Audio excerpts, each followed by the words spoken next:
And yeah, nothing much you can say about it, especially whatever. Why would I go to pole sitting? Hold on. Okay, I'm into pole sitting. All right, so pole sitter. Here you go. Here you go, cupcake.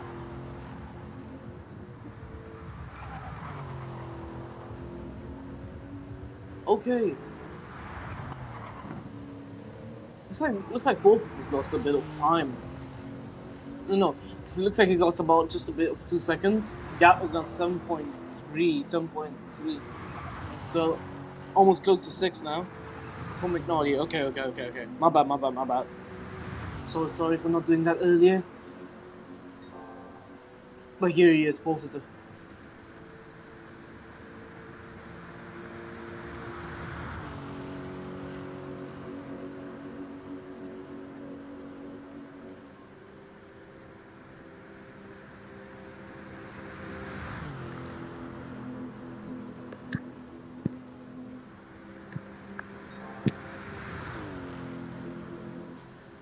So we'll see. Posters are currently on a purple lap. And not done any mistake, it's just that Jakey is just a monster, I'm guessing, on this track. Let's see if Polster, let's see how much can, what lap time Polster can do. He's gonna do an 808.2, smashes the time from Azorian. Jakey, 805.5. Yep, I'm so done with this guy. From nowhere, there's an 805.5. Crazy lap time by Jakey. And yeah, nothing much you could say.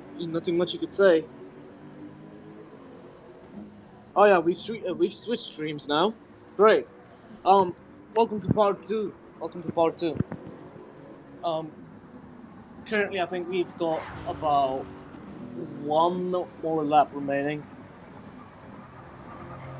before we reach the final lap and before we get that into the pit lane. The stint 5 lobby has probably entered and they're probably starting the laps very soon as well. It's going to be interesting to see what happens or whatnot.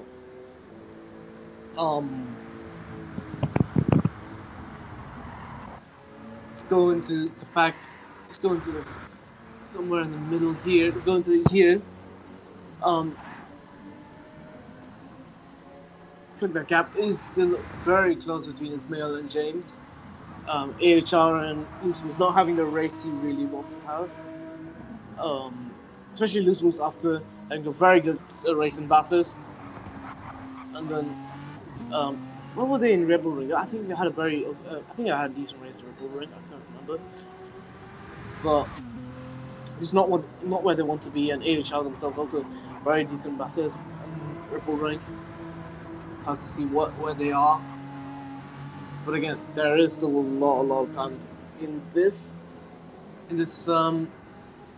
race, that's for sure. Currently now it's 7.3. Yep. 7.7-ish. So it looks like James just managing to be somewhat a reasonable amount quicker.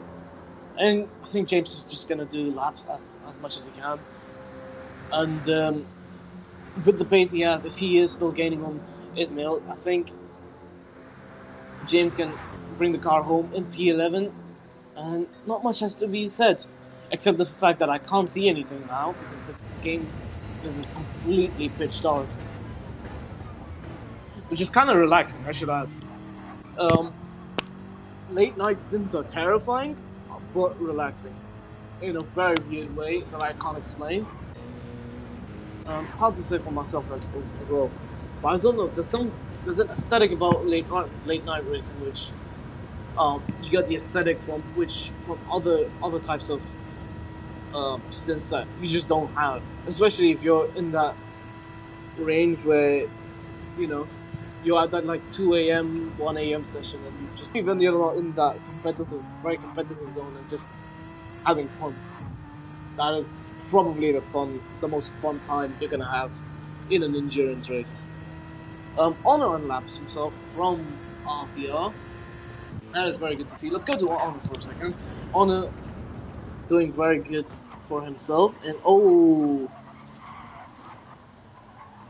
so just almost manages to just almost got hit on the back, but luckily survived the back shot, and now he's currently 5 minutes 43 seconds behind Turbox, and I think he just gained that gap a bit, which is very good to see.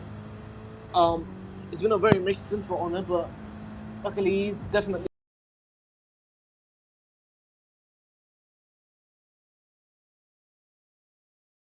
got that pace, and he's doing a very decent job. I don't know if Honor is currently having fun here, because he could definitely be talking with his mates and just having a very good fun time, or he could be just having, or he could just be very lonely. But who knows? I guess that's one of the specialities of a night stint, which you don't get, or you do get. Either way, I think Honor's doing a very good job of what he can do in this scenario here. Yeah, I'm still a bit up on his personal best. So yeah, and if I remember, if I'm seeing this correctly, he did have a mistake, however, I believe. So he's pitted very recently. It's gonna certainly see, or maybe he just pitted. Who knows? But either way, ooh, good save there. Yeah, I'm just gonna quickly go up. Let's have a look here. I'm just gonna quickly stay on P6 Richie for a bit.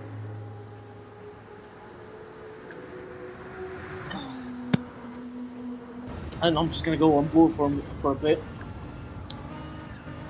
Right now, currently just P6. He's done a very good job in this stint. Doing very good in the wet. Richie's been doing very good in the wet. He's done very good in the dry as well, holding off Finland Racing and ORT for a bit. I don't think that's much you could ask from a performance. As I say that, oh, as I say that, I was looking right into my phone as I was saying that. Come back to looking at the screen, and he's completely off the track and he's shunted into the barriers. That is an unfortunate end to Richie's stint, which is very good. Even with a couple of mistakes, that was very good. That's an unfortunate mistake, and GTFR have reclaimed themselves and got themselves a position. Aye. That's a very crazy end to what should have been a very good stint for Richie. Yeah. Perfect timing as well, I guess.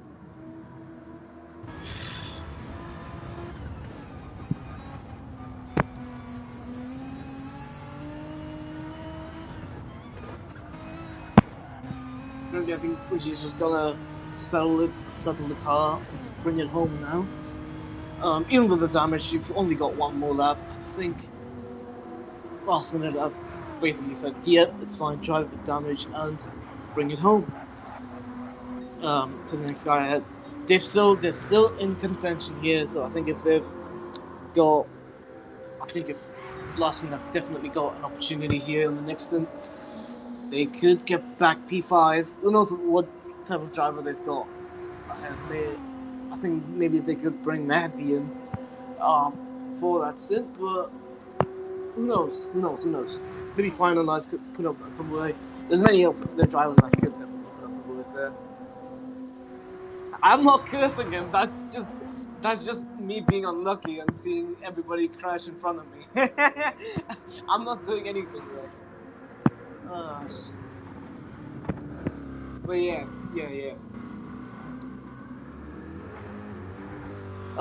It's hard to say how many times has it been that I've gone into a driver and they've crashed as I'm going on the screen. I genuinely feel like it's been more than like 5, 6 or something. Maybe I should just stop looking at the drivers and then say they have a good stint and then they crash. Anyway, GTFR Reisaku having a very good stint. Also I think Reisaku just cruising now. He's not had the pace to really match Richie or Azorian here, but Isaac is doing a very good job nevertheless. Just staying calm and still being that fight for now, and he's certainly given GTFR more opportunities to get P5 back, and even P4. And I look at it. I didn't look at it before, but Eric's Racing have actually crashed. Don't blame this on the commentator's curse now, because it isn't. But Eric's Racing front bumper, front left suspension damage. Not what you want to see.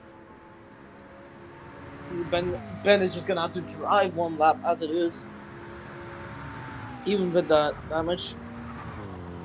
But the question is, how much is Ben? How much time is Ben losing? Because if I'm looking at this right, Azorian is gaining about 8 seconds a lap or so. So, and I believe it is an 8-second lap. I might be wrong because I'm bad at maths. But with that damage, that might just be. I think if Ben feels the pressure here, Azorian can easily claim P4 here for ORT and put them into P4. Putting them into P4 will be a very, very good, very good position for ORT. And to stay there, maybe even and to just stay as close as they can to top 3 would be more than enough, I think, for them. That gap between our top 2 has closed down more than you'd expect as well. Just closing by 2 seconds a lap, always. Closer to 5.3 ahead still. I think that gap is still gonna stay though. This is lap 15 out of 16, which means this is the final lap of our stint, and they should be boxing at the end of this lap. 5.4 is the gap. I don't think there's a chance that Jakey can get pole sitter here, unless pole sitter does make a mistake, which would just not be ideal in this circumstance. But that would be very ideal for grid life. I think pole sitter's definitely got it though. He's driven a good stint, and I think the 7R could easily take it to the pit, and well, be happy about that. I'd say going into the later stages of the night.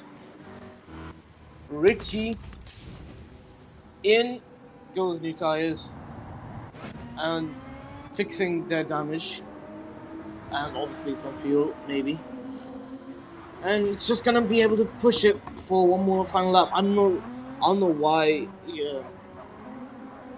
they didn't just stay out, but I think the strategy was maybe they thought it would be a bit more slower if they stayed out. It is a long track, don't forget about that. So Richie staying out, and now he's got a comfortable gap ahead of Project One Racing, and I think Richie can comfortably maybe just lay back on his chair, incline it downwards, drive with one hand probably, 1 foot on the gas pedal, 1 foot on the braking, like that type of calmly take P7.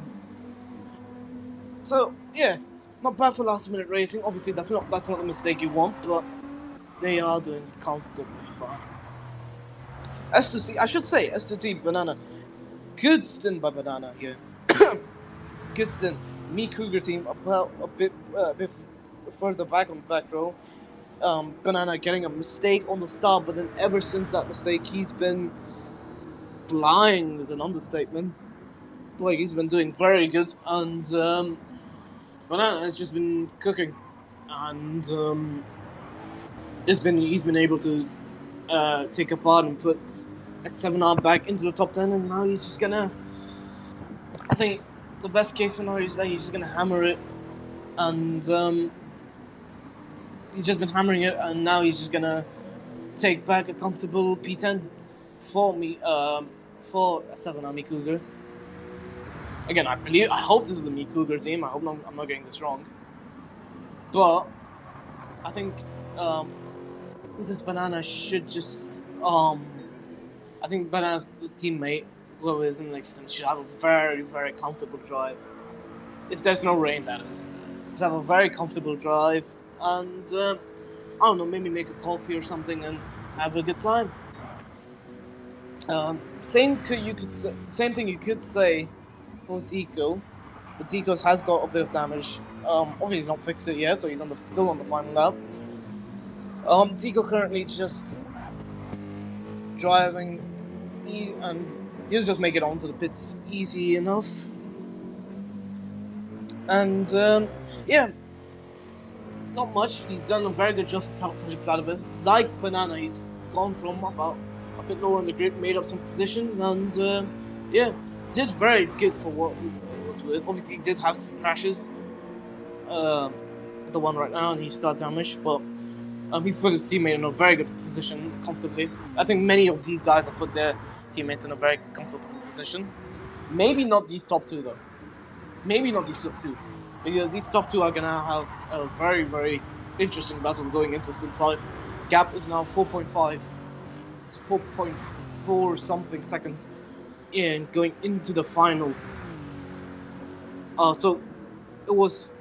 I thought it was gonna be what, 20 seconds or something for a 7R looking at pulls into space. Jakey, out of nowhere, pulls out a monstrous amount of pace, and now he's gained on pulses by about 15 seconds, which is a stint more than you could ask for.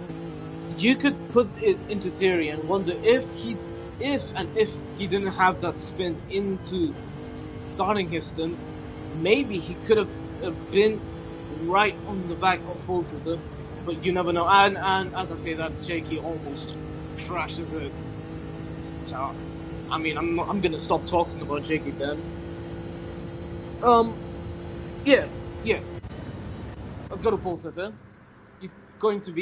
He's on the final straight now, and he will, after the build sign board and after these final two corners, come into pit lane for his driver swap.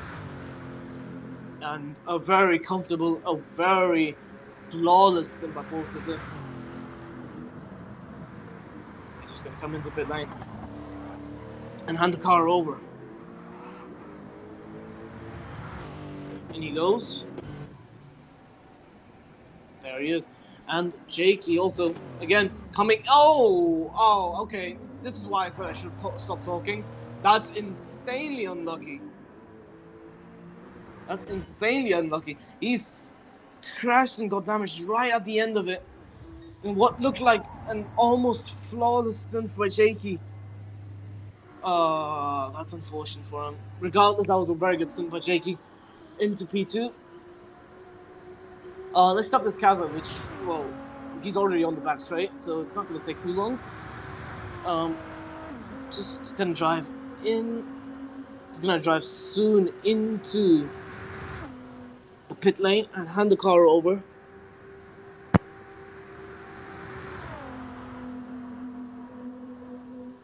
Yeah, that's a very crazy thing. Jakey having a very good stint, and then the final corner, basically the final corner, just loses it. It's unfortunate. Because the final few corners, bringing the car home to try and win the next stint. Very good recovery by Kaza, I should add. Yeah, and he goes. And let's see if they could bring that fight back to poles, to a 7R, to grid life, and see if they could get that position back.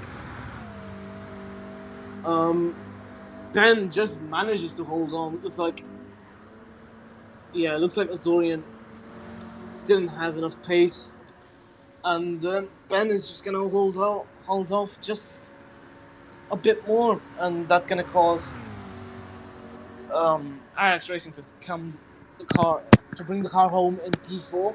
Not in a comfortable position though, because they have to look at ORT behind and they have to worry about them. But whoever it is in the next one, I think they're gonna have a very good fun battle for sure. That counts a lot. So Ben, RX goes in Azorian into the pit lane. Yep.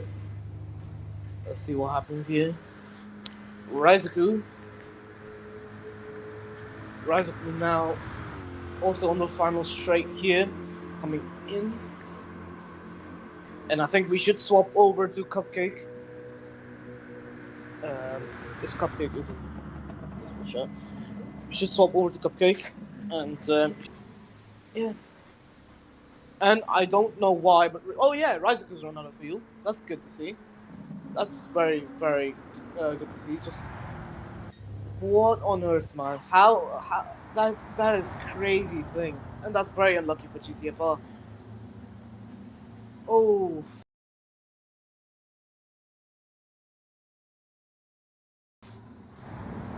But are they gonna still?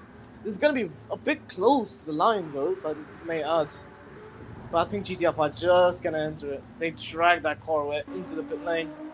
A thirsty Corvette. But Richie has closed that gap about down a lot. And if you wonder, maybe if Richie didn't go for that pit lane, they would have gotten P6 there. But it's hard to say for sure. Maybe I think last minute have gone for the right strategy there. And that's for them to fight against P6. They know they have the pace, and let's see what they can do. Future Sons. And in goes Project 1 Racing. Little GB's decent stint, and should be swapping anytime soon now in terms of broadcast view. And we have the Cupcake man. Bye-bye. Good morning, afternoon, or evening, wherever you're at. This is your boy, Cupcake, and we are here at Stint 5 of the 24 Hours Nürburgring, sponsored by your favorite Slip and Slide. It has been raining all race long, and unfortunately, I haven't been able to keep up with the race, just adulting duties. But I was able to catch a good chunk of last stint, and it's been rough out there for folks. I mean, just seeing the amount of people just making mistakes due to this wet weather and the rain, and it's been mental. But I know a lot of these people have got to be pretty happy right now in Stint 5. It looks to be pretty much a dry track, looking at the gauge there to show any kind of water on the track. I am not seeing anything, so this track is dry as a bone. So yeah, whew. Now, is it gonna rain during this stint? I don't know. I mean, I took a look at the radar before everybody started leaving the pits, and I seen showers come and go. I seen a little bit of a blotch, but it looks like it might just clip maybe part of the track, or it might miss. I'm not a meteorologist, so I would not know. Just going down the lineup here, just taking a look at everybody as they exit pit lane, and so far it looks like everybody's on racing soft. So while the rest of the field is waiting, oh, looky there, yep, Jaeger being a legend as always, showing the forecast. So Stint 5, yeah, looks like we're gonna have some light rain. So gonna be interesting to see how that pans out, especially where it falls on the track, if it covers the whole track, part of it, whatever. There we go. So, quite interesting. So let's, I need to quit saying so. Let's go down the list. So in P1, we have S7R's GL Gregu. And in P2, we have Grid Live with ERA King Ears at the helm. 16 seconds back for P1, which is pretty surprising considering we are about 8.5 hours in. So to see a gap that close on such a big track, I mean, is nice to see. P3, we have ERA's Harlock sitting in third place, kind of out in the middle of nowhere, no traffic, nothing. Because he's about 58 seconds back from Kingy and about 48 seconds ahead of P4, who is Eric's Javi. Javi dealing with the same thing as Harlock, just kind of in their own little world, but 14 seconds ahead of ORT's Kingies, or Kings. So Kings, same as the other two, but he is 59 seconds ahead of P6, which is Kukis. And Kukis about 6 seconds ahead of Shred, and Shred's about 25 seconds ahead of P8, who is P1R Brisbane with Project 1 Racing. Look at that Aston go. So, about 26 seconds ahead of P9, which is FGR Maddie. And then Maddie's about 54 seconds ahead of Da Truth. And meanwhile, Da Truth is 38 seconds ahead of AHR Skelly. Skelly's 29 seconds ahead of P12 of Keplero. And then, wow, 6 seconds ahead of P13's Higher Place. And then we have got RA's own ATB. Still waiting for the driver to enter the pits. So still got a little bit of a ways to go for them. But hats off to them for sticking it out and just trying to do the best that they can.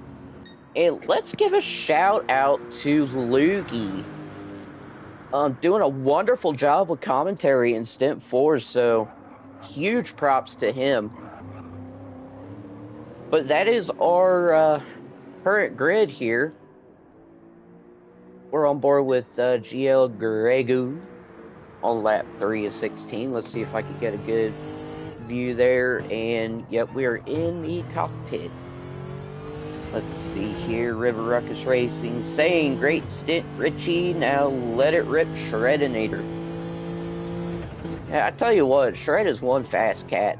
I mean, I've raced against him, and I can't seem to keep up with him. He literally shreds the competition. And River Ruckus Racing, Loogie on a microphone, yeah. Dude did great on comms. So lucky to have him as a fellow commentator in this series. So as you can tell, we are in the middle of the night. It's dark. You all are probably thinking, as I said that, yeah, the sky is blue. I would say that, but it's dark.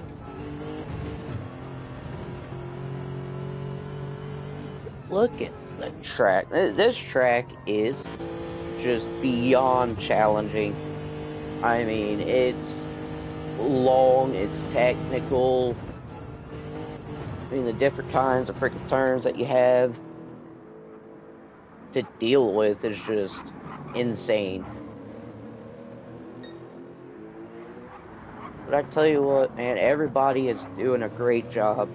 Because, like I said, it's been raining all race long. I mean, it's been raining cats and dogs. And how would I know? I decided to go out into the pit lane and I stepped on a poodle. So, yeah, it's definitely been a soaker. Look at that Jaeger saying Loogie is David Croft. Confirmed.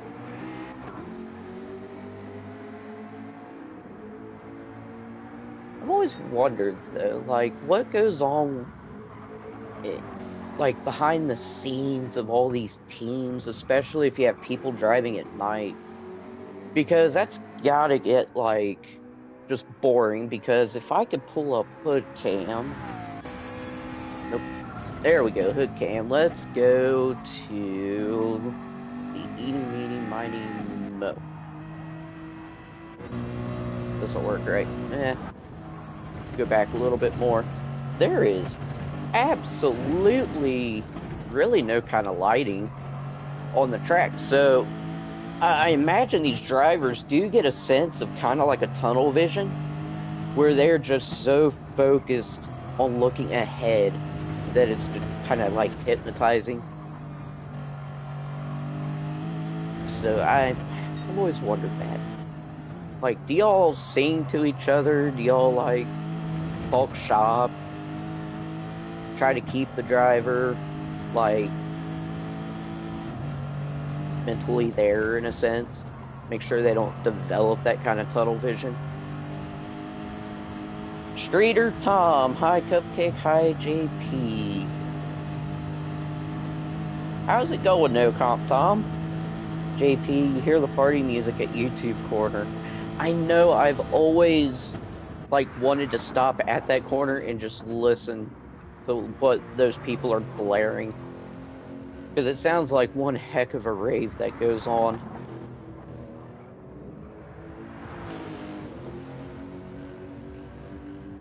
Just kind of checking on everything, making sure. Let's see, do we have any kind of battles? A whole lot of nothing at the moment.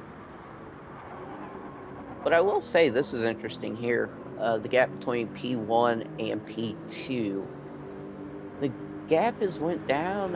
Well, they probably stayed the same, about 15 seconds.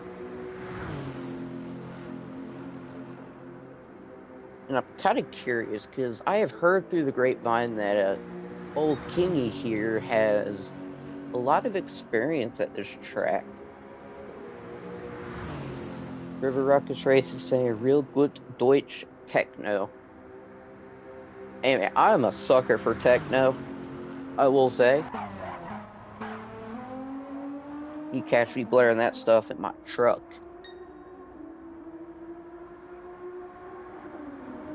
You're a hardlock. Looking a little bit laggy.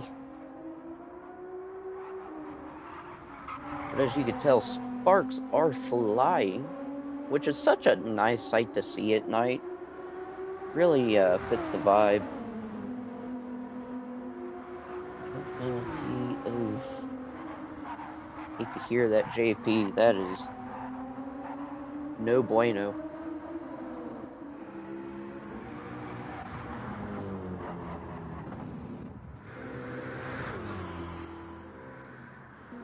So River Ruckus Racing, is that what you guys blaring like the party chat? Is that real good Deutsch techno? Just kind of keep you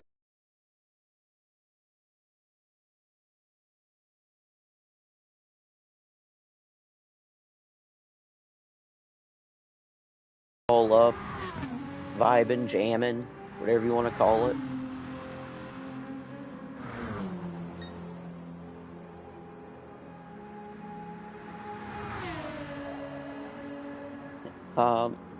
Definitely got comp here. I know. I just had to say it, buddy. You know me. Gap has dropped down about almost half a second there between Grego and Kingy. And I mean, Kingy and Grego are just going at an absolute mental pace.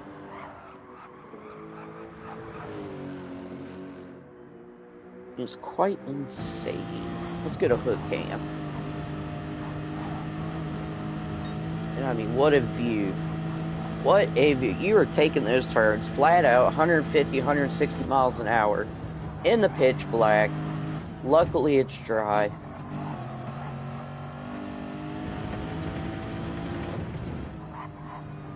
It is just, oof, look at that. Look at that little carousel. Triple R at the ring, yeah, it's either techno or death metal. Why not both? Get you some, like, baby metal. Good stuff.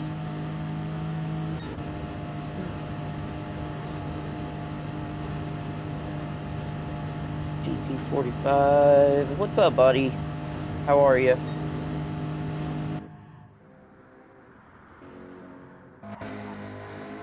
Not seeing a whole lot of action, though. It's kind of crazy. I do see a little bit there on the rain meter. On board with, or we're not on board, we're looking at Kings. Grey Goose setting in 808.7 for the fastest lap. I wonder what King is gonna set. 4, 5, 6, 7. 807.1.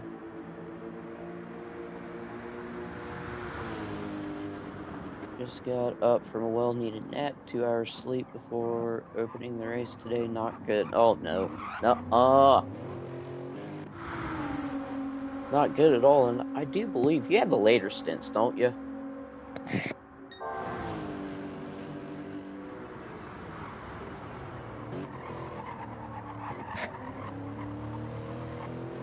Sorry about that.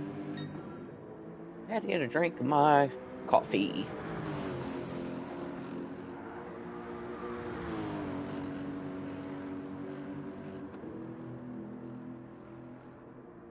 So for anybody watching that has their team in this race currently, how's everyone feeling? I mean, you all feeling good? Any anything you want to add about this race? Eric Javi, yeah, everything is bone dry at the moment.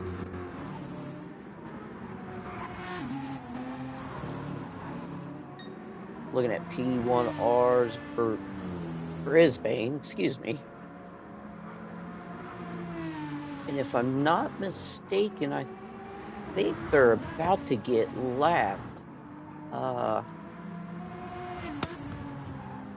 No, that can't be.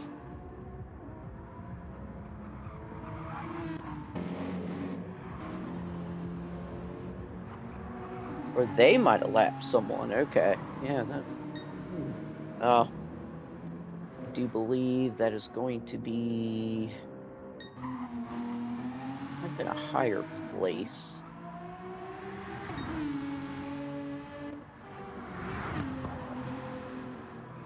I don't know. Definitely weird though, but I'm sure we will get more details on that.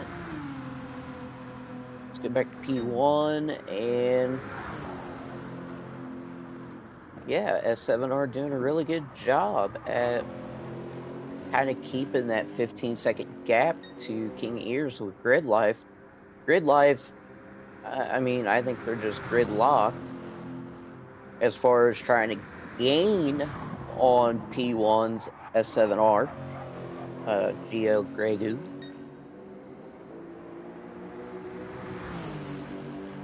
And then we've got nothing else, actually. I mean, Kukis did open up just a little bit more of a gap. I do think that was about 6 seconds separating him and RA's Shred.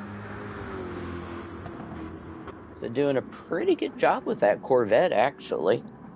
Especially against something like the GTR. GTR is known to be a very good all-around kind of car. Pretty much, from what I've gathered, like the jack of all trades and master of none. And ooh, Shred getting a little bit loose, but was able to save it, so it's all good.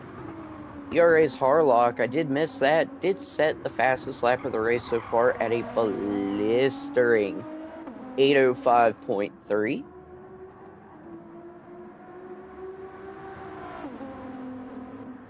Let's go to there, Matty. FDR's Matty. We got the truth and nothing but the truth. HR Skelly, Keplero, higher place, and then ATB.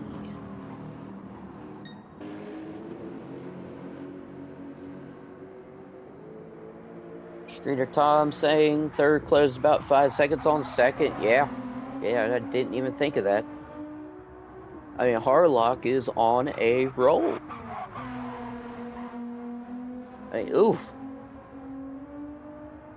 Getting a little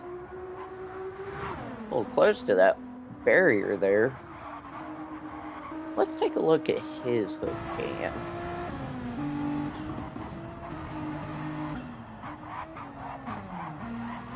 maybe not. Well, just take a look. I know he is a little bit jaggy. I believe his internet is just a little weak. River Ruckus Racing say that's just how Shred drives. I get heart attacks from watching him race. Ha! He's one of those that likes to push everything to the edge, isn't he?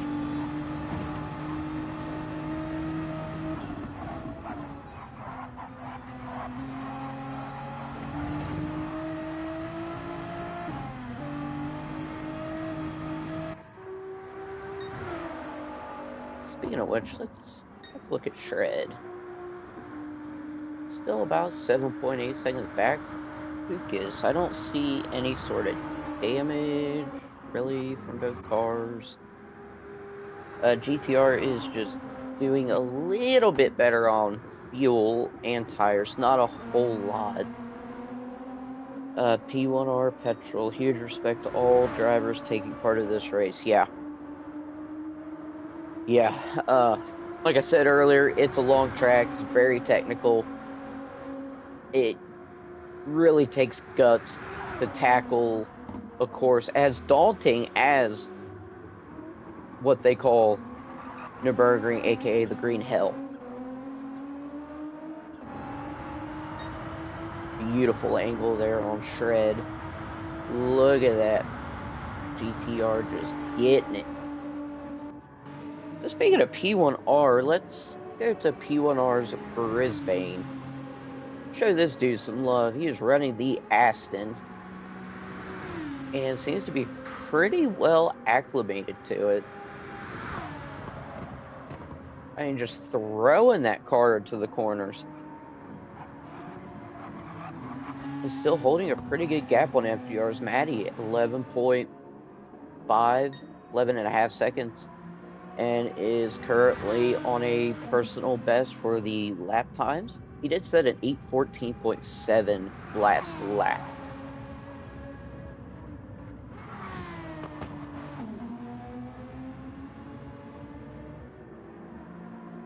Let's go to the hood cam on P1R's Brisbane. As you can tell, going through pretty much the darkest part of the track. I mean, there is zero lighting except the little raves and stuff you got going on there in the sides. Didn't hear it that time.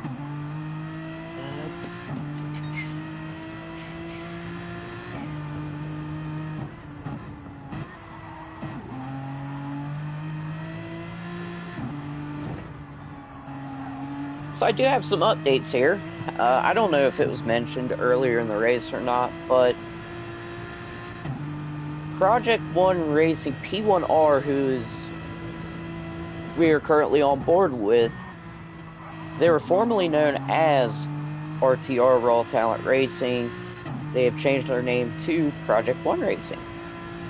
So we've got that, and then the folks over at Esports Race Asylum, they did change cars for this round.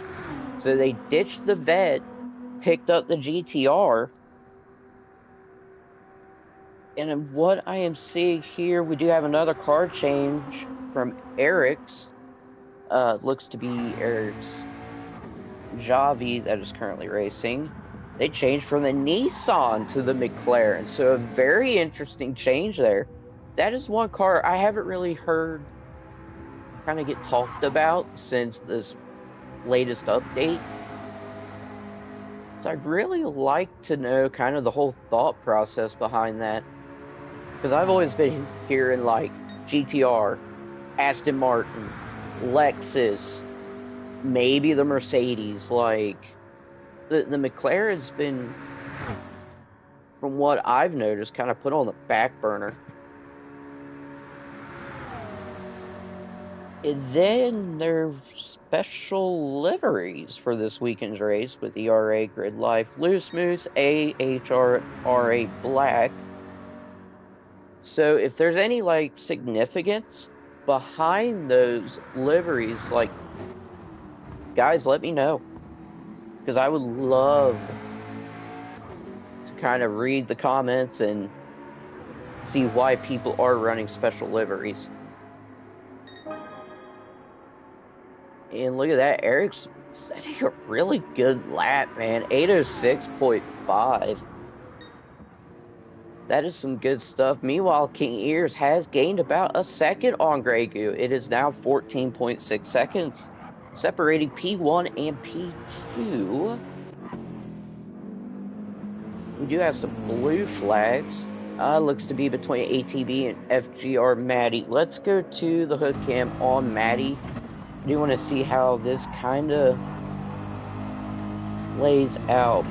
Has a GT, I mean the 1972 BMW art car for AHR. Oh, that's a good one. I saw the livery for that, and like it was different, but I loved it. Alright, so FGR Maddie just kind of letting ATV know, hey, I am trying to pass you. I don't know what happened to ATV there. Just maybe got distracted by Maddie and just went into the grass. Luckily, no damage on ATV's part, so pretty much all good there. So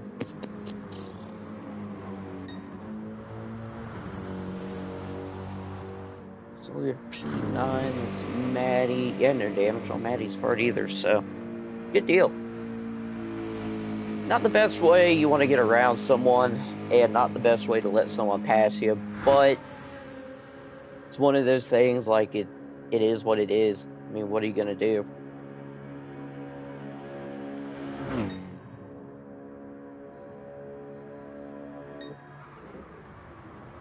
Kingy's still doing a pretty good job of trying to keep up or catch up with P1.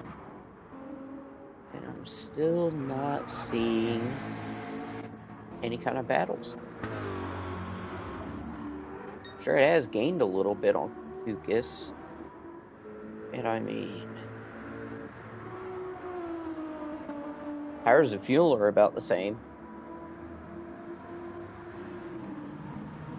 Then P1R's Brisbane. Still about 8 seconds ahead of FGR's Maddie. And we have the Truth Serum. And still a bit away from Skelly and Maddie. Running an 8:16.9 last lap.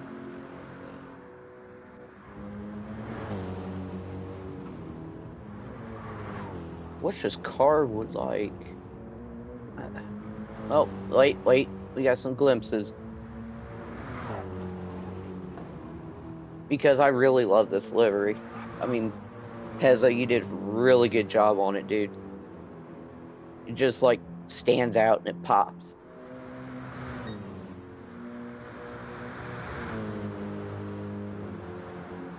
Let's see if I can do chase cam.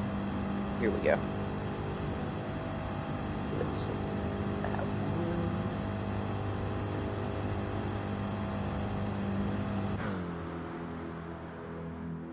So heading down the straight, you're welcome, buddy. As soon as we can get some, as soon as I can shine a light on the situation, I'll show you all the livery. 24-hour races will be art cars. Hey, is there like a specific reason for that? Just out of dumb curiosity. Oh, there it is. Look at it. Such a nice combination.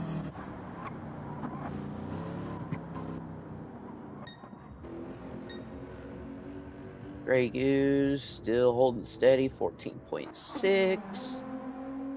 Harlock did gain a couple seconds on King Ears. Was 55, now it is 53 seconds. Woo, look at him go around that carousel.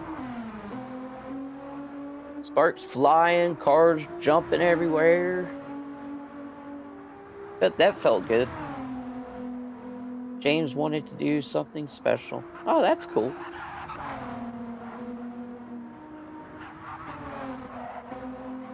There's nothing wrong with that at all. I'm kind of shocked we haven't seen any rain yet.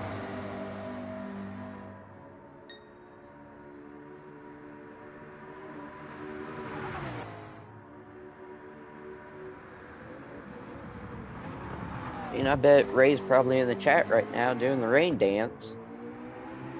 Wants to see a monsoon or a couple tornadoes. Going around the big carousel goes Eric's Javi. Look at that McLaren, just slingshots out of that turn.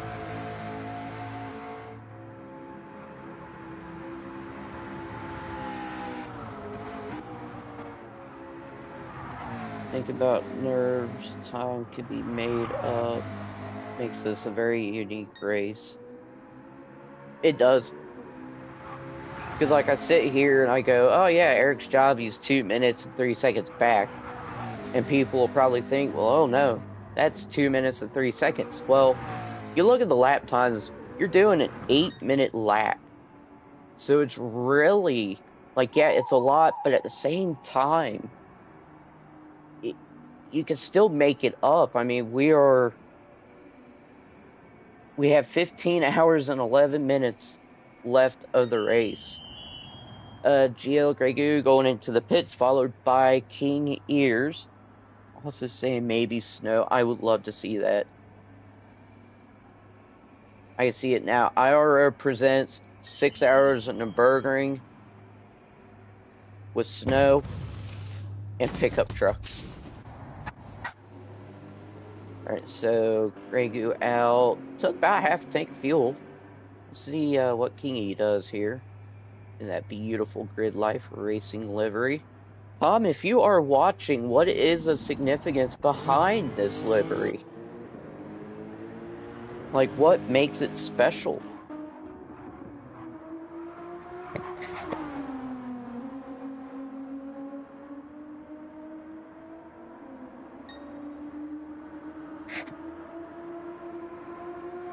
IRO Racing, it's green. I mean, yeah. But you never know, like, is it green for a reason? Is it green because of Nerb's nickname? Like, you never know. I'm saying that's a Luke question. Well, text Luke. Harlock has made an interesting decision, did not follow behind P1 and 2 with the pit strategy. I believe Harlock is going for another lap before he has to pit, so kind of interesting strategy.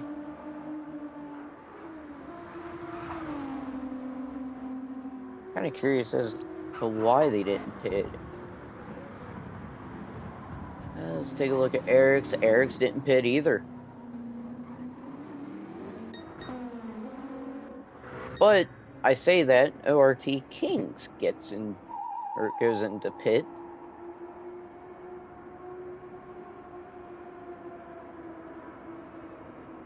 Let's take a look here. We'll see how this pit stop goes.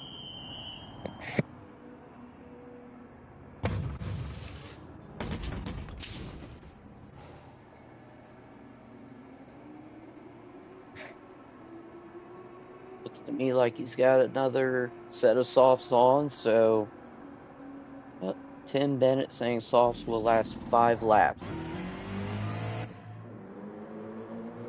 I mean, yeah. ORT came out on softs, just a little over half on fuel.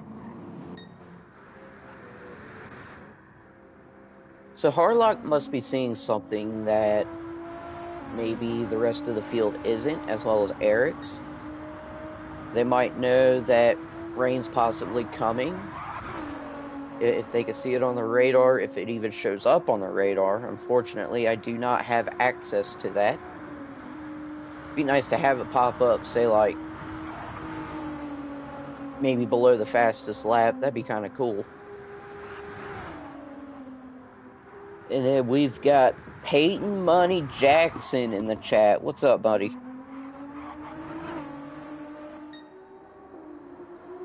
And then the legendary Jaeger giving us some insight. So green is like the theme of this race. The stream overlays are green. Grid Life has a green car. Loose Moves Racing has added some green to their car. Has to do with the green health. That's kind of what I thought. So that's pretty neat. Nice little tidbit of info there. Thanks for the clarification, Jaeger. Mr. Boss Man. So Gregu has gained almost 2 seconds, or open up about a 2-second gap to King Ears.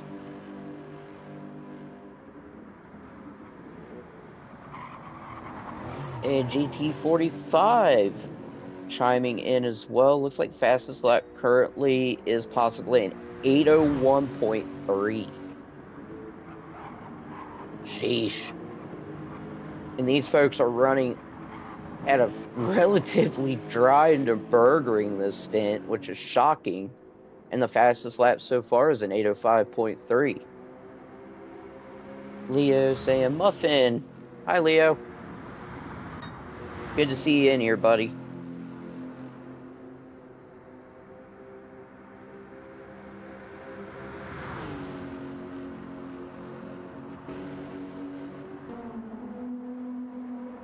And it seems to me that Harlock's strategy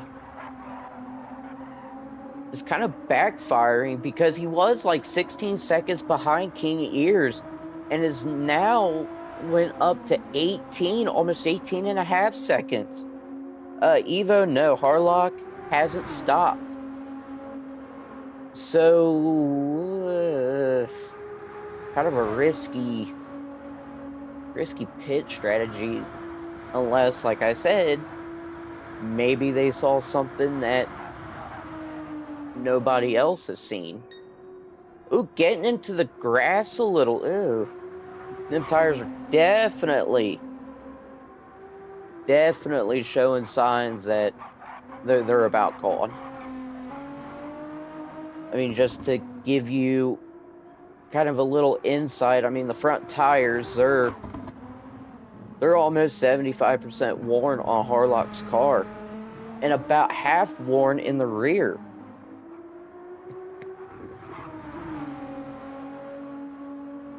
And that gap just keeps opening and opening. I mean, we are approaching the 20-second mark separating P2 and P3. R8 Evo 10-4 in the top two have, yes, they did pit the lap before. So they pit on lap 5. Harlock looks to be pitting at the end of lap 6.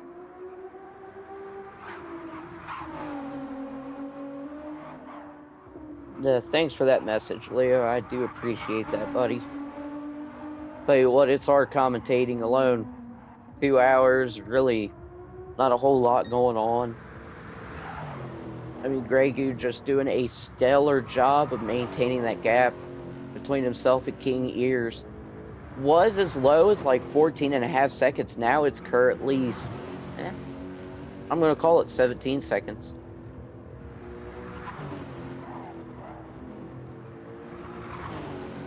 Let's go to hook cam on Gregu as they approach the longest straight known to man.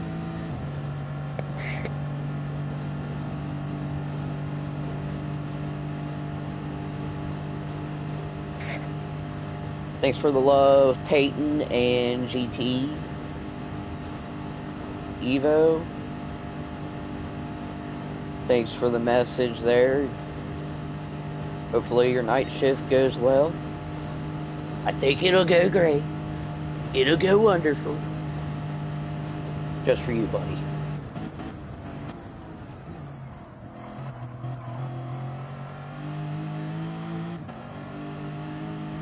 So as we are just under the halfway mark of this stint, about 15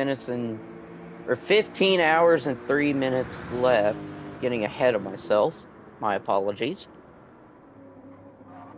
I do want to say, if you guys like what you're seeing, like this video, share it. I mean, let's get the word out. I mean, this group, this community has blown up tremendously this season. And it's great to see newcomers join the Discord, join the live stream, comment. It's a wonderful sight to see. So let's hit the like button. Let's share it. Share it to Facebook, X, Discord, Instagram. Like, yeah. There you go. Jaeger saying smash the like button. Showcar P11, you have got it. That is going to be AHR Skelly. 3.8 seconds back from the Truth Serum. Definitely want to keep an eye on that then. I am glad you pointed that out, Mikulai, I'm sorry if I mispronounced that. The Truth is kind of opening up the gap, but I wonder what the deal is there. So let's take a look at P10. I wonder if the Truth has pit. Oh, yep, the Truth has pit. So we see that 4.4 second gap. Skelly has not pit yet. That's pretty much going to be almost a mute point unless Skelly gets past the Truth. That'll make it a little bit interesting, but I just do not see that happening, especially when they're around the halfway point on this track. And nah, I don't see it. The Truth has much better tires versus AHR Skelly and way more fuel. So I really am not looking for any kind of change of position between the two.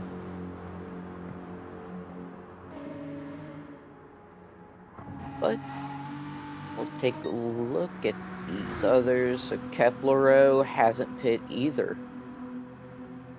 But Higher Place and, well, Higher Place's pit. ATB hasn't pit. Steven Cupcake, thank you for commentating. Thank you for joining. No Lander, let's grow Team Grid Life. Howdy Cupcake, hope you and yours are well, my friend. How's it going, No Lander? How's the trucking life treating you, buddy? Because I've seen your truck on Facebook and it looks good. Also, make sure you stay safe on them roads, man. People are crazy out there. So Kukas and Shred are in the pits. Not really gonna matter in terms of gaps. Kukas already out of the pit. Shred, meanwhile, still getting fuel with front aero damage. And they're good to go. Wonderful. FGR Maddie and P1R's Brisbane are going into the pits. Maddie doing a much better job of conserving fuel versus P1R's Brisbane. Maddie in the gorgeous looking Mercedes, that Project Platypus livery. I love it. Always liked that livery. P1R with the Aston. That's a good looking livery too, guys. Y'all did a really good job creating that one.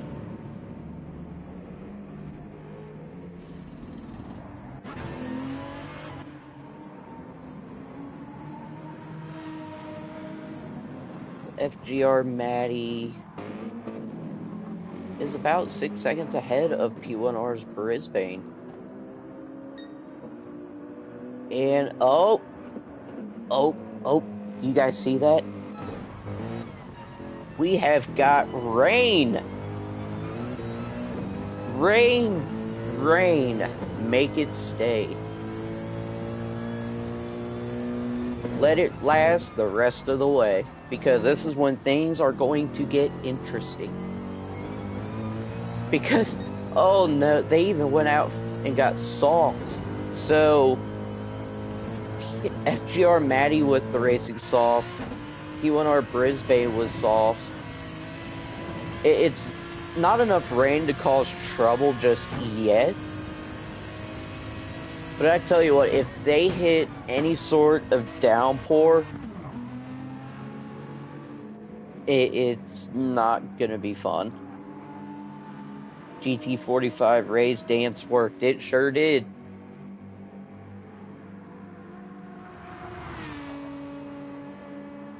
So let's go around the track. I wonder where it's raining where Grey Goose at.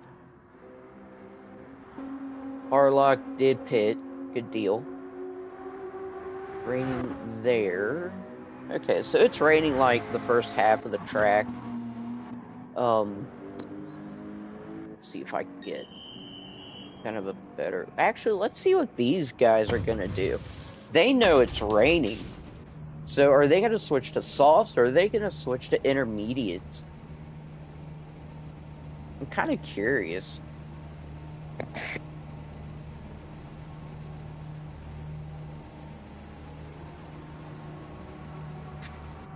Just realized those are some really shiny wheels. So, oh, we got a battle. We have got a battle for P12. It's going to be AHR Skelly and Keplero. And then Skelly is 1.3 seconds back for P11, which is a higher place.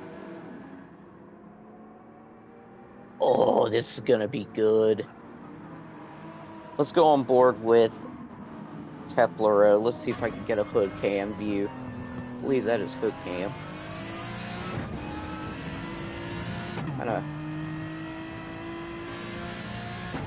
That's gotta be hood cam.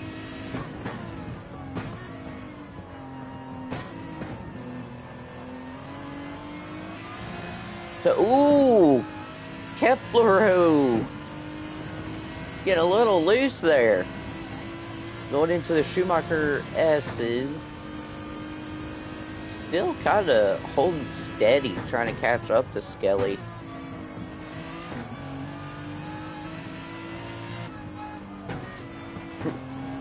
Oh man, Keplero.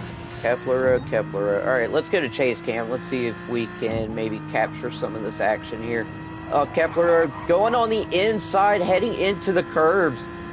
Skelly's gonna have the inside line. Skelly backs off, allows Keplero to get past and take P12, but that's not gonna be for long, I'm afraid, because it looks like Skelly is hot on Keplero's heels.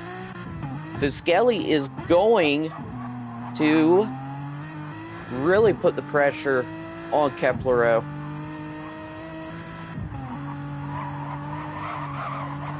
And oh, Keplero getting a little bit loose. We're gonna go on board with Skelly.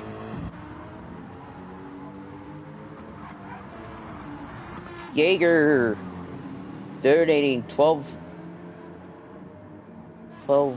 pounds, I think.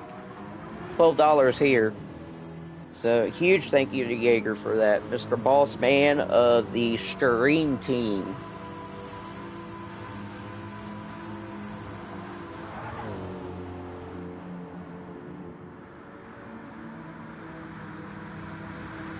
Keplero has opened up just a little bit of a gap.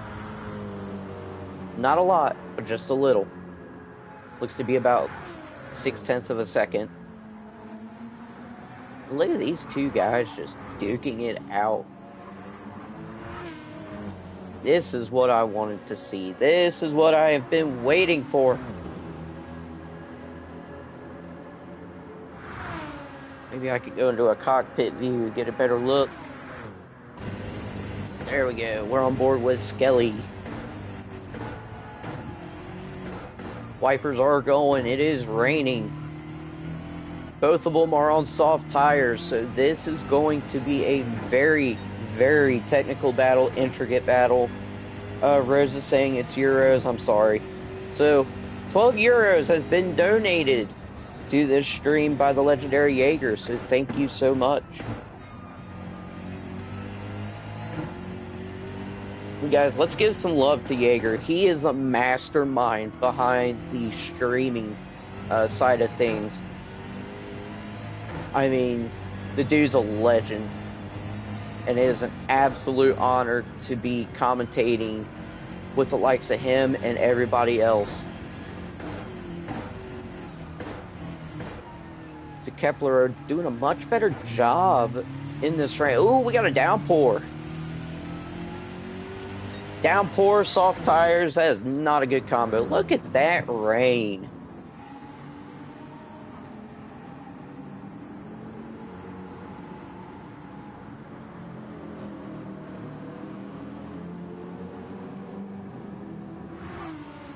And, ooh, yeah, it's coming down. It is coming down something fierce. Fierce. My word, I cannot speak to save my life.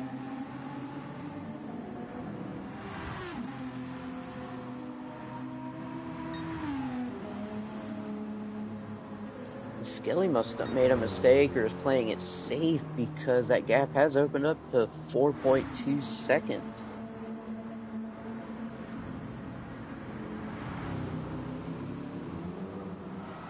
Jaeger saying rain. Ooh, Skelly spitting out. No. Front aero damage, left front wheel damage. Kepler doing the same as well, has front aero damage and right front wheel damage. Project Platypus, we'll take a look.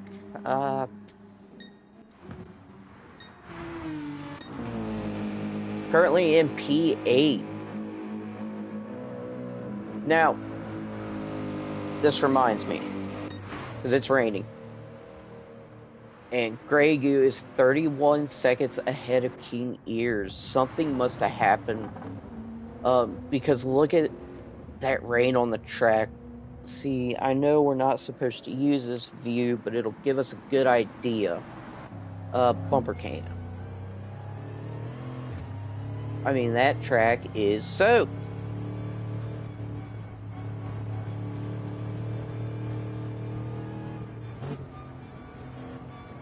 And Shred went into the pits. Alright, switch to intermediates.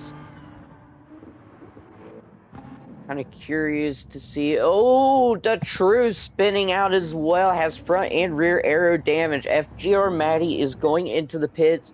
I assume.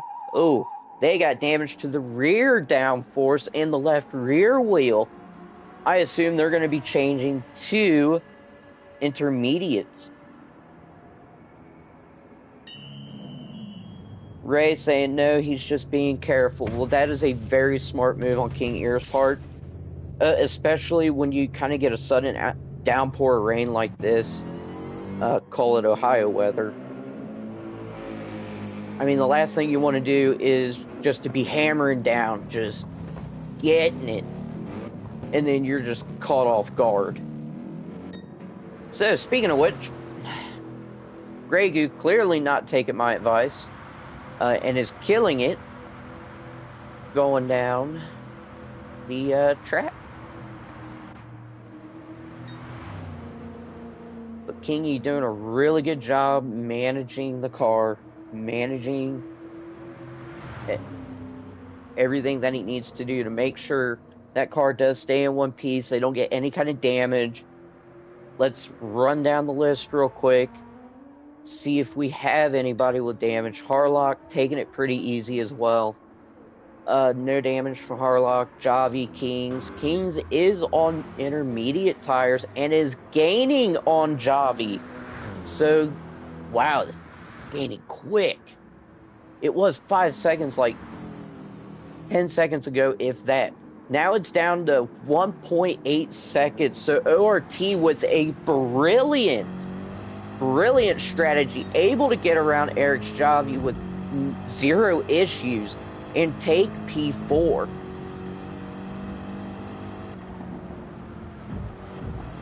And you can just see the difference that intermediates and racing softs make when it rains as hard as it just did. Kings now 3.5 seconds ahead of Eric's Javi, and that's growing.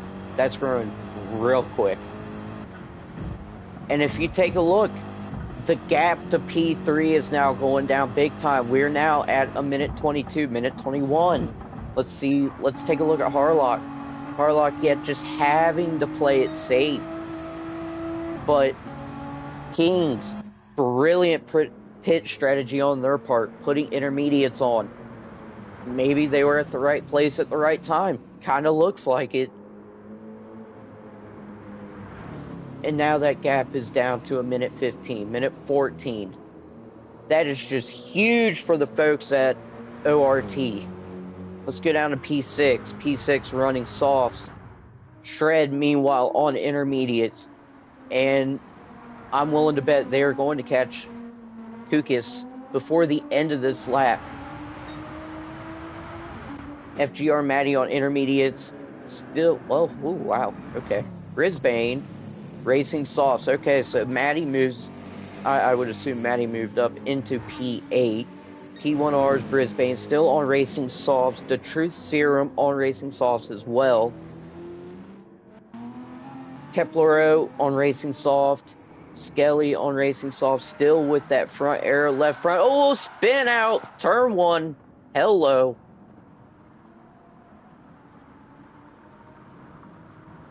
Ooh. Not good for the folks at AHR. Higher place on racing softs as well. And now we do have a battle for P12. Meanwhile, ATV did take intermediate tires. So looking to gain some time on P13. Higher place right on Skelly's heels. Now, Higher place doesn't have any kind of damage. Skelly does. Last I checked, yep, Higher place making a great move on Skelly. Yeah, Skelly's got front aero and left front wheel damage.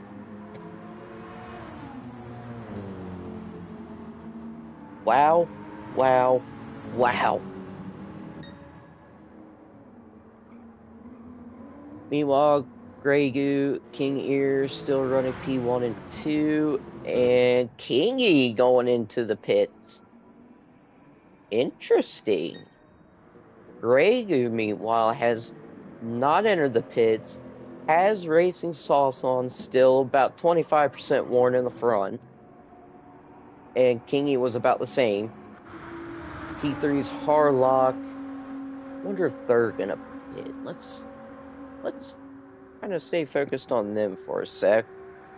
Gonna take a sip of my coffee.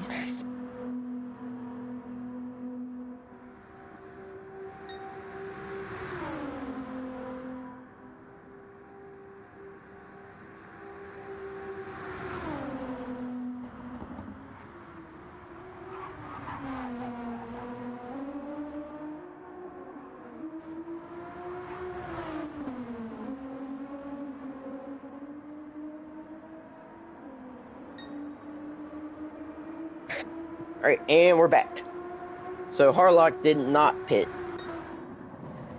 And Kingy pit for a fresh set of softs. Interesting. Kind of an interesting tactic, because I believe they pit at the end of lap 5. Huh. But ladies and gentlemen, welcome to the Green Hill. ORT Kings took out every bit 20 seconds of a gap between himself and Harlock. Is 7 seconds ahead of Eric's Javi. And there we go, camera man just had a moment. And Kings goes into the pits. Gonna probably switch to racing softs. Jaeger did make a good point here. He said, looks like a dry line has appeared again. Slicks are probably the better tire now. Yeah. So what I thought was a brilliant move on ORT's part, that unfortunately they're going to have to move back down into P5, put racing slicks on.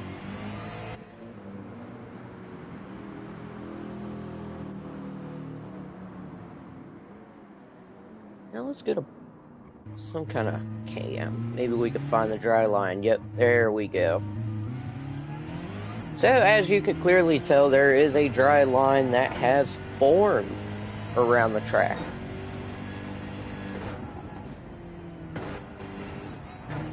So this is where it actually gets even more interesting. Do you want to stay on the intermediates and risk it, or do you want to stay on the softs and risk it? Because like I said, I don't have access to the weather radar, so I don't know if it's going to rain like now, in a couple minutes at the end of the stint. Like, it's kind of a toss-up. RA Shred going into the pits. Probably going to switch to racing softs. Everybody saw that dry line. They're going to take full advantage of it.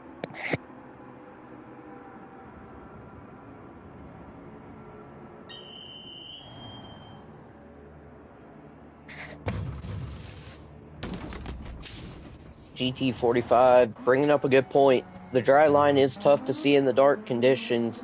It is always risky in the dark.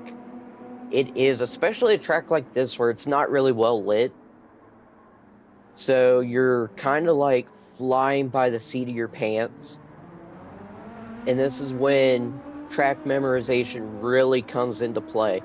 Because if you can remember that dry line throughout this whole track, it's gonna prove to be very beneficial for you.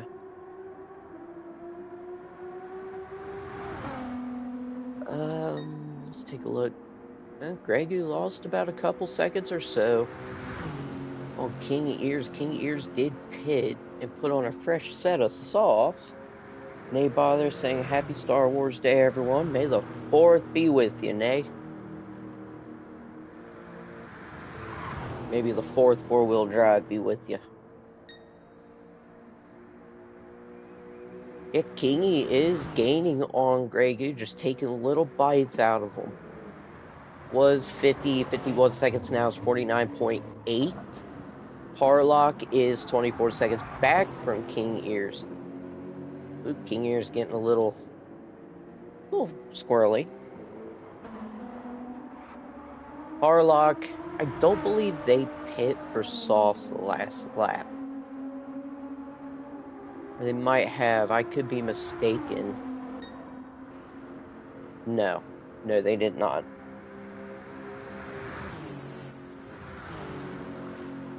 Yeah, you're saying I don't envy the drivers in those conditions now. No, I don't. Leo saying muscle memory, but that's for those that exercise that muscle. Yeah, it's going to take me a while to really get used to this track. But these drivers make it look so easy, and I am so jealous of them.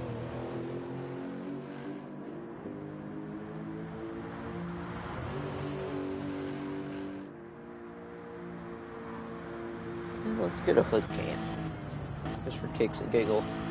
There's that dry line. So while the dry line is great to have, it's also very dangerous. Because if you look to the left, to the right, you look at the curves, they're going to be wet like no other. So you have very, very little room for error if you want to stay on that dry line. One tiny mishap and you're going to hit the wall. You're going to get into the grass. It's not going to be pretty.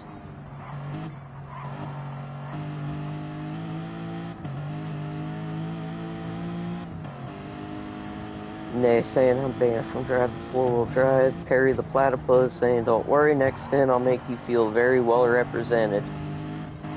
Then Leo saying I love this track, but it would mess me up not taking the normal line. Yeah, for real.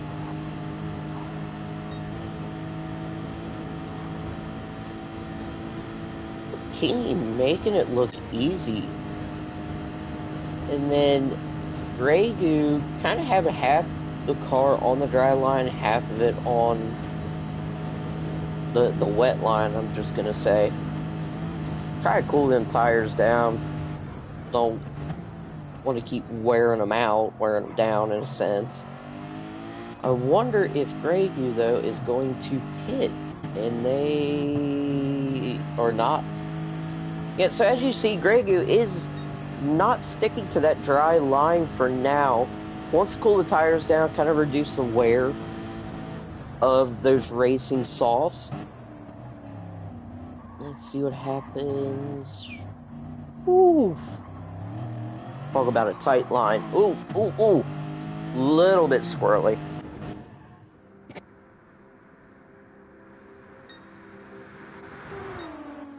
So I wonder how Kings is doing.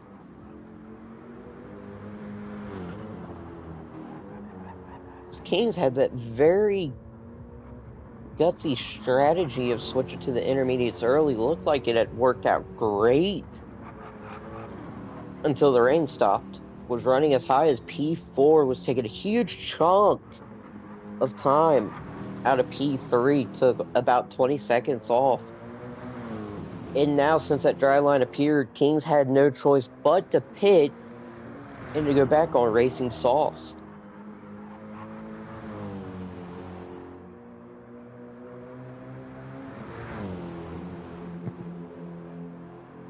So about 17 seconds back from Eric's Java.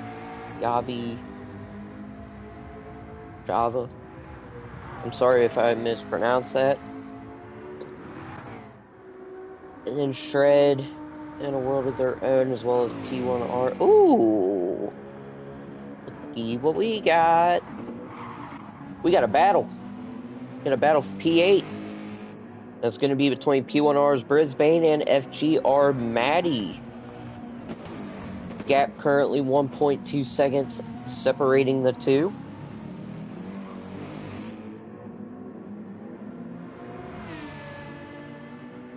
And what happened to Maddie? It was 1 second or so, 1.2. Now it's the 3.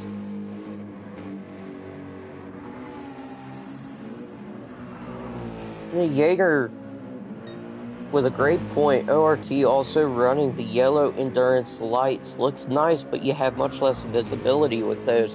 We'll take a look at that here in a sec. We'll compare ORT's headlights with another racer's,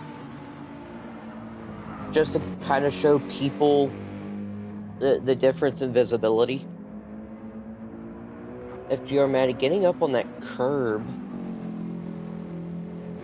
A little squirrely, but it kind of looked like Brisbane had a little bit of an oopsie. Gap was about 3 seconds. Now it's down to 1.4 seconds. 1.5, 1.6, yep. Up to P8.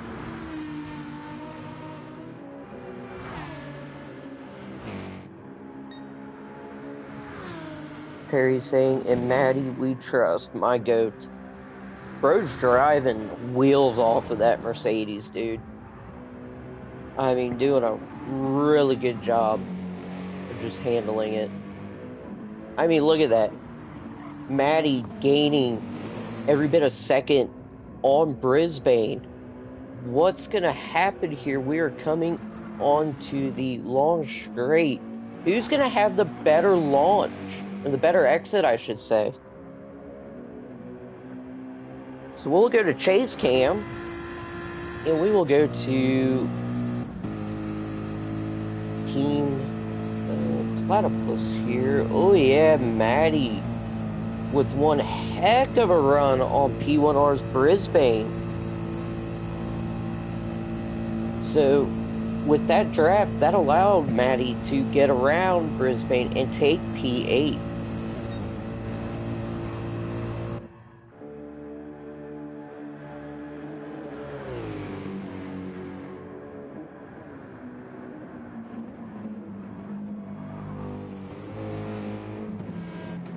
So Maddie now opening up a 1.2 second gap to P1R's Brisbane. We're on lap 10 of 16, but there are 15 racing laps. Coming into turns 1 and 2. Maddie getting through it just fine, as well as P1R Brisbane. Yeah, you're saying poor Aston, still no top end. No. I drove the Aston just to see what the hype was about. Just was not a fan of it. And it felt too understeery for me.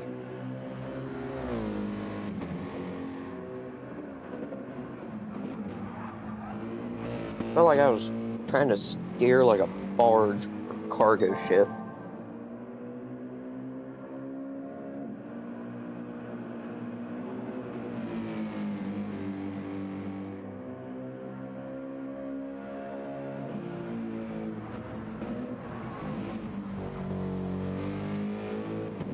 Alright.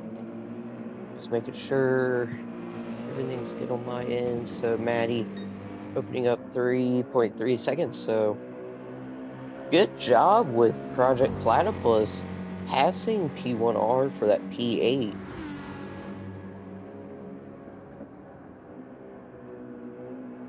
So I guess we can confirm that in Maddie we trust, as the almighty and all-wise Perry the Platypus would say. Okay. P1, P2 was a 55-second gap separating both of them. Now it's down to 45. Clearly, Grey Goose tires are really showing signs of wear. Fuel is starting to get awfully low. But Kingy is sitting pretty at the moment, which with much better tires, just a little bit more fuel. Well, scratch that. A lot more. Looking at the headlights, that is going to bring me to something.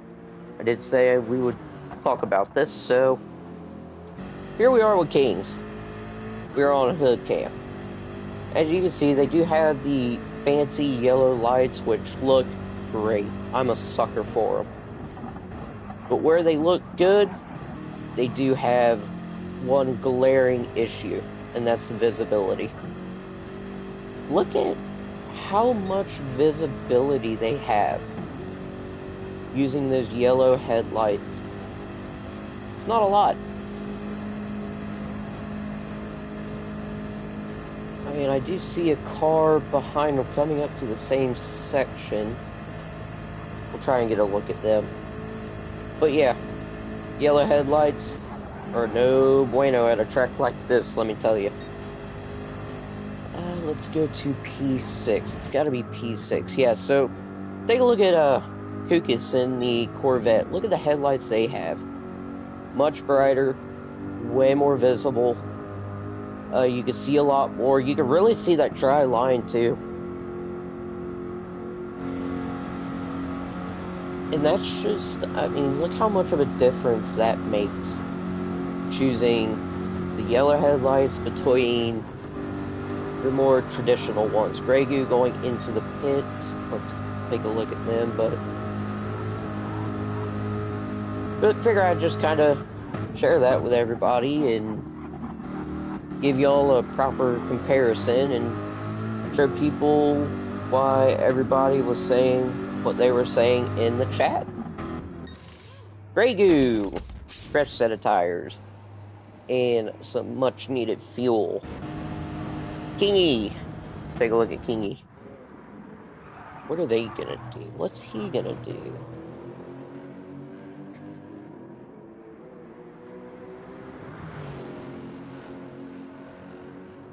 Kingy is not gonna pit. Gregu just left the pits.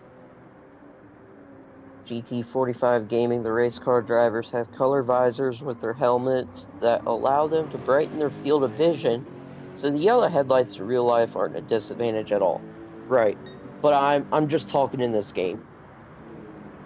I mean, in the world of Gran Turismo 7, yellow headlights really aren't the best choice, especially at a race like here at Nürburgring, where there's no track lighting, or very minimal track lighting, I should say.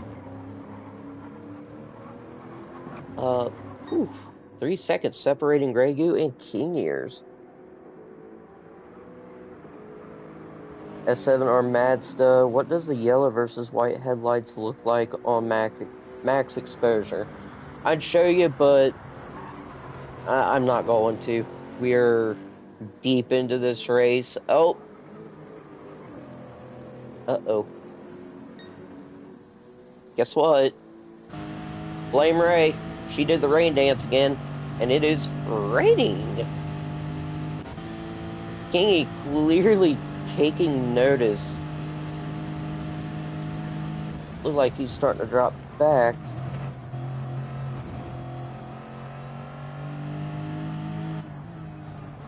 Looked to be just a little bit of a shower, nothing else, so...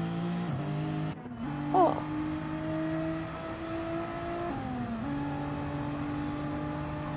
Definitely some moisture on the track, some rain.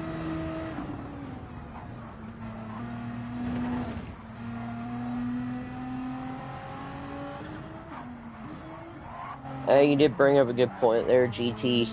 If the drivers check their exposure, the headlights probably become less relevant. Yeah, that is true, but this was just kind of a comparison. If you don't mess with the exposure, you don't mess with any of that. I mean, it's a pretty significant difference. Ooh, hard lock. Ooh.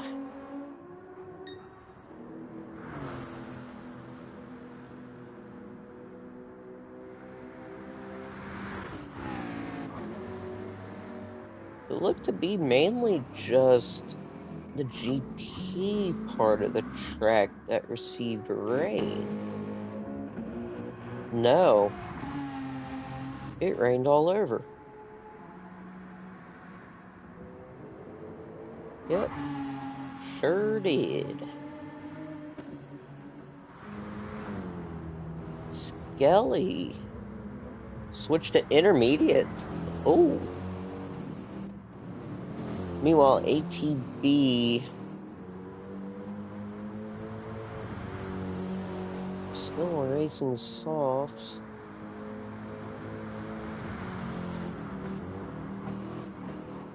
Looked like they went through a little bit of a shower. Skelly making a pretty bold move, switching to intermediates. Not sure how well that's going to work out, though. Because, kind of raining.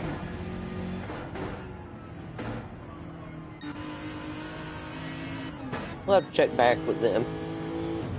Meanwhile, the gap between P1 and 2 is 6.5 seconds.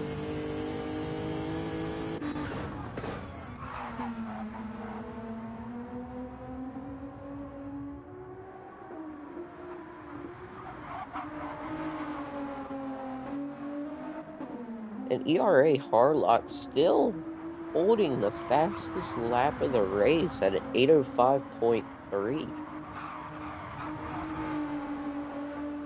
I figure we would have saw somewhere around maybe an 8:01 or an 8:02.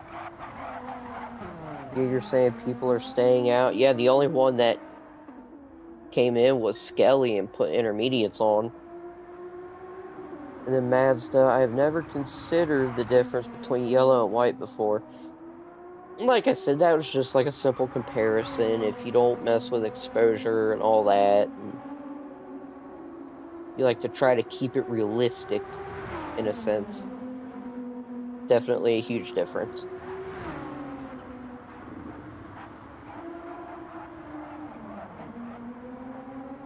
Eric's Javi's about a minute 9 behind Harlock.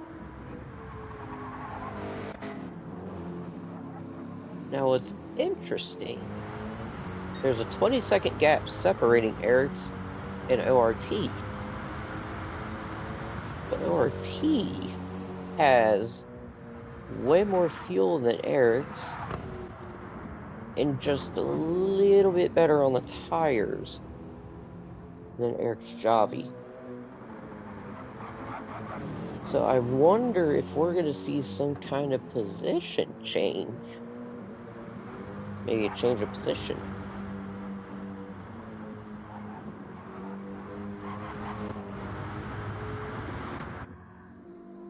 RA Shred still in their own little world. Maddie doing a good job. Ooh, we got some more rain. Let the chaos commence. Look at that rain. Dry line? What dry line?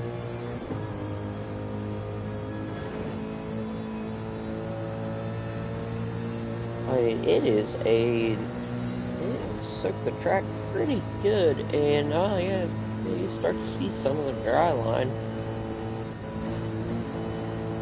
Oof.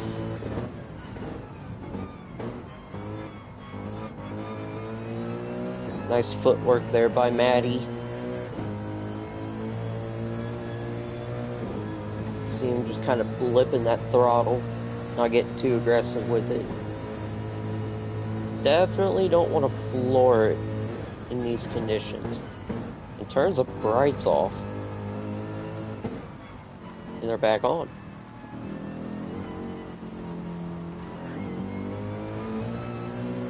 Huh. Let the chaos reign again, says Jaeger.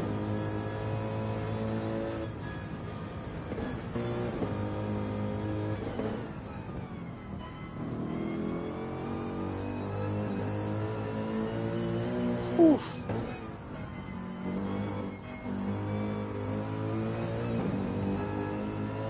Yeah, P1 wreck?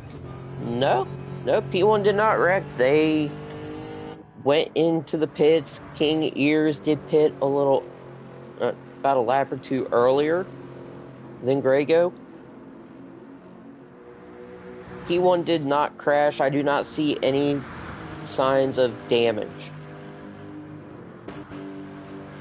I mean, that gap has remained steady around that 3 to 5 second mark.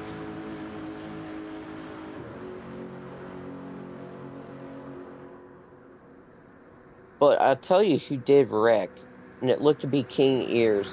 Front air damage, damage to both front wheels. Oof. Oh, he did go off, okay. ERA card did gain 10 seconds. Yet, like I was saying, King Ears did unfortunately, or at least seems to me that they did get into some kind of incident and caused a considerable amount of damage. So that's going to, well, I was going to say it was going to allow Harlock to pass them, but they're going into the pits as well. It's a race to the pits. Let's see what happens.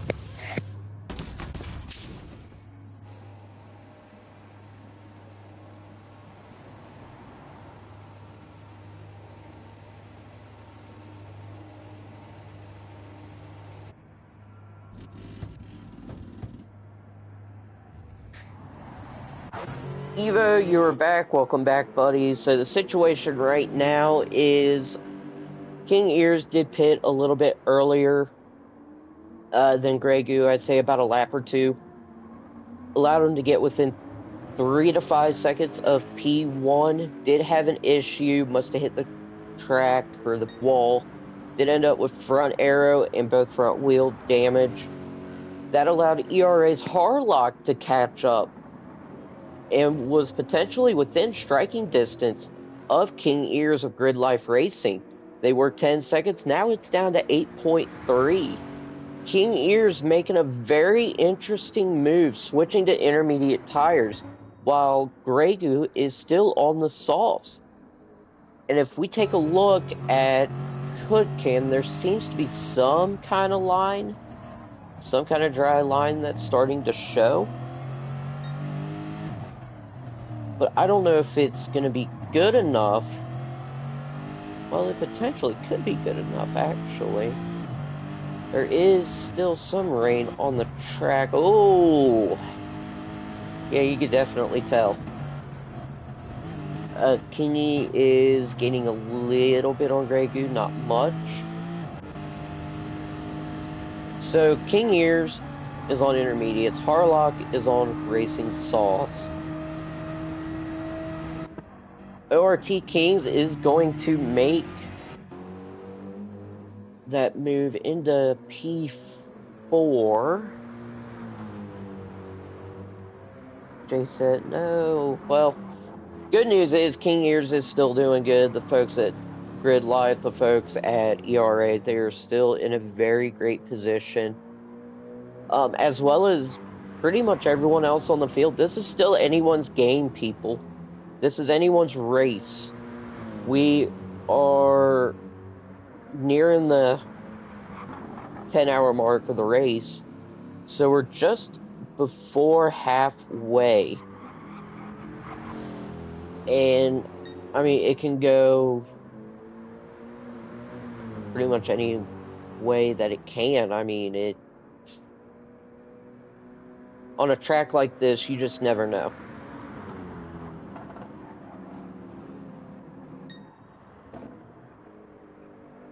Now, Jaeger is saying something interesting. Without any more rain, the inters might be a wasted choice. They might, but it kind of seems like Grey Goo is struggling a little. Because that gap was about 41 seconds separating himself and King Ears. It's now down to 36. I'm saying it's such a gamble at the Nürburgring or the Nürb 24. It is.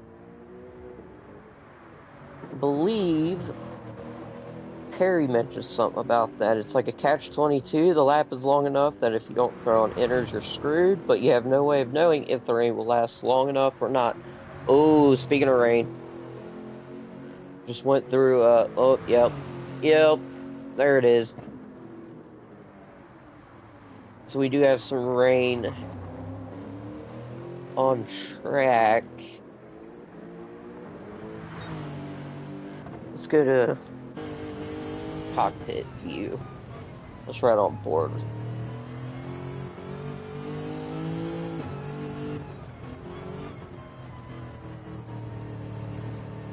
Kaizen saying this whole race is a lottery. It is. I mean, that's literally what it is. I mean, I would say it's the toughest race in the schedule. GT7 plays bless the rains in Germany. As the weather situation is unreal. Too dry for inners, too wet for slicks.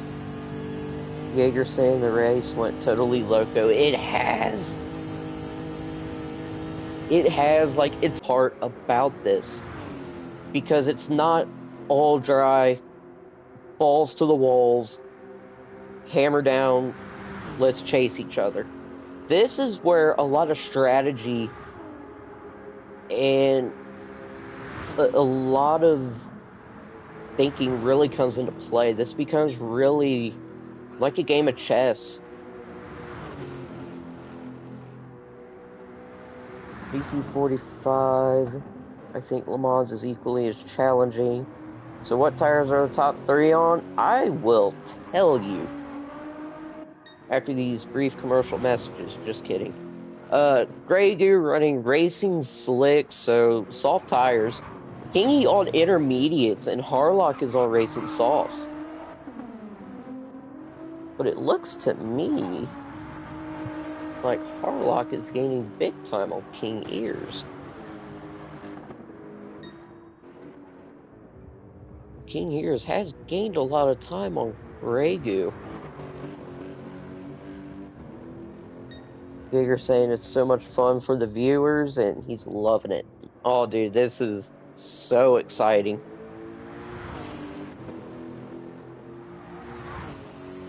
I love to see that, Roses. Evo, yeah, they've lost a ton of time on this lap. I would say 10 to 12 seconds, but hey, look at that. We got a battle for P2. That's going to be King Ears and Harlock. Harlock driving like an absolute madman on racing soft tires.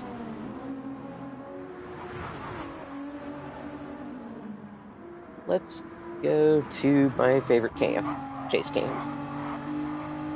See if we can get some good angles here of King Ears and Harlock battling for P2.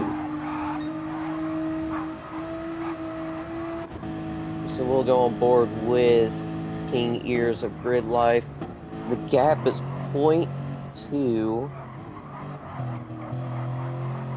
We're about 2 to 3/10 of a second of separation. Going around the mini carousel.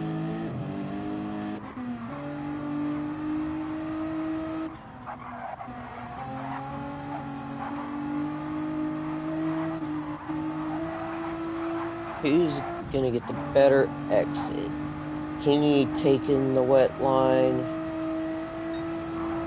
And Harlock, yep, look at that. Kingy is letting Harlock pass for P2, playing it smart, doesn't want to race too hard, especially on them intermediate tires. So ERA's Harlock is going to take P2, or is going to move up into P2, I should say. And the gap separating P1 and 2 no lander looks to be 33.2 seconds. So Harlock absolutely freaking getting it. King Ears into the pits. Minute 5 ahead of ORT's Kings. ORT Kings, ooh, little bit of damage there. Front arrow, right front wheel. Tires are wearing down quite a bit. Meanwhile, Eric Javi with a fresh set of softs. And looks to me like enough fuel to last the rest of this stint. So King Ears just pretty much going for a straight tire change. Looked to be no fuel. Leo's saying these operators are awesome. Dude, this has been great racing.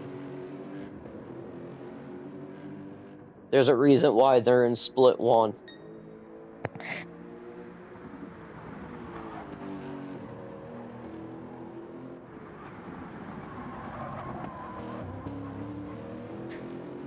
Eva saying, I'm stunned by my team. A lot of setbacks, slicks on a wet track 3 times in this race, and we're still 30 seconds behind P1.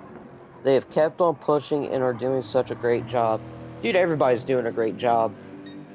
ORT in the pits. I gotta hand it to all the drivers. I mean, to have the motivation, the determination to go out and tackle a course like this is just mental. I don't care if you're Gregu sitting high and pretty in P1 or if you're freaking ATB in P14. Honestly, my hat's off to ATB for having that determination and is still pushing, trying to make up time to catch up to everybody else. This team, RA Black, very well could have said, you know what, screw it, we're done. We're going to retire the car. No, they're going. And I see them going the distance. So, everybody, I mean, should be proud of what they're doing so far. Because it takes balls to be able to run this track in these kinds of Ohio conditions.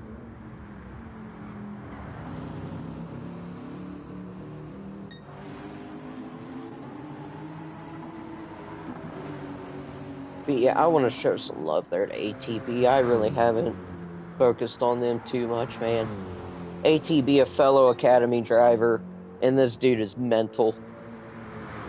Like, yeah, they're running P14, but that don't mean anything. I mean, this dude can drive. He is quick. And is very, very, very good at what he does. I mean, especially handling this Beamer around. And I mean, times are a little all over the place, but they're going to be all over regardless. Setting an 8:18.8 as the best lap. I mean, that's still good stuff, dude. An absolute masterclass in that BMW. So, hats off to you, ATB. Hats off to the rest of the folks at RA Black. So, Harlock is 27 seconds ahead of King Ears. Now, bear in mind, King Ears did pit, put on a fresh set of softs, and is about a minute 4 back from Grey Goo. So that dry line is definitely there. They're on lap 13 of 16. Just a reminder, they do pit at the end of lap 15, and that will initiate driver swaps.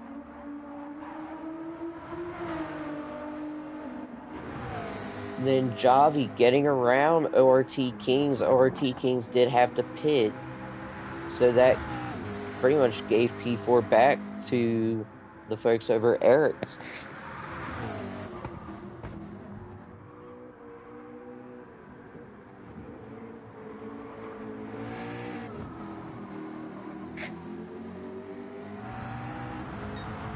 Pick is still running in 6th. Maddie doing a really good job is now in 7th. Shred running in 8th. P1R Brisbane is coming into the pits. Was on the intermediate tires. GT45 pretty much hit the nail on the head. The resilience from all the teams through split 1 and 2 is top level. No one doesn't want to take a checkered flag after all the prep and hard work. That is a fact, Jack. JP Leo cheering on ATB. AA Ron is great. Team AA Ron.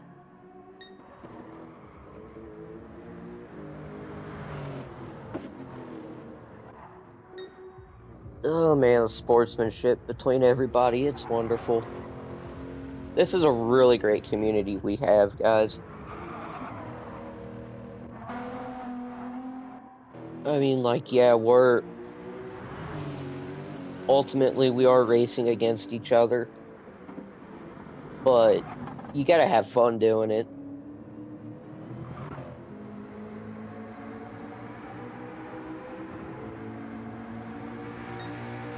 GT45 saying, we have seen some incredible recovery drives in both splits this season. Adversity is real, and each team will face it at some point throughout the season. Yeah, big time. ORT Kings still running in 5th. Eric Javi in 4th. Lucas is in 6th, and that vet doing a pretty good job in that vet, I should say, because I heard that thing got nerfed. So I mean, running in 6th right now is pretty great. And then Maddie, ooh, got a little bit loose. Maddie just having the drive of his life. I mean, I believe he ran as low as 9th or 10th, has moved up into 7th. Passing RH Shred, passing Brisbane. And then Leo, I am not sure what that means. I am sorry.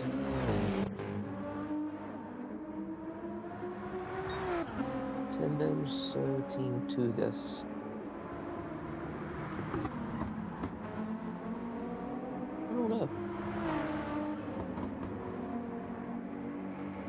RA Shred, though, doing a really good job. P9's Brisbane doing a good job as well. I mean, holding down P9 still within the top 10.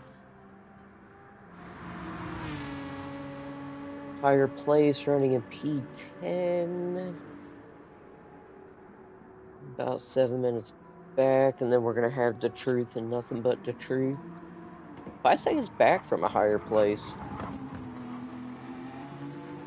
And Keplero running in 12, 7 minutes 15. 8 minutes 21. And then 15 minutes 59 seconds back from the leader. Okay, so pretty much all but 2 folks are on the lead lap.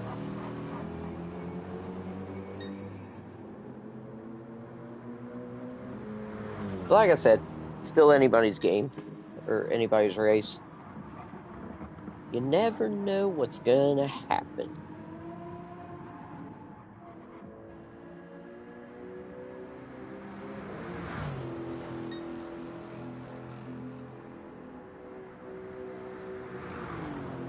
Just a shame that we cannot see these gorgeous liveries that were created.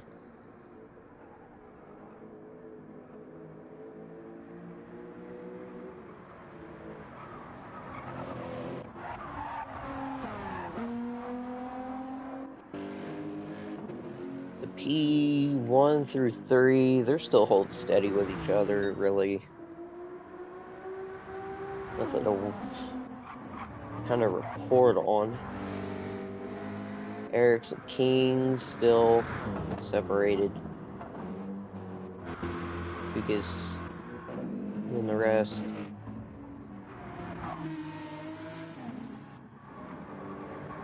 Okay. I'd say we probably had. Ooh, Skelly with a 3-second penalty. Must have been a pit lane. I'd say we probably had. Gosh.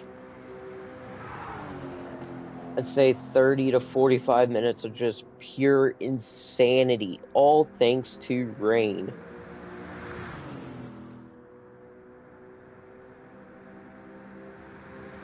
Roses, we are overtime massively. I know.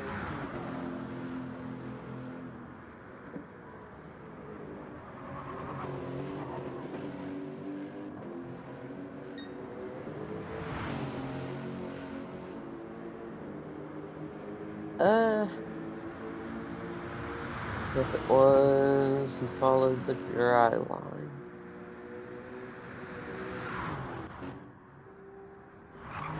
Oh, okay. Okay. Took me a minute to remember what I was talking about, and then I was like, hey, yeah. A 3-second penalty.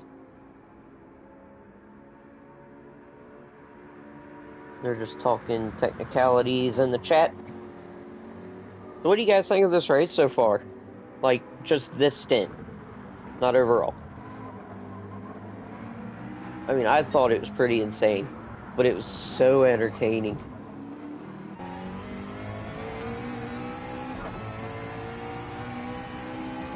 Ooh, I love that McLaren. Yeah, look how just open everything looks. Like you get in the cockpit view and you're like, hey, where's the hood?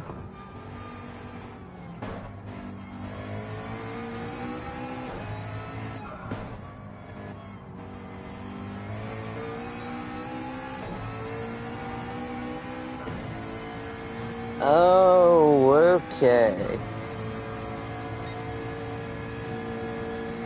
I see what you're saying, Leo. Alright, so Portuguese people are referred to as Tugas.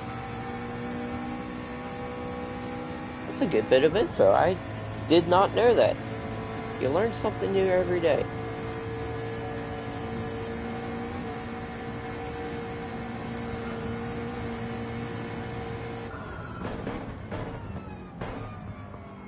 Just kind of sitting on board with Eric's Javi. I mean, I love the sound of that McLaren.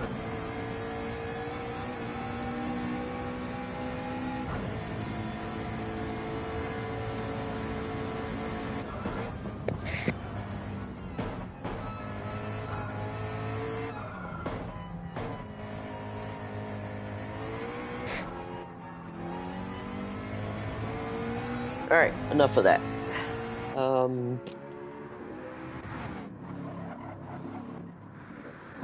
T the shredder. A higher place.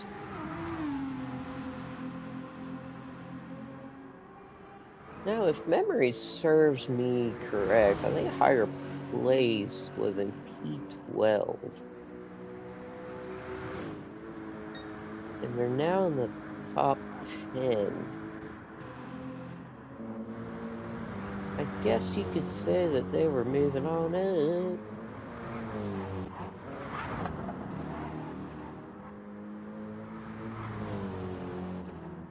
Let's go on board with ATV.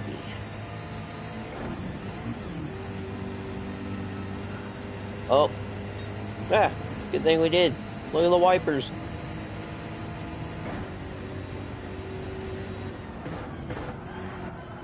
Ooh, got a little bit loose.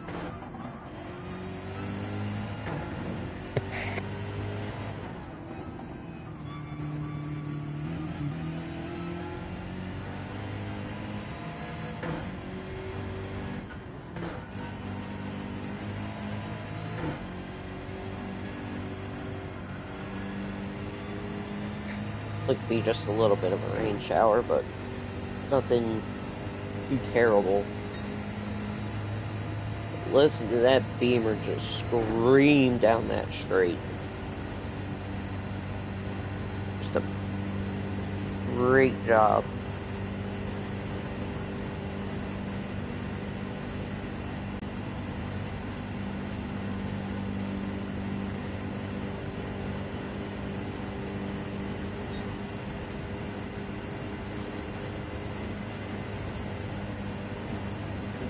Green team.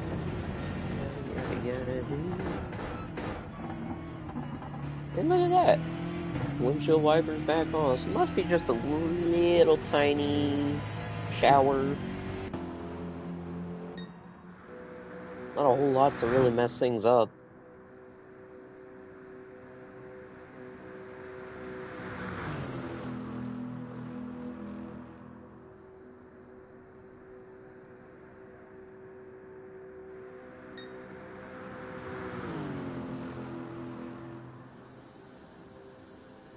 Now, I checked out the Discord chat here. Oh, we got rain. Some rain. What I thought was a little shower probably looks to be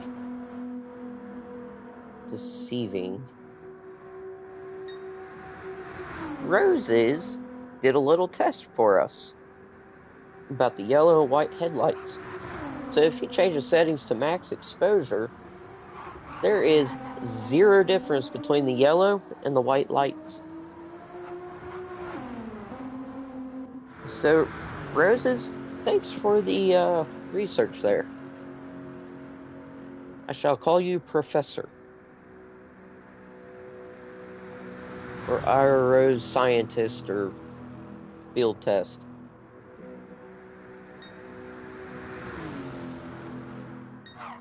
So, as you can see here, we are on the final lap of this stint. While we are at it, we are going to go through the grid for the last time. So, in P1, we have S7R's Grey Goo, 25 seconds ahead of ERA's Harlock.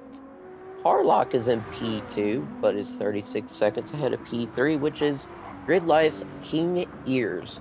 King Ears is 59 seconds ahead of P4, and that's going to be Eric's Javi.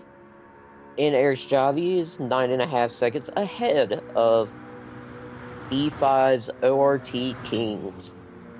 Kings, meanwhile, is 29 seconds ahead of P6. That is going to be Kukis. And Kukis is 1:03 ahead of P7, and that is going to be Matty. Matty is 30 seconds ahead of P8. That is going to be R.A. Shred. Shred, meanwhile, 2 minutes and 12 seconds ahead of P9, who is P1R's Brisbane. Brisbane, meanwhile, is 40.5 seconds ahead of P10. That is going to be none other. Don't look any lower, but look for a higher place. Higher place, 11.5 seconds ahead of P11. That is going to be the truth, and nothing but the truth serum. Serum, meanwhile, is 10.3 seconds ahead of P12's Keplero. Keplero is a minute 14 seconds ahead of P13. That is going to be AHR Skelly. Skelly getting a blue flag. I assume that's probably going to be from P2, P3. But last but certainly not least, we have RA Team Black's ATB. So that is going to be our grid heading into the final parts of this stint. So let's go back to Keplero. Or no, it was Skelly. And who is that behind him? I'm putting my money on Harlock. That is going to be Harlock. Harlock has gained quite a bit of time on Grey Goo, about 22.5 seconds separating them. And then 36 seconds separating himself and King Ears, so Harlock doing a really good job.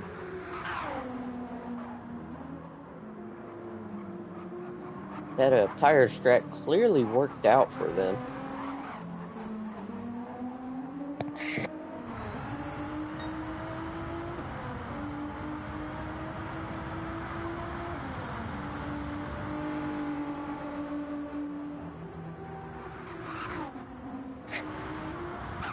I wonder,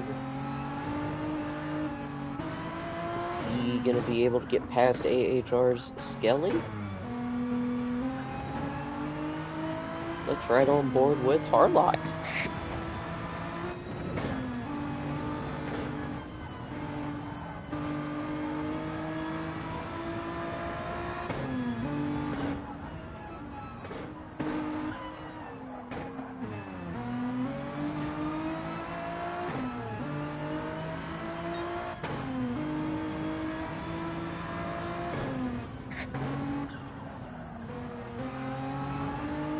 And alright, yeah, so it was an easy pass.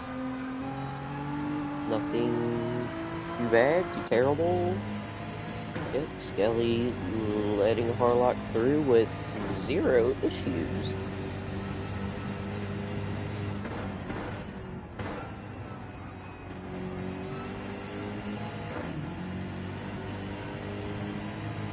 So let's keep an eye on Harlock. We really don't have anything else going on.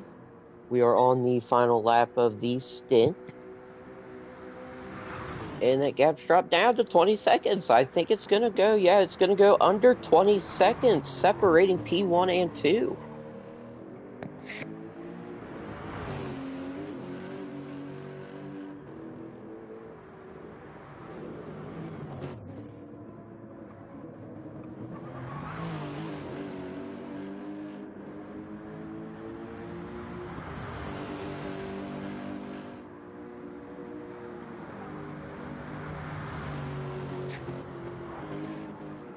So Greg is doing a really good job of handling this car in this vast array of weather changes.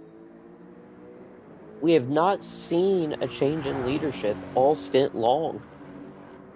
So S7R doing a wonderful job. ERA doing a fantastic job as well. Had a very smart pit strategy, couple gutsy calls, and that allowed them to move up into P2.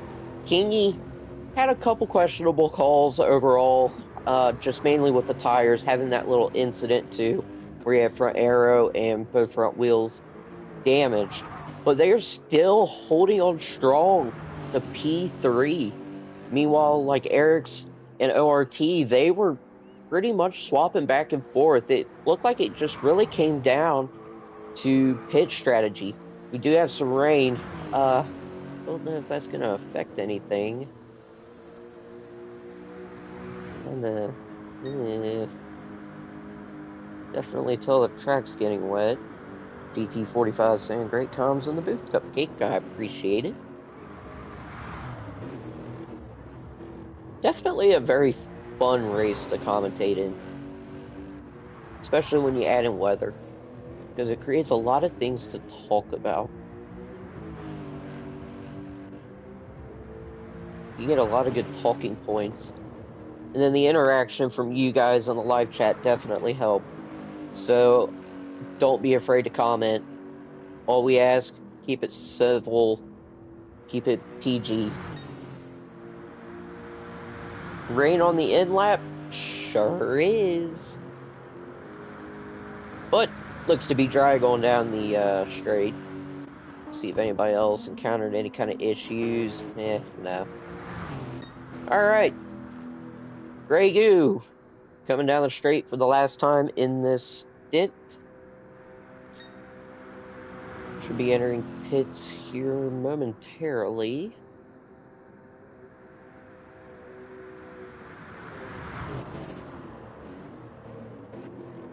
Not having any kind of trouble. Alright, so we should be seeing driver swaps pretty soon, actually. Hopefully that screen pops up. JP, I appreciate the love, buddy. Grey Goo is coming in. Come on. Harlock just entered the pits. Alright, so that's going to be it for S7R. ERA's Harlock coming into the pits. And they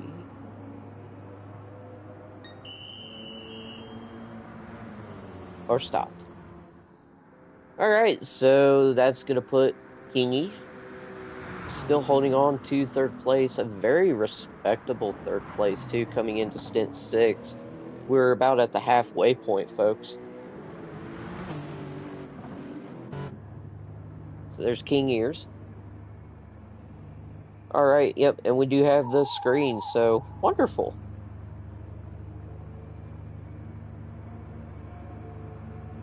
Kingy coming in.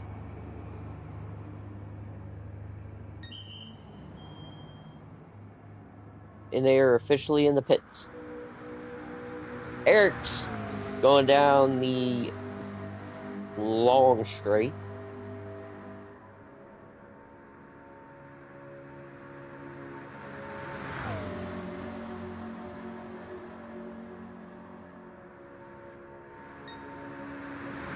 Take a little look-see here.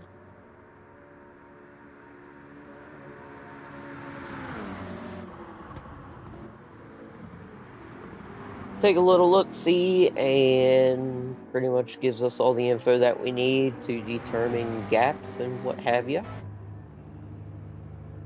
So Eric C. Javi just entered the pits. ORT King should not be far behind at all.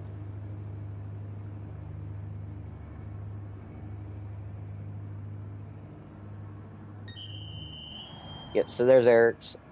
Just entered the pits. Nice eBay logo, by the way. ORT Kings, ew, had damage. Front arrow and both front wheels. That rain must have really slipped them up.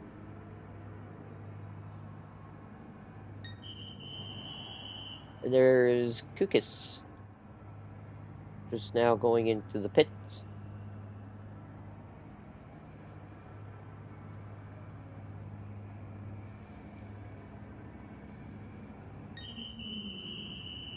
Kukis now officially in the pit. We got Maddie coming down the long straight. Underway here, and as we continue our course towards the 24-hour mark here, this is a part of the race where you really want to put your consistent drivers into the race. This is a part of the race where you just want good, solid, consistent, safe laps from your drivers to set up the final 8 hours for your top echelon racers to bring it home for each respective team. So we do have our defending champions, the Overboost Racing number 1 BMW out next. They have 21 seconds to the Erics Racing McLaren up ahead. From there, that brings us out into the GT Finland Racing 66 Corvette and Shadow behind the wheel of this car. So we are almost seeing the top half of our field out, and about 2.5 minutes now is that gap between 6th place and our current race leaders, to Sector 7 Esports number 5 Lexus. And that is being piloted by Gonkazo. If I butchered your name, I apologize dearly. Definitely would love to know how to pronounce that more efficiently. We don't like to butcher names here, but that is what commentators do best. So we do apologize if we get it wrong. The Shadow here is in 6th place. Obviously, we have drivers from all over the world taking part in our events here. We have drivers from every corner of the planet partaking in this 24 hours of Nürburgring here this weekend. And our Project Platypus Mercedes now is out on track. And this has been a pretty good story for the Project Platypus number 11 Mercedes. They started in 14th position here at the beginning of our race today, and now currently sitting in 7th place here. So Perry Platypus is behind the wheel of the Project Platypus number 11 Mercedes, and as he heads into the Goodyear curve here, the Dunlop curve on the GP circuit, he is now underway for stint number 6. So at the end of our 2-hour session here, we will be officially at the halfway point of our 24 hours of Nürburgring. I do have a request from our chat here to our viewers, to our amazing race fans. Let's get our likes up to 100. Let's hit that thumbs button, everybody. Get that thumbs button. It's free to do. It takes half a second. Let's see 100 likes before the end of our stint here today. I am your host, GT45 Gaming, and I will be hanging out with everybody for the next couple of hours. We will break the race down up to this point here once we get all of our drivers on track and moving, and ensure that we don't have any immediate battles that we need to be paying attention to, and we'll break down so far how the race has gone down from team to team. Absolutely, Cinna. Absolutely. I mean, normally on a track of this stature, we would see much larger gaps at this point in time, especially with the factor of the inclement weather that we are seeing today. Over the next couple hours here, we are expecting a chance of light showers throughout the whole couple hours. So the drivers are going to have to be hyper aware of that weather radar. So the race engineers and the crew chiefs in the paddock, on the computers, on the machines, watching everything that's going on, are definitely really fine-tuned into that weather radar. It has come and gone all day long, and it has absolutely at points turned this race upside down for some of these teams. It has definitely been an up and down day for all 14 of our teams here today at the 24 hours of Nürburgring, presented by the International Racing Organization. All right, so we've got a little bit of a gap here now between 8th and 9th place, it looks like. And currently we're sitting on the number 45 car. This is our pole sitter here, and Yanis Racing is of course piloting the car here for the Last Minute Racing GTR, and they are about 4 minutes and 20 seconds, so they're roughly about a little over half a lap in behind the current race leader.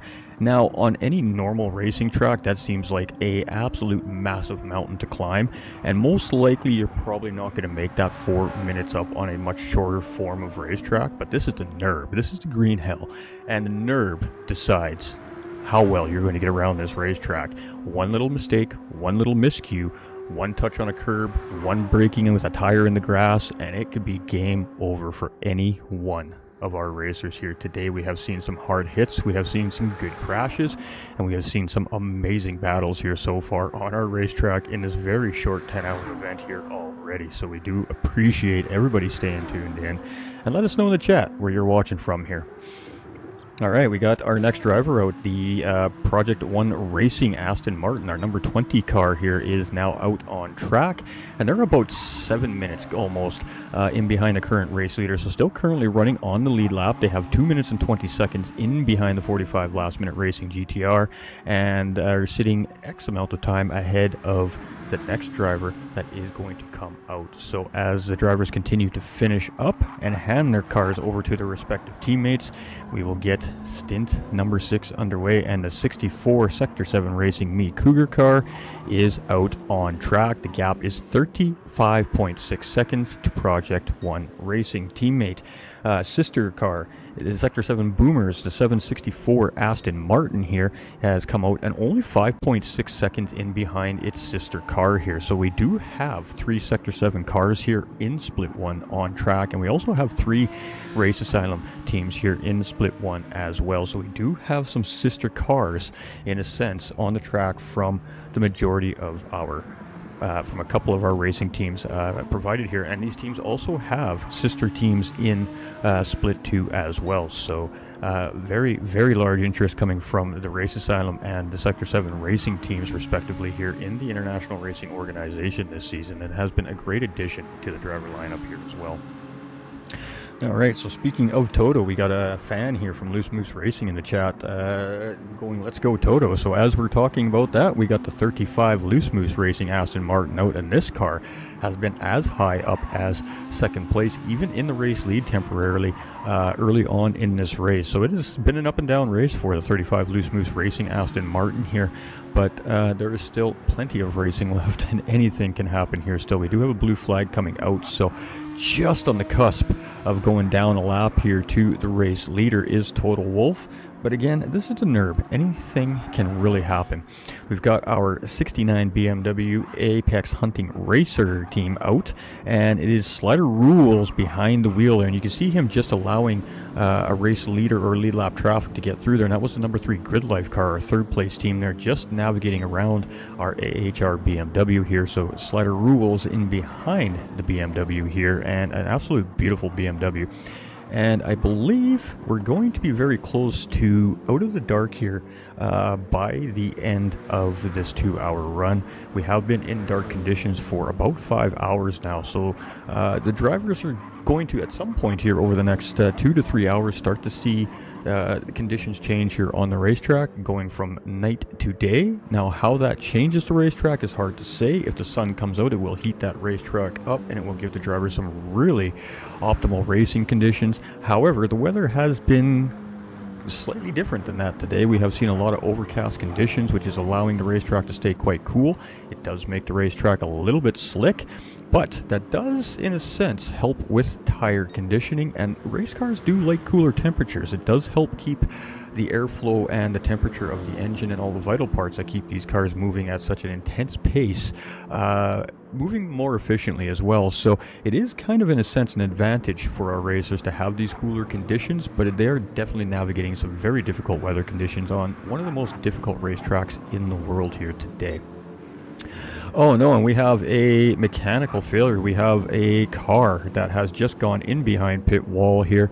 Serious problem for the Project 1 Racing number 20 Aston Martin there, and on lap 2, it looks like, of 16 here, they are going to be doing some mechanical service to that Aston Martin in preparation to try and get it back out on track here. So highly unfortunate. I believe that's the first time we've seen a serious malfunction here today as far as our racers go, and it looks like Project 1 Racing is going to be the first team to suffer a major catastrophic failure within that Aston Martin, and they will pull that thing behind the wall.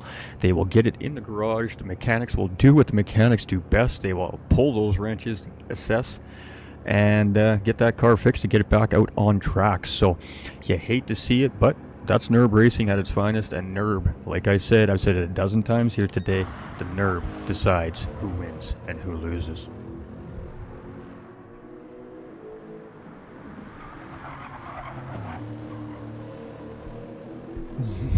Love it, Tommy, love it.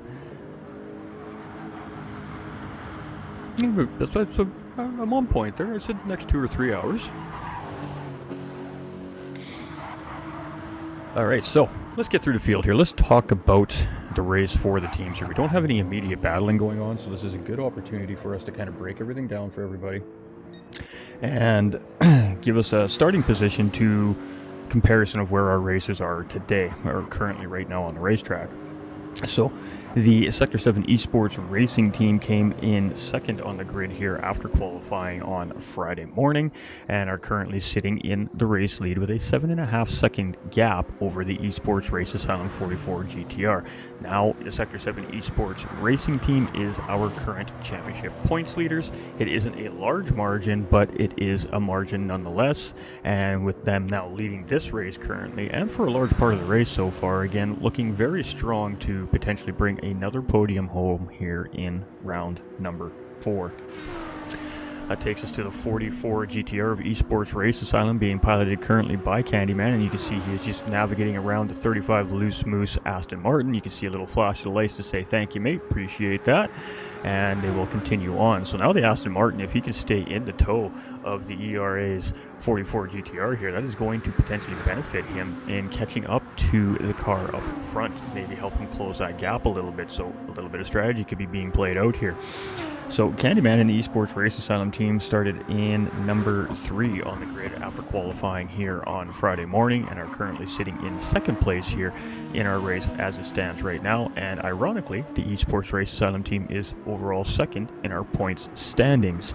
And that takes us down to our third place team, the number 3 Grid Life Lexus. And ironically enough, this is also our third place overall team in the championship. So the way that our top 3 sits is exactly how the top 3 sits currently at the Nordschleife into our number 11, and the Grid Life number 3 Lexus currently being piloted by SV's Payme, and he's got about a 1 minute gap in behind him, and he's got 43 seconds in front of him. So I mean, he has nothing really to stress him out or essentially apply any extra pressure. And really all he needs to focus on is putting in good quality laps here, try to close that gap up to Candyman, and do not let the Eric's Racing number 7 McLaren here close that gap up anymore. So with that being said, where is Eric's? Eric's Racing started in 5th place here after qualifying on Friday morning and is currently sitting in 4th place. So you can see some of these drivers have made some pretty good moves here in the first half of this race to try and give their teams a good chance at settling into a podium. And this is the only mid-engine car here on track today out of all the 13 other teams that they're up against. So it's an interesting perspective here to see how this MR is going to do against all the big motor cars, as I like to call it, the FR, the front engine rear-wheel drive cars, the BMWs, Mercedes, GTRs, Corvettes, absolutely blazing fast, the Lexus blazing fast, Aston Martin is very solid as well. So the fact that this mid-engine car is right there in the fight potentially for a podium at this point in the race means that this car is a little bit understated here, I think, and Eric's Racing may know something that the rest of the field does not with this car. So very interesting to see how this race continues to progress for this McLaren, and I would assume that in the wet conditions this car is actually quite good. These mid-engine cars typically handle the wet very well, and that's just due to that wide body frame that these cars have underneath of them. So that takes us to our defending champions, the number 1 BMW Overboost Racing team. They have had a slow start to their championship season here this season as they come in as defending champions. But boy, today they are looking very strong and are looking like they want to fight for that podium here today. They are currently about 2 minutes and 25 seconds in behind. And this race may be a very different race if it hasn't been for the up and down weather here. But the fact that that weather has come and gone and really turned this race upside down over the last 10.5 hours or so, the field is still quite close, and this race is far from over. So we do have some gapping right now, but that can change so quickly with a rain shower or an incident on the racetrack from one of our drivers. And we have a pit stop coming from our race leader here. Are we seeing some weather coming in possibly? We got Candyman coming into pit lane here as well. So there may be something that we are not seeing here. Obviously, we can't look up at the sky to see what the sky is doing. It does look overcast from what I can tell here, but that's about all I can see. So we are going to be keeping our eye on the conditions of the racetrack here, because that early pit stop from both those drivers, confirming that there is no damage on either one of the race cars, tells me that they know something that we don't know currently. Alright, so let's get to our GT Finland racing team. The number 66 Corvette started in 7th place here after qualifying on Friday and is currently sitting in 6th place here in the race.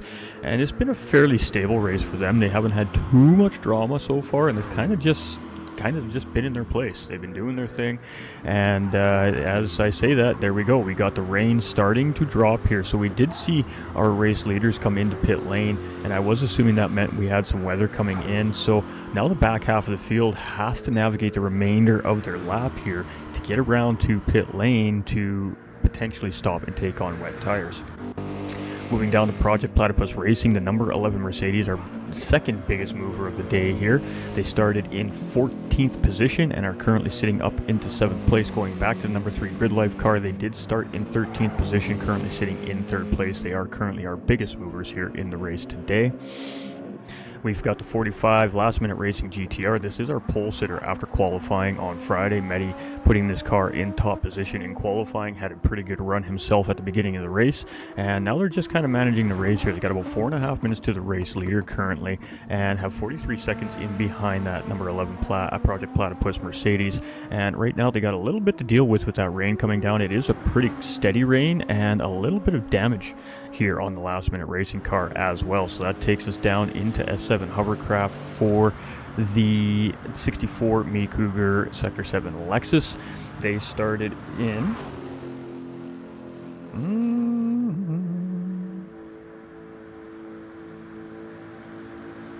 ninth place.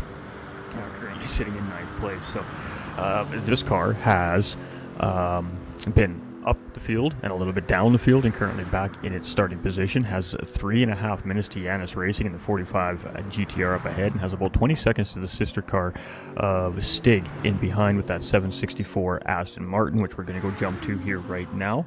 The Sector 7 Boomers Vantage here started in 10th place and is still currently sitting in 10th place, so no real big changes for them. They've been up and down in the field as well, and a lot of that due to the crazy weather we've had here today at the Nürburgring.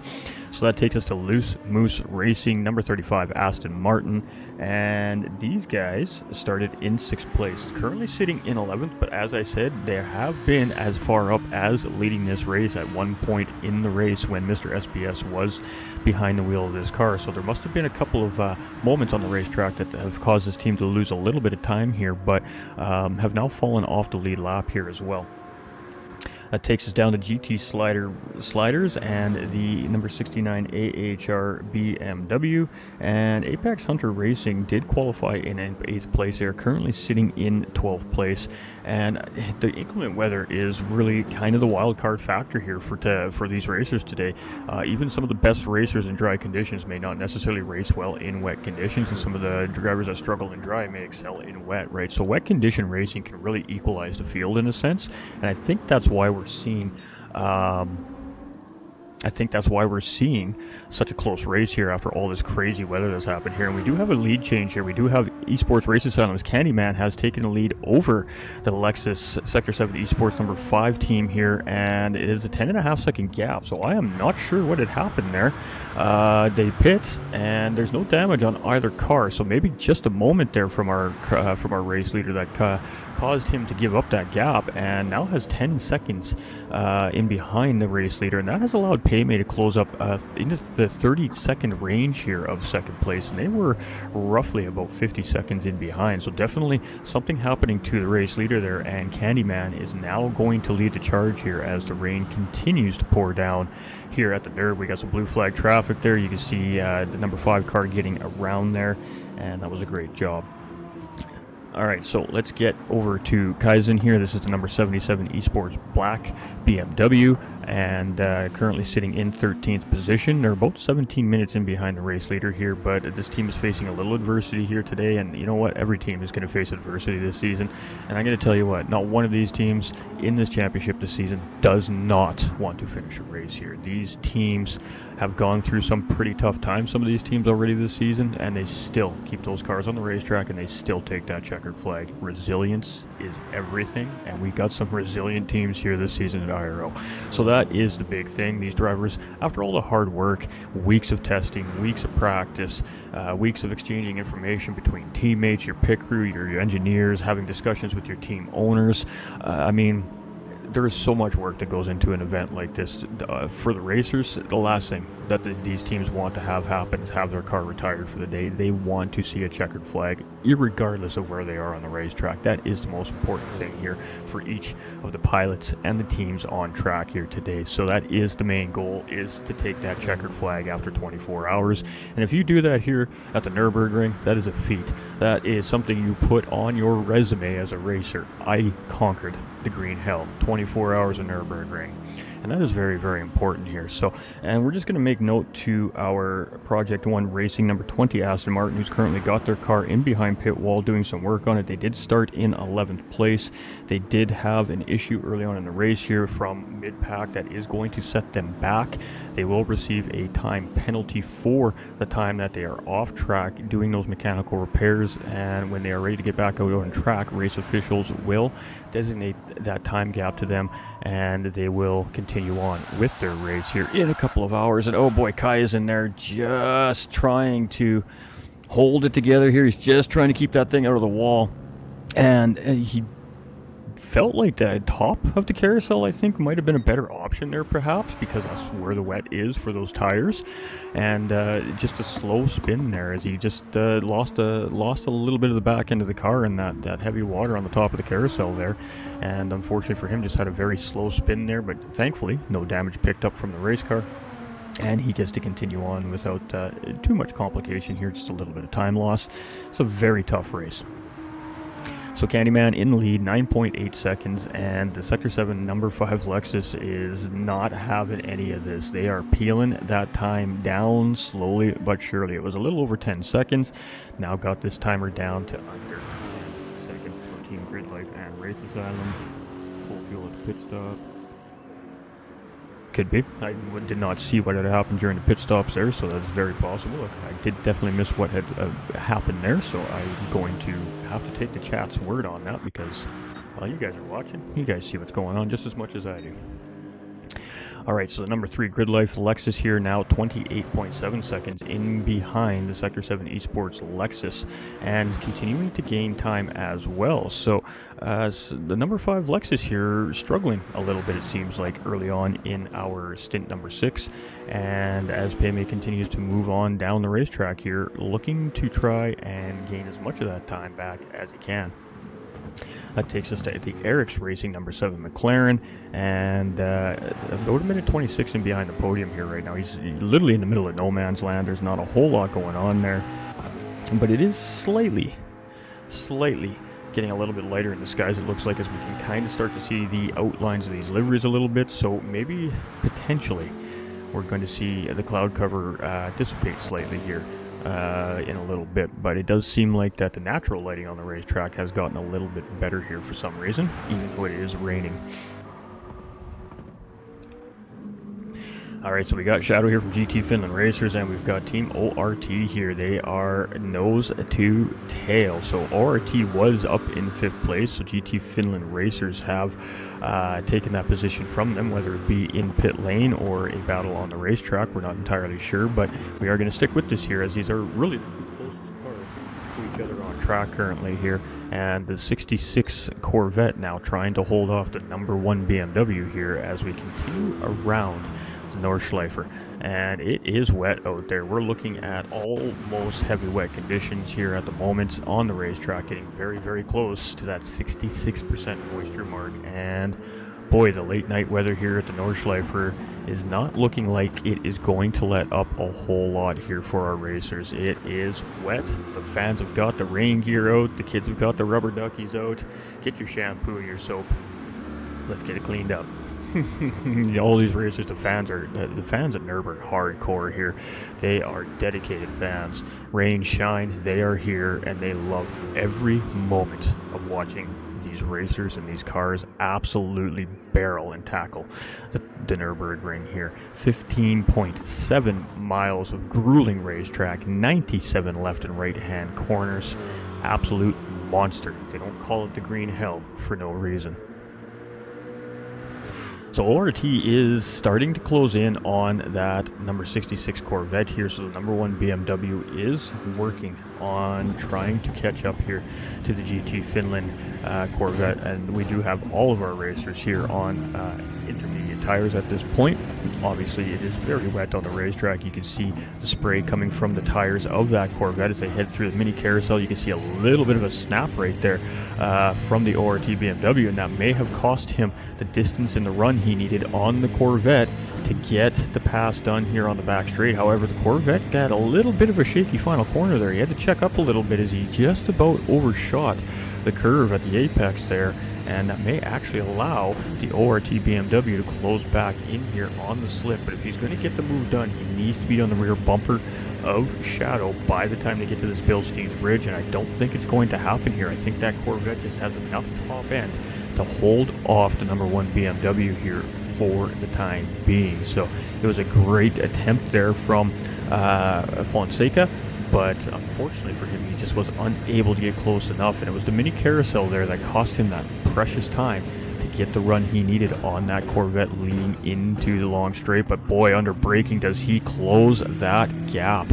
Absolutely right down to a car length, and we're going to stick with this. This is a good battle here. This is the battle we have on track at the moment, and not opting to follow in the slipstream here, so opting to continue to try and keep those tires cool, staying in the wetter line of the racetrack. We can see there is a very dark line right there.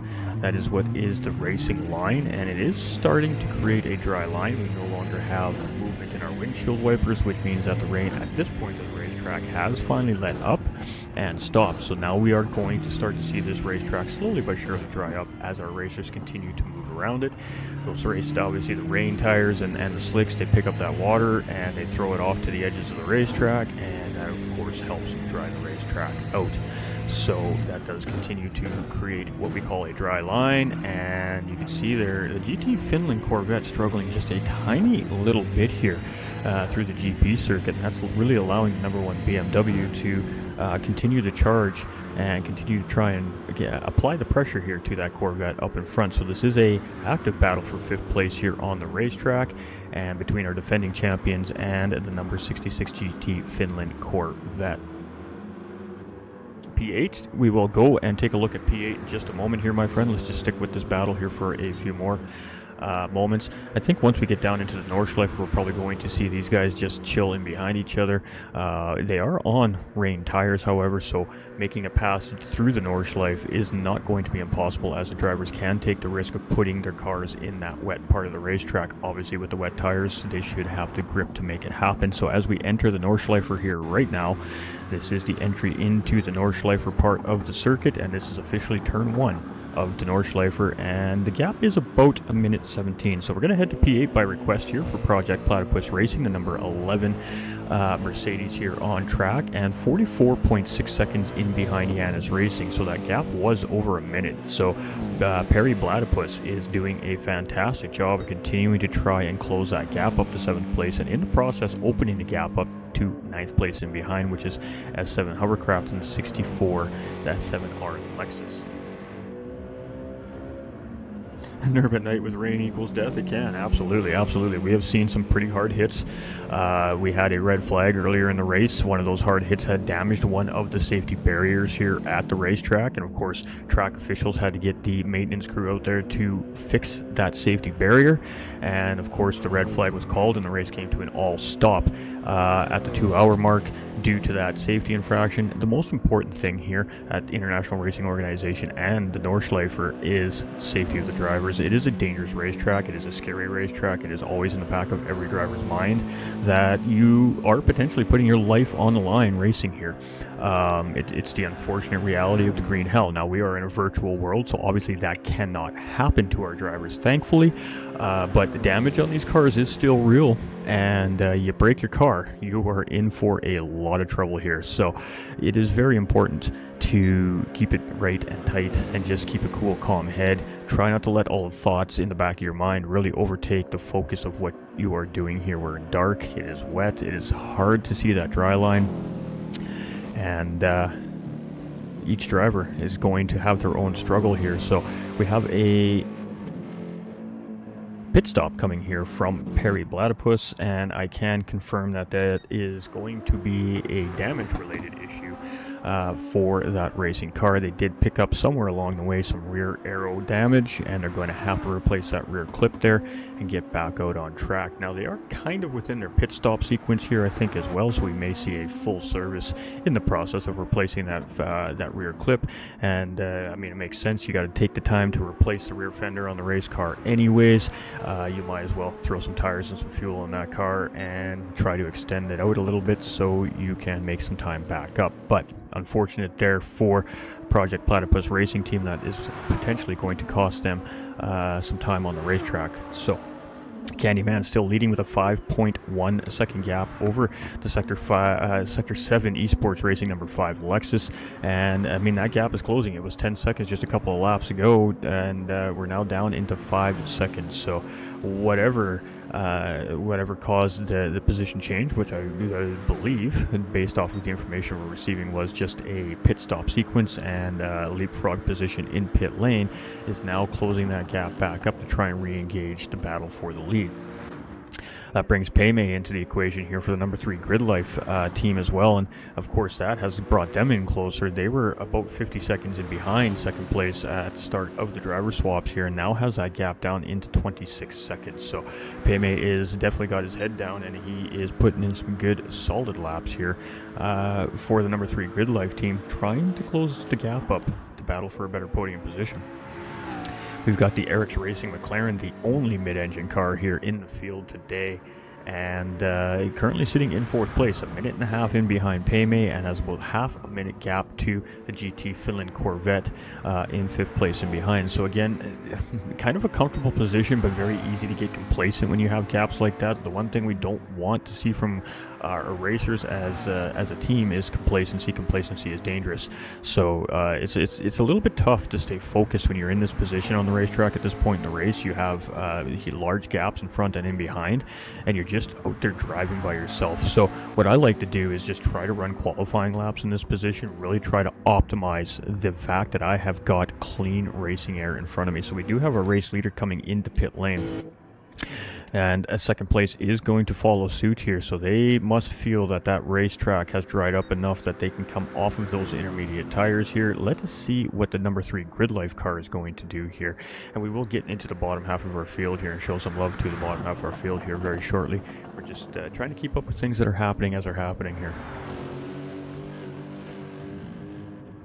Paymay is going to make that pit stop, so I guess the next question is, does Eric's Racing also follow suit? I mean, he's not close enough to gain position with these pit stops from Paymay and Kazo and Candyman, but he is definitely close enough to make up some time. Now, we do know that it's roughly about a 15 to 20 second pit stop here, not including any damage repairs. That will add seconds, obviously, to the pit stop if you have to fix damage, but overall, not a very long pit stop here for the race today. So pit stop delta is not the biggest concern here. Keeping the car safe is the big concern there, and boy, talking about keeping the car safe there, the Eric's Racing McLaren there just got it a little bit wrong, went really wide, got out into the grass there, but just managing to keep it out of the wall and keep it in a straight line there, so he does recover it back on track here. And I guess the bigger question is, are we going to see a pit stop here from the number 7 McLaren as he comes up the back straight here, leading towards pit entry as well? Your MR car merchants, I love it. It makes sense. I mean, I always, no matter where I see the Eric's Racing team racing, you guys are in some form of a mid-engine car, whether it be the Ferrari or the McLaren or something. Everywhere I see you guys racing, you're in an MR car. So that doesn't surprise me. That doesn't surprise me. That was an 11-minute lap. You know, it could have been a spin, could have been an accident, could have had a couple of spins, had to make a pit stop. It's entirely possible to have an 11-minute lap around the Nordschleifer. Very, very possible. All right, so we have a battle happening here. This is the number 66 Finland Corvette versus the ORT number 1 BMW. The Corvette just edges ORT out there heading into the final chicanes here. And boy, he got side by side with that Corvette there, but that Corvette showing its straight line prowess and managing to hold off the charge of that BMW. So that's a couple of times now we've seen the number 1 BMW attempt to get that pass done on the back straight over the GT Finland Corvette and has been able to execute it. So I think that they're going to have to change their game plan a little bit here to try and get around that car. If they don't jump them in pit lane here, they're going to have to find a spot, I think, on the Nordschleifer to make that happen, because clearly the BMW just does not quite have the top end that Corvette currently has here on the racetrack. Yanis Racing here for the 45, Last Minute Racing GTR. These are pole sitters coming into today's race here, currently sitting in 7th place, 248 in behind the ORT BMW, roughly about where they were when they come out from the driver's swap, give or take a couple of seconds here. And that takes us down to our number 11 Mercedes here. Oh, a pit lane penalty there, the big old 3-second penalty. Never like to see that. That's going to cost you about 5 seconds on the back straight, all said and done here. But continue racing. So Perry Platypus, 6.5 minutes in behind the race leader, did not lose a position. They're having to make that pit stop for damage, and S7 Hovercraft in the 64 Lexus in behind is about 1:43 still. So he did gain a little bit of time with that extra stop being made by the Project Platypus Mercedes, but not enough time to apply any pressure right now. 1:42 in behind. That's a large gap. It's an eighth of the racetrack essentially. So it's a few corners that he's got to make up there before he sees the back end of that number 11 Mercedes. Sister car, Sector 7 Boomers here, the 764 Aston Martin is about 25 seconds in behind their sister car here. They did come out about 5.5 seconds in behind the 64 Lexus, but now about 26 seconds in behind. So losing a little bit of pace to their sister car up in front. But that brings us to the Loose Moose Racing Aston Martin here. He has been closing that gap up to the 764 Aston Martin here. That gap was roughly, I think, a minute or 1:20 if I'm not mistaken. He's got this down to 20 seconds almost here. So this is a big gain right now for Total Wolf and the Loose Moose Racing Aston Martin, as he's taken about a minute out of Stig in front. So, we've said a couple of times through the broadcast that a 2-minute gap is not an insurmountable gap to make up here at Nordschleife. Point in case, Total has closed a minute's time up on Stig so far up in front of him. So it is easily possible to make up a minute, 2 minutes here on this racetrack.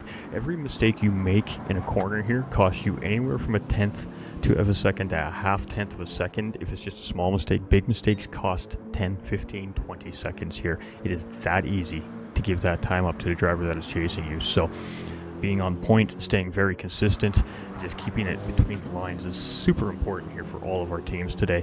And then we've got Kaizen here in the 77 Race Asylum Black GTR, and we are missing one of our cars. They are currently in behind pit wall doing some repair work to their car. That is the Project 1 Racing number 20 Aston Martin. We will see them back out in stint number 7. So it is Candyman. P1, come on, says Evo. But great racing on track from everyone so far. Tough conditions, absolutely. It's been a fantastic race here today as well. And welcome in, everybody. If you're new to International Racing Organization, you're just checking this out for the first time, this is our Endurance Championship here in 2025. This is a championship that runs throughout 11 months of the 2025 calendar year. It is 10 rounds of racing with 2 splits. We are currently watching our top split here. This is split number 1.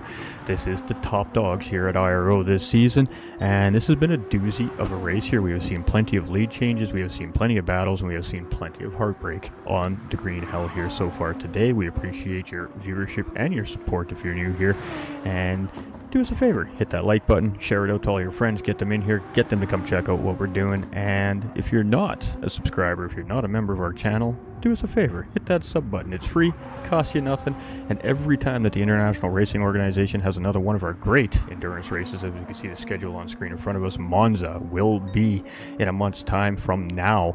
That will be round 5 of our endurance championship here from the International Racing Organization. And I gotta tell you, that is going to be one not to miss. That is going to be a high-speed, intense, action-packed race. So it's going to be a great season here this season, and we appreciate all the support. So if you're new, welcome in, and for our returning viewers, appreciate all that undying support as always. Don't forget to hit that like and that share for us. It's a free thing you can do, and it just helps us grow the page to reach new racing fans worldwide. All right. Whoop, we skipped number 2. Let's take a look here. We got 8.4 seconds between the number 5 Sector 7 Esports Lexus, and we've got Candyman leading the charge here for the Esports Race Asylum 44 GTR. They did make a car change. They were in the Corvette. They have opted to change into the GTR between round 3 and round 4. That takes us down into our 3rd place team here, which is SV's Paymate, the number 3 Grid Life Lexus, and he's cutting that gap down to the Sector 7 Esports Racing Lexus up ahead. 21 seconds now the gap. He continues to tick away, roughly about a second a lap here, it looks like, on the 2nd place racer up in front. That takes us down into Eric's Racing's number 7 McLaren. Ben behind the wheel here, and still just in that no man's land right now. 1:24 in front, 34 seconds in behind, and really just trying to optimize all that open racetrack, all that open space. Shadow from GT Finland Racers here in 5th place has 34 seconds to Ben in Eric's Racing, but this battle between GT Finland Racers and the number 1 BMW of Overboost Racing team here is far from over. It looks like the ORT is just 1.1 seconds in behind the Shadow here right now, and it just can't quite seem to find what he needs to get around that 66 Corvette here currently as well. That Corvette has shown some very great prowess in the high-speed sections of this racetrack, and it has proven to be very difficult to pass when it is in a straight line. So the Corvette is doing quite well at the Nordschleifer here today, sitting in 5th place, and he's doing a really great job at holding off our defending champions, the Overboost Racing number 1 BMW here for the time being as well. These are our 2 closest cars on track currently, and we'll be keeping an eye on this 5th and 6th place battle as our stint progresses. We've got Yanis here in the 45 Last Minute Racing GTR. Big gaps in front and in behind. He's in a much the same position as the Eric's Racing number 7 McLaren right now, just in no pressure and no one in front. Clean air, open track, really just needs to try and maximize where he is on the racetrack at this point. Head down and 110% focus. Try to put down some what we like to call qualifying laps, and you really just try to optimize the free space that he currently has on the racetrack. That takes us down to the number 11 Project Platypus Mercedes. They are 1:22 seconds in behind the number 45 Last Minute Racing GTR, and have a fairly healthy gap over the number 64 Lexus as well. So much of the same position here for our 8th place driver. It's all about just trying to get good quality fast laps in, and very consistent as well, and hopefully they can close up some time and make it all work.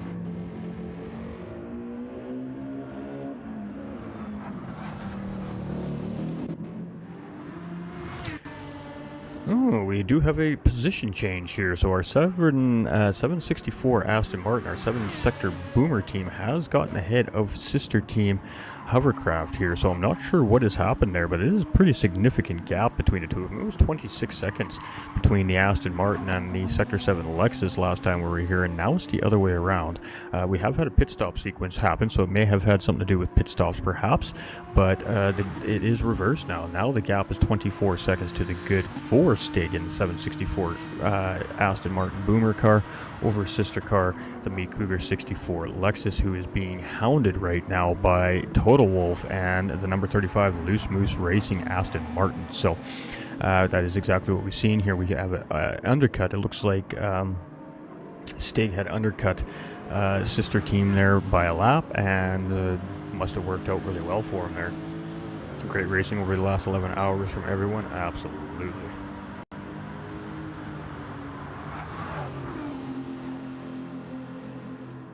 we're going to stick with this here too. So we got 2 developing battles on track right now. One developing battle on track right now is we've got ORT coming in for a pit stop here. GT Finland racers have opted to stay out and continue on. So that battle is, for the time being, done and dusted. So let's get back to our battle here for 10th place. Total Wolf losing a little bit of touch there with the number 64 Lexus up in front here, but we are going to sit with this here for a couple of minutes and see if anything develops. How are we all doing today? It is, well, it's very late in the United Kingdom and our European area right now. We're looking at about 2 in the morning there. So for our UK viewers that are still hanging tight with us, you guys are legends. It is absolutely super late where you guys are at. And we're getting about into breakfast time here in Australia right now. We're just about past dinner time here in North America as well, give or take, depending on what part of the country you live in or the continent. So we do have viewers from all over the world, and we've also got racers from all over the world here today. So this is what I like to call a worldwide event. I absolutely love it, and that is why we are called the International Racing Organization. So Hovercraft has done a good job to really open that gap back up to Total Wolf there. We had a miscue there from Total Wolf while he was chasing down the car a little bit there. He managed to keep it together, but cost him a couple of seconds of time, and now he's got to deal with a blue flag situation here. So we do have, I believe that's the Grid Life number 3 car closing in here on the 35 Aston Martin, and that's exactly who it is there, as we can see him coming up in behind. And it is most certainly getting a little bit lighter in the sense here on the racetrack, because we can just see the liveries that much better. Netherlands here, going to bed now, 3 a.m. Oh yes, absolute legends. Perth are just getting up. Oh, look at that, coming in from Ando. We are on the ball with our time zones here, I tell you what. Been doing this for a while. We're pretty used to the time zones from all over the world, so we've got a fairly decent grasp on it anyways. But Total Wolf here now has that Grid Life car right on the back end there. You can see the number 3 car giving him the signal that, hey, I am closing in, I do want that position. Next blue flag zone, please make sure you give it. So tough spot for the 35 Aston Martin to be there. See, he had to pull into the wet line a little bit there to allow that number 3 Grid Life car to get through. And boy, whatever happened to Total there was a rough one there, because that car is all kinds of beat up right now. We've got GT Sliders here in our number 69 AHR BMW, and we have not shown a whole lot of love to our Apex Hunter Racing team here yet in this stint, and we haven't shown a whole lot of love to our 77 Esports black car either. So we're going to hang out here with the AHR 69 BMW for a minute, take a look at that absolutely beautiful livery, and hang out with our boys here for a minute. Obviously you're still going. Well, you're a legend, right? What sleep? Yeah, I don't know, Jaeger. What is it? I think that's that thing when you close your eyes and then you just forget what happens for the next few hours, you know? But, yeah. I think that's what that is. It's for the week. That's right. That's right. Sleep is for the week. All right, so Slider rules in behind the AHR car, and oh boy, some of these drivers are just really struggling with potentially the wet conditions, or maybe the dark conditions, or maybe a combination of the two. There's some damage here on this race car here as well, unfortunately for AHR, and tough day for some of our teams out here. But I mean, when you come to the 24 hours of Nürburgring, it's in the back of your mind that the racetrack could potentially win the battle for that particular racing day. And I mean, that's just what we expect as racers and racing teams coming into an event like this. It's not necessarily a battle against each other, more so than it really is a battle against a racetrack. And we've said that a couple of times this season already, because we've had a couple of pretty difficult racetracks with Bathurst in round number 2, and now we've got the Nürburgring here in round number 4. The next difficult track is really going to be our round 6 at Le Mans. So it seems like about every other round we get a very difficult racetrack here for these racers to navigate, and as these racers come in, they're more than well aware of the risks that's involved with the task at hand, and you just gotta keep pushing forward, and that's exactly what we're seeing from all these teams. Irregardless of what's happening on the racetrack, they just get the car dealt with, and they continue to put miles down. And we're going to move to our 77 Races Island Black BMW here. This team also swapping cars. They were in the GTR. They have now moved to that BMW. And we've had 3, I believe, car changes come out of Split 1 here between rounds 3 and 4. And we have had the Project 1 racing team, formerly known as Raw Talent Racing, also changed their team name here in the throughout the season here as well. So some different things, so the viewers are a little bit lost at what's going on here. Just trying to recap on what's going on. Now, the car change is a free car change for these drivers for the first one, due to the balance of performance update that happened a little over a month ago.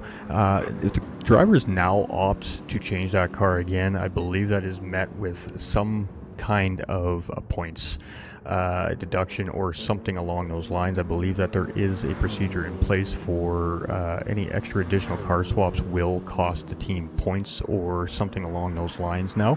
So for those that have used up their free car changes, they really got to hope that they've made that pick right for the remainder of the season, because now if they've got to make that change again, it is going to cost those teams, and it's going to cost them where it counts the most in the standings, I believe. So it's very important that if you're going to make that car change, you really make the right decision, because we've still got 6 months of racing left in the season, and we will most certainly see at least one more physics update change before the season is over. So the big question here is, has some of these teams potentially jumped the gun on using up that free car pick?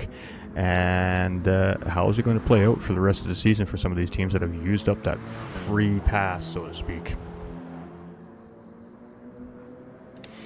All right, head back to P1 here.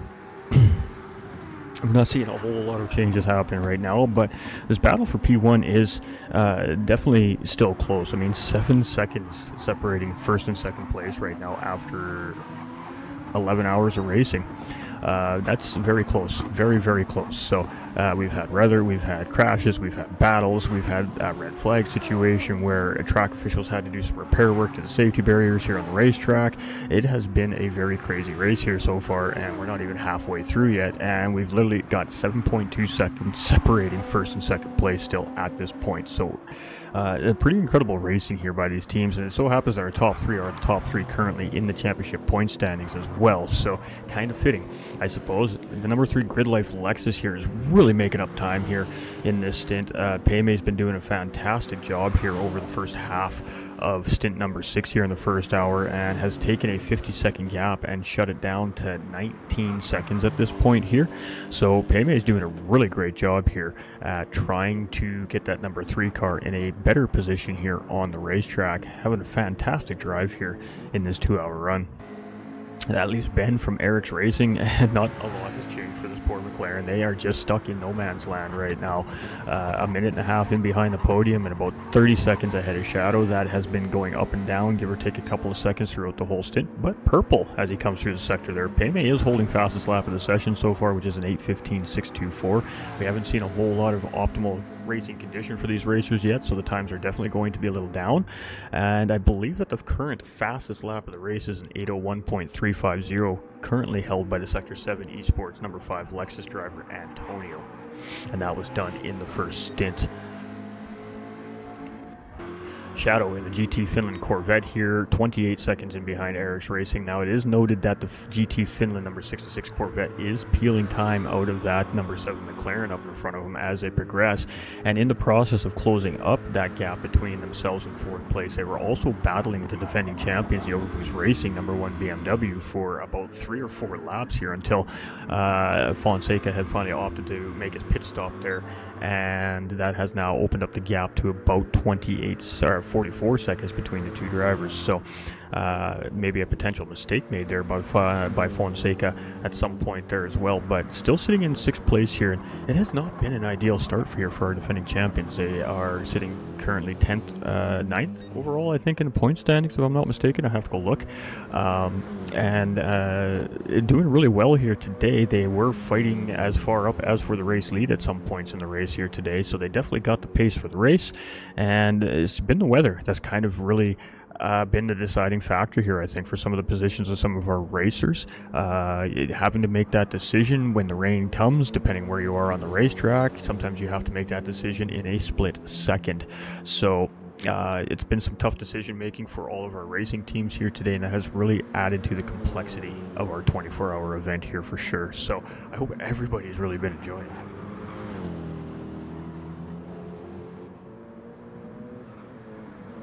Tell that to the many heart attacks I've had today. Yeah, I mean, the heart's still beating. You're doing good. You're doing good, as always, Ray. You know, you have a divine skill, and your coordination and organization and communication is just top level. And any organization that has you calling the shots behind the scenes is very fortunate to have it, because I don't think things would go quite as effectively sometimes in certain situations without that very important thing called communication. So you do a great job, Ray. Don't stress yourself out so much. Alright, so Yanis Racing here for the number 45 GTR. Again, not a lot has changed here. 2.5 minutes in behind the defending champs, and about a minute ahead of the Project Platypus Mercedes. They were closing in on Yanis Racing there for a little bit, but it looks like Yanis has found the pace back again here and started to open that gap back up over the number 11 Mercedes. So not a whole lot doing here. Project Platypus Racing obviously just making a pit stop recently there, hanging on to that 3-second penalty. That is most certainly a pit entry or pit exit infraction, and they will have to serve that at the back straight, which is where they're coming to now. And this is an absolutely devastating spot to have to serve a penalty here. It is right on the fastest part of the racetrack, and it's right at the exit of the corner, so it absolutely just murders all of your momentum, and then you've got to get the car back up to speed, and it doesn't really get back up to speed until you're basically at the bottom of the hill coming back down into the braking zone. So the time loss is quite significant having to serve a penalty. A half-second penalty relates to about 1.5 seconds here. That 3-second penalty is probably close to 5 seconds compared to a car that is flying at race pace. So it is pretty significant. The last thing you definitely want to be doing at the NURB here is taking those penalties a little bit of air as we come down the drop there. And that can be a little dicey, obviously, with the wetter conditions on the racetrack as well. If the car just hits the wrong way, it could most certainly step out on you.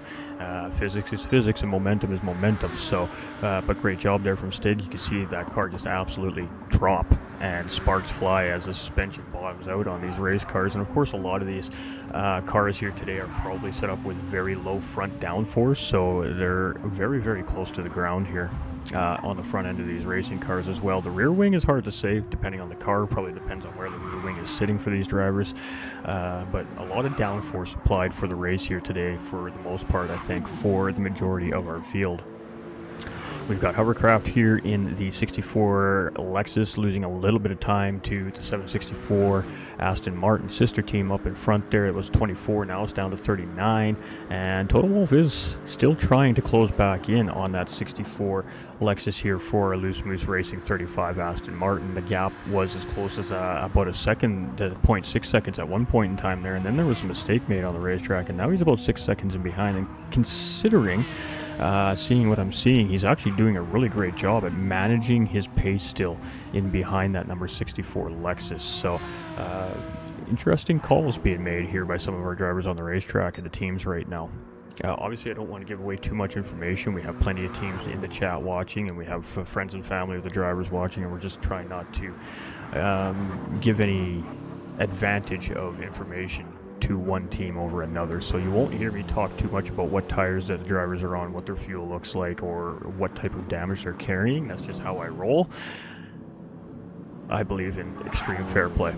That's just how it is. So I apologize. I know you guys like to know those things, but if we wanted you to know them, we wouldn't have that beautiful banner at the bottom of the screen. So it is Kaizen here in the 77E Race Asylum black car. This is a BMW here, and again, a very strong car for the racetrack. These BMWs were built and designed to race the Nürburgring. This is kind of home base for BMW here, I would imagine, for testing grounds for their race cars, and so the BMWs typically do quite well here. Just got to get it around. I mean, that's the big trick. Good luck everyone throughout the night. Heading to bed early since I'm doing stint at 11 and have to be up before 5 a.m. You're used to that, Tom. You'll make it, buddy. You'll make it. Have a good night, my man. We'll see you in a few hours. How's it going, Alpha? Alright, so 1854 is the 77 Esports, not Esports, Race Asylum BMW, pardon me. 2 laps currently down. It's been a tough day for that 77 GTR, but you know that team, they're in tough this season. They are the last team to make it into Split 1, and I mean, Split 1 is obviously extremely competitive. So you know, some of the teams that are at the bottom end of Split 1 don't necessarily quite have the pace of some of the drivers that are in the lineups of these faster teams, so to speak. So you know, the resilience and the intensity has to be even stronger within those teams, because they're in tough racing. The conditions today are very tough. It is just being a very tough day for some of our teams here, and the 77 BMW is no exception, having a tough day on the racetrack. But again, they're still out there and they're still moving forward. They're still putting the miles on that car. They're still getting the seat time. The seat time is so important. Irrelevant of where you are on the racetrack, each driver requires seat time. That's how you get better. That's how you get faster. That's how you improve as a racer. So regardless of the result here today, massive amount of seat time on one of the most difficult racetracks in the world. You're not losing. No matter what happens today, no driver is losing here, because the experience and the knowledge that you are gaining from this 24-hour race, it can't outweigh where you're going to finish on the race. I mean, obviously, if you win the race, that's going to feel pretty darn good. But at the end of the day, it's no different for our race winners either. You know, there is a lot of data and information to come out of the race, and there's a lot of that data and information can tell our racers moving into their next round, right? So true success really comes from what you can learn and how you can improve, and that's really what it's all about. And then some of these teams here that are feeling a little outweighed, so to speak, in Split 1 here are here for that exact reason. It's all about that experience and that time and that seat time, and just continuing to find those improvements. So we love to see the absolute resilience in all of our teams here this season. We've got the number 5 Sector 7 Esports Lexus here, starting to lose touch a little bit with Candyman. That gap is now 13 seconds here on the racetrack. So Candyman just absolutely on it here in our number 11 plus, and that leaves us with Paymay here in the number 3 Grid Life car. The gap was 50 seconds at the beginning of the driver swap sequence here, and he now has this gap down into 12.1 seconds. So at the pace that Paymay is currently closing in on the second place number 5 Lexus, there is a possibility that there could be a battle before driver swaps happen between these two cars if the two of them continue to track on the pace that they are tracking. We've got Eric's Racing's number 7 McLaren here. We do have Ben in behind the wheel, and that gap hasn't really changed a whole lot to 3rd place or 4th place in behind. It stayed very steady, which tells me that he is running fairly steady laps in comparison with the car he's chasing, and of course the car he's trying to get rid of. So he's not got what I would call a very comfortable gap in behind. He has a good cushion in behind, but due to the nature of the track we're on, 29 seconds is not entirely a whole lot of time. It gives you a little bit of breathing room, but if you make a bigger mistake, that breathing room disappears very, very quickly. So he's doing good. Really just, again, trying to optimize the free space on the racetrack right now, and, you know, set up the next driver to take over. A GT Finland Corvette, the number 66 team here, has 30 seconds in behind the Eric's Racing team. That is kind of just being maintained now at this point. He was appearing to close in a little bit on the number 7 McLaren, but the gap has seemed to just kind of stabilized at about that 30-second mark at this point. And the ORT number 1 BMW, who was battling for about 3 or 4 laps with the GT Finland race car, now 41 seconds in behind. So I'm not exactly sure what had happened there. If there was an incident with this car on the racetrack, I really can't foresee them losing 40 seconds in pit lane to the GT Finland race car. So I suspect that something had happened here to number 1 BMW that caused an extra stop and some time loss for these guys. That takes us to the 45 last minute racing GTR here, and this is interesting. Even though we're seeing our field on racing tires at this point, we are seeing these drivers still dip into the wet edges of the racetracks in some spots of the racetracks, and that may be in a bid to just try and knock the tire temperature down a tiny little bit in those racing slicks, just to try and get a little bit of longevity out of them. So it's an interesting strategy we're seeing from some of our racers that are on the racing slicks here, utilizing a little bit of that wet track still to just try and kind of cool those racing slicks down a little bit so they don't overheat on them. That is an interesting strategy. We've seen that played out here a few times today from our racers. And whoa, Perry Platypus coming around that final corner leading to the back straight there got a little bit ambitious and got himself out into the grass there, but he does a fantastic job at keeping the car out of the wall and underneath of him there. And as he heads up the back straight here, he is looking to start lap number 9. I guess the big question here now is, when is Perry going to opt to pit? This driver has been carrying some significant damage on this race car for quite some time here now on the racetrack, and it's starting to give a little bit of time up away to the 764 Aston Martin and behind due to it now too as well. But when you've got a minute plus gap over the driver chasing and behind you, this does allow you to make these tougher decisions, to just deal with it and just try to stay on your scheduled sequence here. And I think that's what we're seeing from the Mercedes here, the number 11 Project Platypus Mercedes. I think we're just seeing them just stick to their pit strategy here, tough it out. They've got the gap, you know, take our time loss now, make up for it later. Alright, so it is Stig here in the 764 Sector 7 Boomer Aston Martin here. Again, 55 seconds in behind Perry. Perry now making a pit stop here. I believe that's a scheduled pit stop, maybe slightly early, but going to now attend to that car and get it back into a better racing condition for himself. And Hovercraft is 51 seconds in behind sister car here, the Cougar Sector 7 Racing Team, the 64 Lexus of that sister car there. And Total Wolf is slowly but surely starting to close back in. That gap was about 5.5 seconds a lap and a half ago, give or take, and he's got it just about just a little under 5 seconds here now. So Total Wolf for the 35 Loose Moose Racing Aston Martin here is doing a pretty good job at trying to close in on that top 10 here right now, and he's got 2 minutes to the good in behind him, so there is absolutely no pressure in behind right now. Really the focus is on trying to see those taillights right in front of him at this point. He can see the car up ahead of him, so he knows he's there, which is incentive, and really the goal is to continue to make those taillights bigger and brighter. So currently this is about the closest thing we have to a battle here, so we'll kind of be keeping our eye on the back end of the field here, that P10 position, as we continue on here through our stint.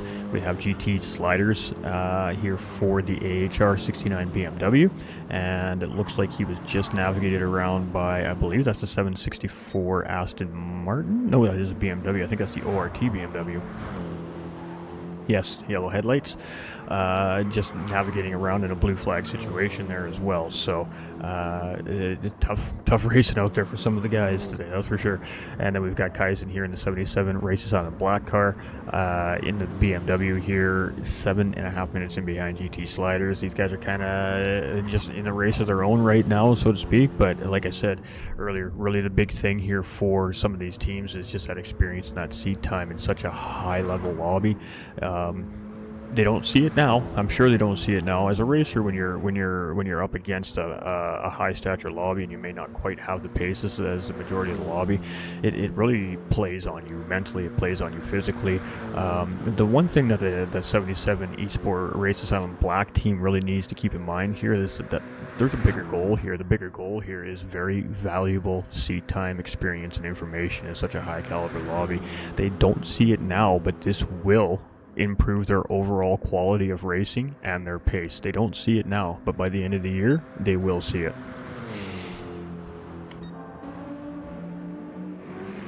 Maybe. You know, I keep saying that too, ATB, for our 10-10s team is split too. You know, we've had a tough season start so far too. We've had 3 disconnects in 3 races, which have put us laps down. We've had to do the recovery thing. Give us a race where we don't have a disconnect, and let us see what we can do, right? I mean, we're in the same position as you guys. We feel you, but you know, we come in with just a you can't give up attitude, and we want that 10-10's car across the checkered flag at the end of the day, whether it be 8, 12, or 24 hours, right? And that's more important to us than anything. We're in the same position. We're a learning team. We're a new team, and we have decently paced drivers at 10-10s, but you know, at the end of the day, we are still very outweighed in our lobbies, so it comes down to just getting that experience and that seat time and learning everything you can from your competition while you're on track, and that really is the most important thing. And it's not just the Races Island Black team that is feeling that this season. There are a couple of other teams in Split 1 lobby that are probably feeling that same kind of pressure here this season. Just keep in mind, racers, there's a bigger picture involved here, and you know what? Every race is a new race, and anything can happen. And this race still has 12 and a half hours remaining. Anything can happen. Your race is not over yet. Far from it. Eric's racing number 7 McLaren here in 4th place. Not a whole lot's changed there except for oopsies. Heading towards the Nordschleifer there. That was a scary moment right there from the Eric's racing McLaren, but he manages just to keep it out of the wall there. It's going to cost him a little bit of time to that charge up to the podium, but let's take a quick peek here at the number 3 Grid Life car. I've been really just trying to keep an eye on this 3rd place car. They've slowly but surely just been tracking in on 2nd place all stint long. They've just been doing, Payme's just had his head down, just driving absolutely as cleanly and as fastly as he can, and it is paying off for the number 3 Grid Life team. This team started in 13th place. They did not have the best race start here today. It was very slow, but boy oh boy have they made some time up here in the latter hours, and now currently sitting in 3rd place, and Payme is putting in some work right now, really trying to close that gap. Moving down to our GT Finland 66 Corvette here as we just continue through our race here. It's a very quiet stint, and this is normal at this point in a 24-hour race. This is pretty typical of what we are used to seeing here in these races. You have mistakes made by drivers, weather factors in, it changes things up a little bit. We start to see some gaps. However, with that being said, we're almost 12 hours into our 24-hour event, and these gaps are very minuscule in comparison to what they could be. So, typically at this point in a 24-hour Nürburgring race in optimal conditions, without weather factoring in, you probably see gaps of over a minute plus between drivers at this point. We see gaps of under 30 seconds between a lot of the drivers here, especially up at the top 8-9 positions. So this race is far, far from over for everybody. The number 1 BMW are defending champions, the Overboost Racing Team, currently being piloted by Sir Fonseca, 3 minutes in behind the race leader. But again, that doesn't really mean a whole lot here at the Nürburgring. One mistake, one extra pit stop, one damage repair completely changes things. So, 30 seconds gained right there. If somebody in front of you has to make an extra pit stop out of sequence, 30 seconds here, 30 seconds there, 30 seconds there, boom, you're right back in the fight. So it does not take much at the Nürburgring to really gain or lose as far as that goes. All right, so we got the number 45 Last Minute Racing GTR, and this is another one of those teams that falls into that category of still learning and gaining experience.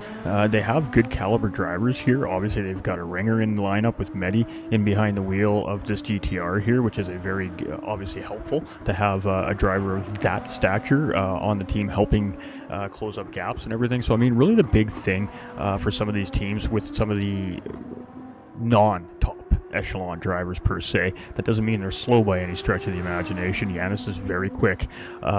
He's an A+ driver, so he definitely has pace. But, they're facing that same issue. They're still getting that valuable experience. There's a lot for them to learn here, too. And, they are also up against faster drivers, a large part of this team as well. So they started in pole position. They had race lead for a while, now currently sitting in 7th place. So, I mean, each of these teams here are facing some form of a learning curve and an experience curve, no matter what the caliber of the team or the skill of the drivers really is. Some are just feeling that curve maybe a little more than others. Perry Platypus, number 11 Project Platypus Mercedes. Still one of my favorite liveries on the racetrack. I don't know what it is. I just love it. It looks so good. Here on this number 11 Mercedes, we've seen some great paint on these race cars this season, but I don't know what it is about this car. I am just drawn to this car. I absolutely love the design on this Project Platypus number 11 Mercedes. You can't really see it that well right now because obviously it's still very dark on the racetrack, but as we continue on over the next couple hours, we will see that dark start to slowly turn into daytime, and we'll be able to see that great paintwork from our paint booth professionals within these racing teams. And I gotta tell you, you really gotta applaud the livery designers, or the livery designers, depending on how you pronounce it, because of the amount of hours and artistic vision and effort that goes into the paint on these racing cars is actually quite incredible. Good job, and I tip my hat to every one of our livery editors and every one of our livery makers here within the championship for these teams. Every racing weekend, they have to submit a livery to be approved by International Racing Organization. They are not allowed to race without that livery being approved, irrelevant of whether or not you're changing it from week to week. So the paint guys are working hard in behind the scenes to really make these cars look good on the racetrack, really display their teams, their sponsors, and everything that they love about sim racing. So a huge shout out to our livery designers, to our paint job guys. The cars look spectacular out there. Hovercraft here for our number 64 Mini Cougar Lexus, currently a minute in behind sister car Sector 7 Boomers. The 764 Aston Martin has about 36 seconds to the good now to Total Wolf here. Now, Total Wolf had some heavy damage on that racing car for the last 5 laps. He's finally got that car all sorted out, and a little bit of a strategy call here. I love what I'm seeing actually from this 35 Loose Moose Racing Aston Martin. If this works, this could pay huge for Loose Moose Racing. We've got GT sliders in the AHR number 69 BMW here. You've got about a minute and a half to Total Wolf and 11 and a half minutes to the race leader. We see Hovercraft coming into pit lane. I believe that's going to be a scheduled pit stop, and that takes us again to our 77 Races Island Black BMW here, and currently sitting in 13th position. Now, we did have one of our teams, Project 1 Racing number 20 Aston Martin, have a severe mechanical failure here very early in hour 11. They have had to pull that car in behind the paddock, in behind pit wall, take it to the garage, and they are currently working on that race car. And as I check in with that team, they are getting very close to getting that car ready for retech inspection and ready to get back out on the racetrack for stint number 7. And I am not sure what we just saw there. We had someone in trouble. Oh, it's Eric's Racing's Ben MK here, and he is out of fuel, ladies and gentlemen. A very slow-moving car on the racetrack here. He made a miscalculation and has ran out of fuel here, heading up the back straight leading to pit lane. Oh my goodness, that is a miscalculation right there from the Eric's Racing team, and boy, they are not going to be happy with themselves about that. And that has cost them a position to the GT Finland Racing team that was roughly about a minute behind. So, yeah, hate to see that, but a miscalculation from our racing engineers here for the Eric's Racing team, and that has most certainly cost them a position on the racetrack. Ooh, drama. All right, so it is a Team ORT here, the number 1 BMW, and of course that gap very quickly closing now. You do not want to run out of fuel at the NERP. That is just devastating to see, but that's racing. We make decisions, we make calls, and some pay off and some bite us. So in this case, it looks like Eric's Racing just miscalculating the fuel load in their last stop and falling a little bit short. So that is going to set them back a little bit. It's going to drop them at least a couple of positions here on the racetrack, and ORT now up into 4th position. GT Finland now up into 5th place with that miscalculation on fuel here by the Eric's Racing number 7 McLaren. Yeah, hate to see that. We hate to see those miscues like that, but it will certainly happen.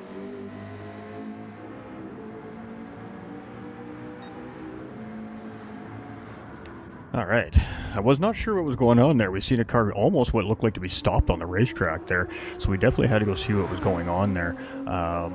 You know, could have just been a car that just got into trouble and is just recovering, perhaps. We weren't really sure what we were seeing there, but it was just someone who miscalculated their fuel, unfortunately, and that definitely cost a good solid minute of time on the racetrack for the Arch Racing team, so not ideal.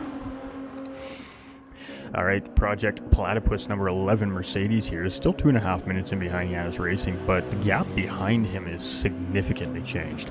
That was a good solid 40 plus seconds between the number 11 Mercedes and the number 764 Aston Martin, and the Aston Martin has got that gap down to under 15 seconds at this point and still has about 4.5 flying racing laps to go before we see a driver swap here, so there is potential for a battle for position there for 8th place, I think.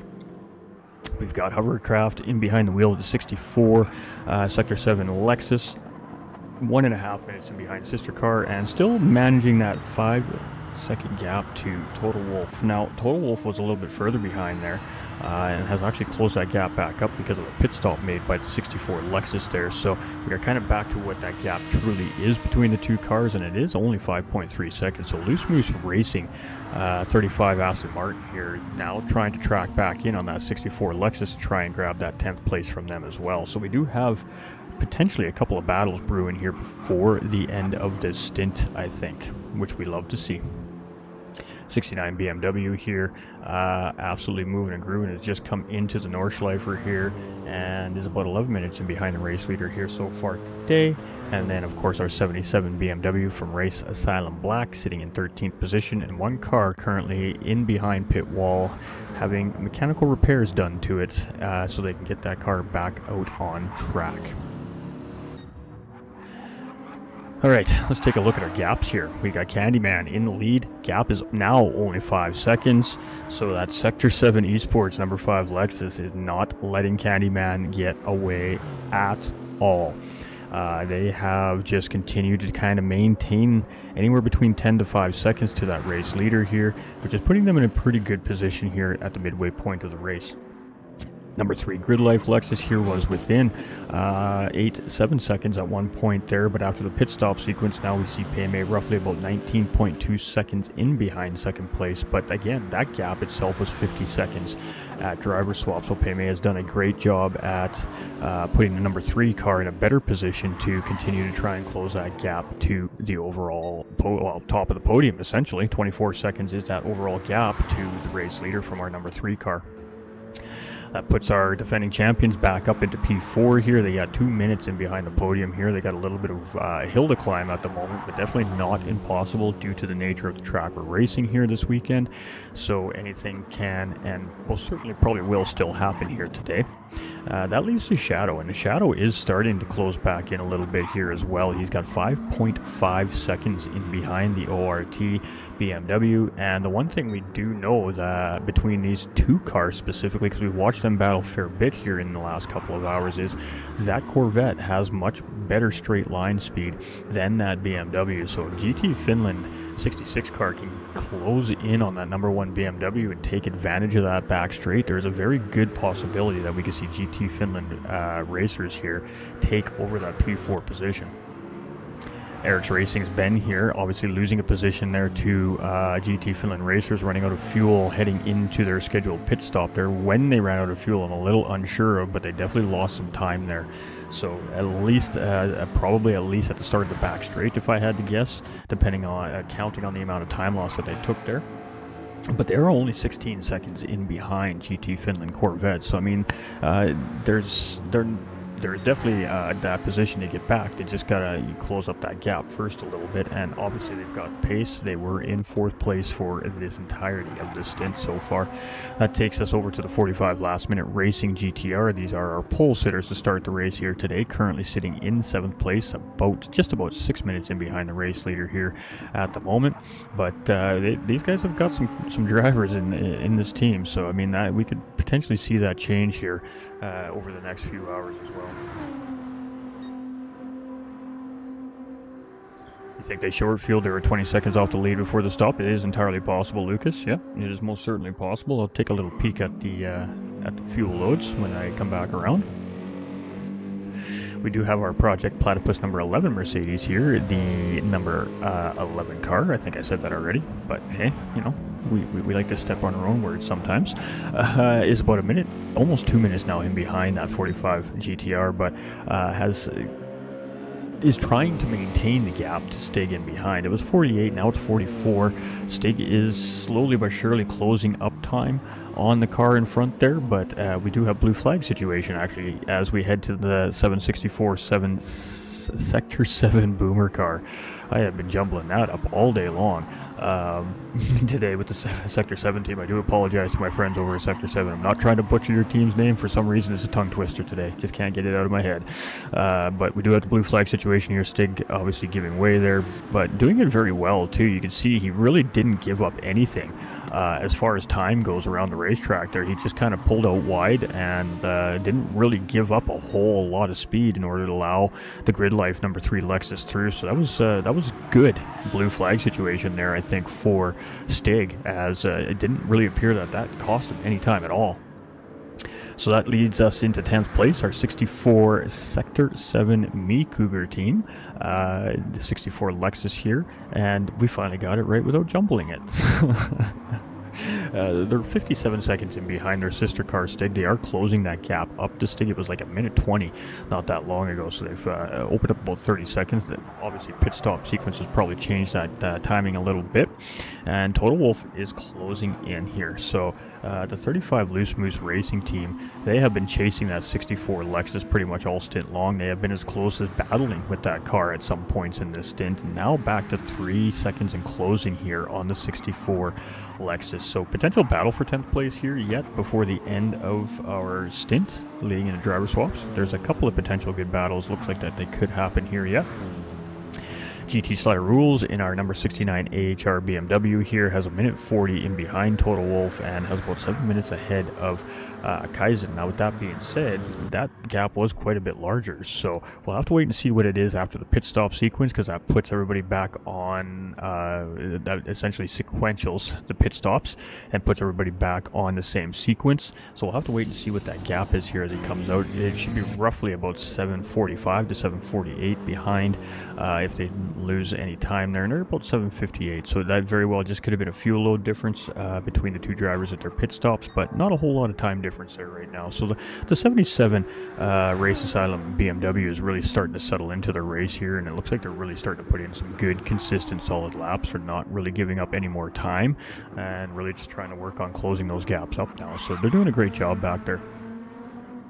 All right, our race leader, Candyman here. We've got our number 1 BMW making their final pit stop here of the stint, unless rain changes things up here, which is entirely possible. Again, the forecast did state that it was a chance of light showers over the next couple hours here at the NURB, so it is entirely possible we could see some more moisture here before this is handed over to the next set of drivers. That leads Gonkezo. I'm not sure. I don't want to keep trying. I'm butchering it, I know I am. Here at second place, I apologize again. I'm sure our friends over at Sector 7 there will help me get that enunciation right. 7.5 seconds in behind Candyman here, and been doing a pretty good job at maintaining the gap in a sense, but Candyman now starting to open that up a little bit here. Paymay starting to close back in a little bit here on the Sector 7 Esports racing car as well. 19 now down to 17.7, so Paymay doing what he's pretty much been doing all stint long and just ticking away a 10th every corner essentially as they continue around the racetrack. GT Finland Racing Team 2 minutes 20 seconds in behind the podium, and definitely some separation from the podium to the rest of the field here, but they are doing a fantastic job. They've got 18 seconds now ahead of the RX Racing Team. They were handed a gift right there from the number 7 McLaren as they made a fuel miscalculation, ran out of fuel on the back straight, which allowed the GT Finland Corvette to grab that position really just unchallenged. So freebie there for the GT Finland Racing Team, which now has them up into 4th place here. So slowly but surely, these guys aren't making big moves quickly. They're just staying to their game plan. They're sticking to their strategies, and they're just doing what they do best and pushing that car around this racetrack as safely and quickly as possible. And it is starting to pay off for them here up into P4. So they've really haven't had the big up and down story, so to speak, like some of these teams have here today. It's been a fairly solid race for them. There's been a couple of miscues, but overall it's been a very consistent race for the number 66 Corvette, and that is why we see them currently in the position that they're in, because they really haven't made a lot of the big mistakes that some of the other teams have made here today. The Eric's Racing team here has 18 seconds in behind the GT Finland Corvette. It's going to be very tough to close in on that Corvette, knowing that the top end speed on that car is just blazing fast here. We've seen Ortiz BMW unable to pass it even with slipstream help.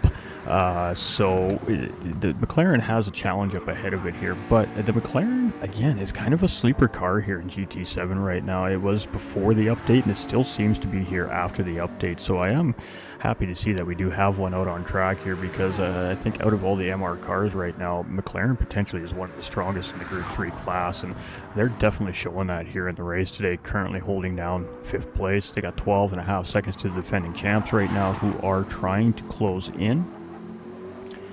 Our Overboost Racing team, this is the only team that has the yellow endurance headlights on their racing car here today as well, and that did bring up a debate of visibility over the last couple of hours here as well, and there's no question that the visibility is different between the yellow and the white headlights.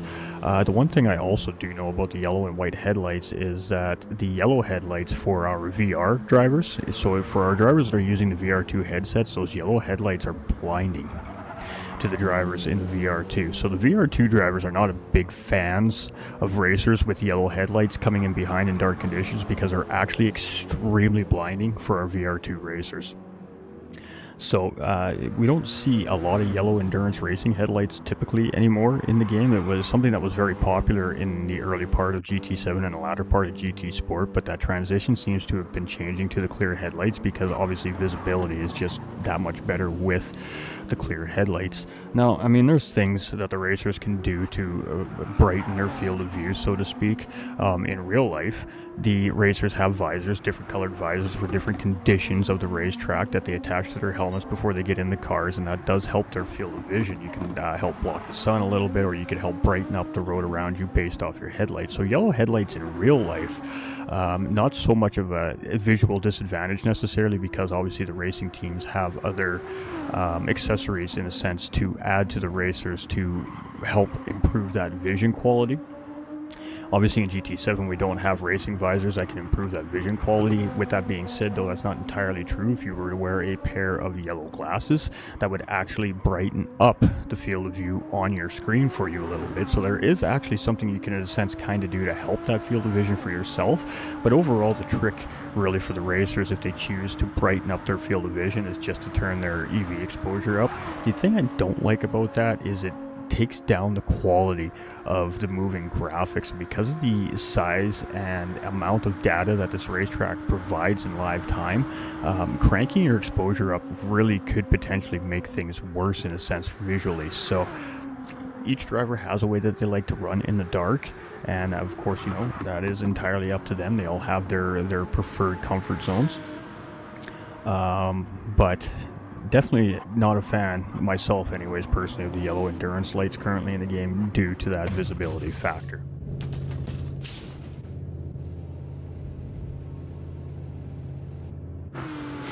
Alright, so a pit stop being made here by the Project Platypus number 11 car here, and a battle for 10th place. Total Wolf has finally caught up to the 64 Lexus here, has gotten the job done. The big question is, does the 64 Lexus respond here now and get the pass done before we head into the braking zone here? And that is exactly what we're seeing. We have talked about this today, where you have to be careful when you decide to make that pass on the back straight, because if you do it too early, you are actually giving your opponent an opportunity to fight back using the exact same tactic that you just used on them, using that slipstream, and that's exactly what we just saw right there. Total Wolf gets the job done on the back straight under slipstream conditions, and that 64 Lexus just absolutely responding back. And we'll take a second look at this here. So slipstream engaged. In this sense here, it would have been better for Total Wolf just to lift off the throttle slightly there and then get back on it and just delay that pass by maybe 3 or 4 seconds, and that may not have allowed the 64 car to do exactly what we see here and come back at him by the top of the hill at the Bilstein Bridge. That pass was made just slightly too early there from the Loose Moose Racing Aston Martin, and unfortunately for him, that meant that the 64 Lexus did indeed get back in front there. So a great defense there from the number 64 Lexus, but then we see Loose Moose Racing get back up in front. So let's see if we can see what happened there. And we're just catching the tail end of that battle there. So it was as they came through turns 1 and 2 there. Loose Moose Racing did get the position on that 64 Lexus and now currently in 10th place. So Total Wolf has been chasing down that 64 Lexus all stint long, and it is game on. This battle is not done. We are going to hang out right here for a minute and watch it all go down.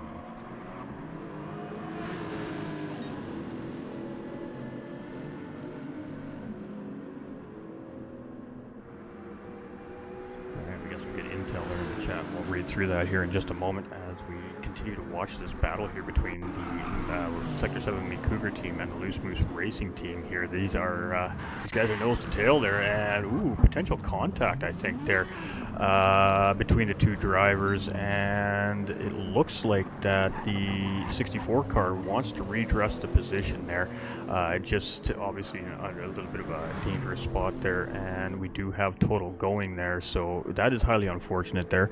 Definitely a little bit of contact made there between the two cars and a position change there, so there was a redress attempted there, but obviously there is rules in the rule book. There is rules that do not allow drivers to stop on the racetrack. So in order for the 64 car to redress that position, they are going to have to do it under racing power, and we'll have to wait and see if they do that redress. But just because you redress the position does not necessarily mean that you are exempt from our stewarding officials. So if the Loose Moose Racing team opts to file that complaint at post-race, just because a driver redresses the position or gives it back does not make them exempt from potential penalty.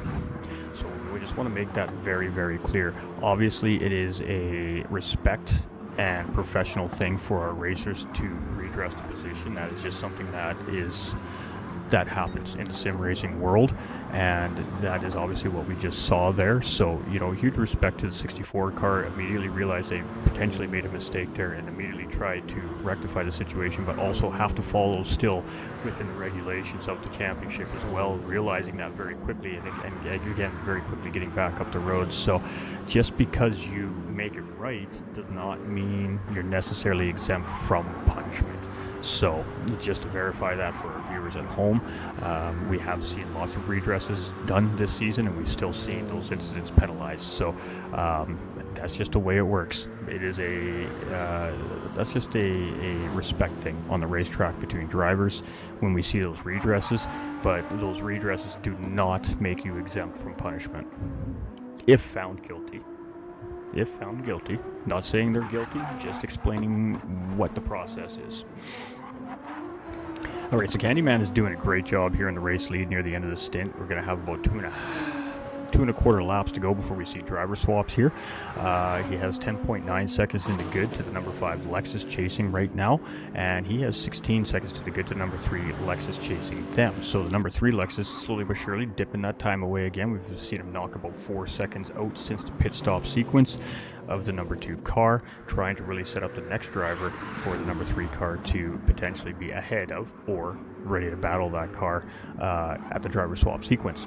The GT Finland Racers absolutely gifted a position here from a miscalculation from the Eric's Racing team there, costing them a position to the GT Finland Racers, and they're doing a great job here now, opening that gap up to Eric's Racing a little bit. It was 14 seconds, now they got it up to 20 seconds, and it's still 2 minutes and 24 seconds in behind the podium, so they have a hill to climb here right now. But I think the bigger task for the GT Finland Racing team is just to continue to try and give themselves a comfort zone over the Eric's Racing McLaren here currently in 5th place. our defending champions. Overboost Racing Team, our number 1 BMW here, is in 6th position, has about 11.2 seconds in behind Eric's Racing, and it looks like they're closing in a little increments at a time here right now. 11.2 seconds is not a lot of time to have to make up here at the Nordschleifer, so we do have lots of potential position changes to happen here yet throughout this race. So it looks a little dry and boring right now potentially to the viewers, but this is exactly what we see in the middle parts of these endurance races. It's all about keeping the car safe, and you know, typically we see the better drivers, the top end drivers, come in to start and finish the races, and we see the rest of the team fill out the middle part of that race. And the middle part of that team really has the most important job out of all the racers, because those middle drivers that say not quite top end drivers in the team, their job is not to bleed time. Their job is just to have good, consistent, safe runs, try to manage the gaps, and then turn that car back over to their more experienced racers to try and execute what they're trying to execute. So it's more than just having fast racers in your team. There is so much more that goes on in these endurance races. It's not just about sheer pace, because you can have sheer pace, but can you do it for 2 hours straight is the bigger question. There are very few racers out there that can absolutely run sheer pace without incident for 2 straight hours. It is a very small group that can do that. So with that being said, it really comes down to the team effort in these races. Our Sector 7 Boomer, number 764 Aston Martin here, sitting in 8th place, has 2.5 minutes to our 45 GTR, who we were just taking a look at there, up in 7th position, and has about 30 seconds to the Project Platypus Mercedes in behind. So our number 11 car is falling off the lead lap here, so it does look like the top half of the grid is, so we do have 7 cars still on the lead lap here so far, so that's pretty good. And the rest of these guys are just slightly off the pace a little bit here of the top contenders, but the weather and the changing conditions constantly here at the racetrack today have played a large part, I think, in some of our racers and our team's races. And you know, it's just about for some drivers it's about recovering and facing that adversity, and for some it's just about trying to maintain where they are and what they've got and see if they can gain anything else. 12 hours left. Essentially the race hasn't even begun yet. It has, but it hasn't, in a sense. We've got the 64 Lexus here from the Sector 7 Meat Cougar team. Has 47 seconds in behind the Project Platypus Mercedes, and Total Wolf, he just can't shake that last the Loose Moose Racing Aston Martin in behind. I mean, no matter how hard Hovercraft has tried to open that gap, Total Wolf just continues to apply pressure from a very small distance. I mean, 7 seconds right now is that gap. It was a little bit more just a few after the potential incident on the racetrack there. So he's doing a really great job at trying to close that gap back up and re-engage with this battle here for 10th position. We got GT Sliders rules here from our Apex Hunting Racing team, the number 69 BMW here. This is a very artistic colored car. A little bit of damage. Yes, Tommy does have some damage on the race car.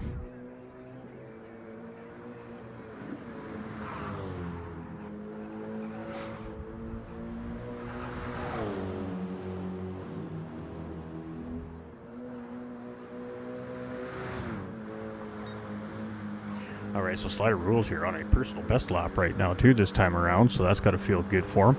About a minute 53 in behind 11th place, and has about 7:20 ahead of the number 77 Race Asylum Black team. Now, they have been doing a pretty good job at starting to gain time back there. They were 7:40 in behind, 7:50 in behind the AHR 69 BMW. They've now gotten that 77 BMW within 7:20, so they have gained about 30 seconds on the AHR car in front of here. All right. We are roughly about a quarter of the way through our lap here. So at the start of our next lap, we're just going to do one more slow walkthrough through the full grid here. So again, we can get that live timing for our race officials, just in case we need it. And just in case there's any discrepancies during the driver swaps, all this small details and information really does matter.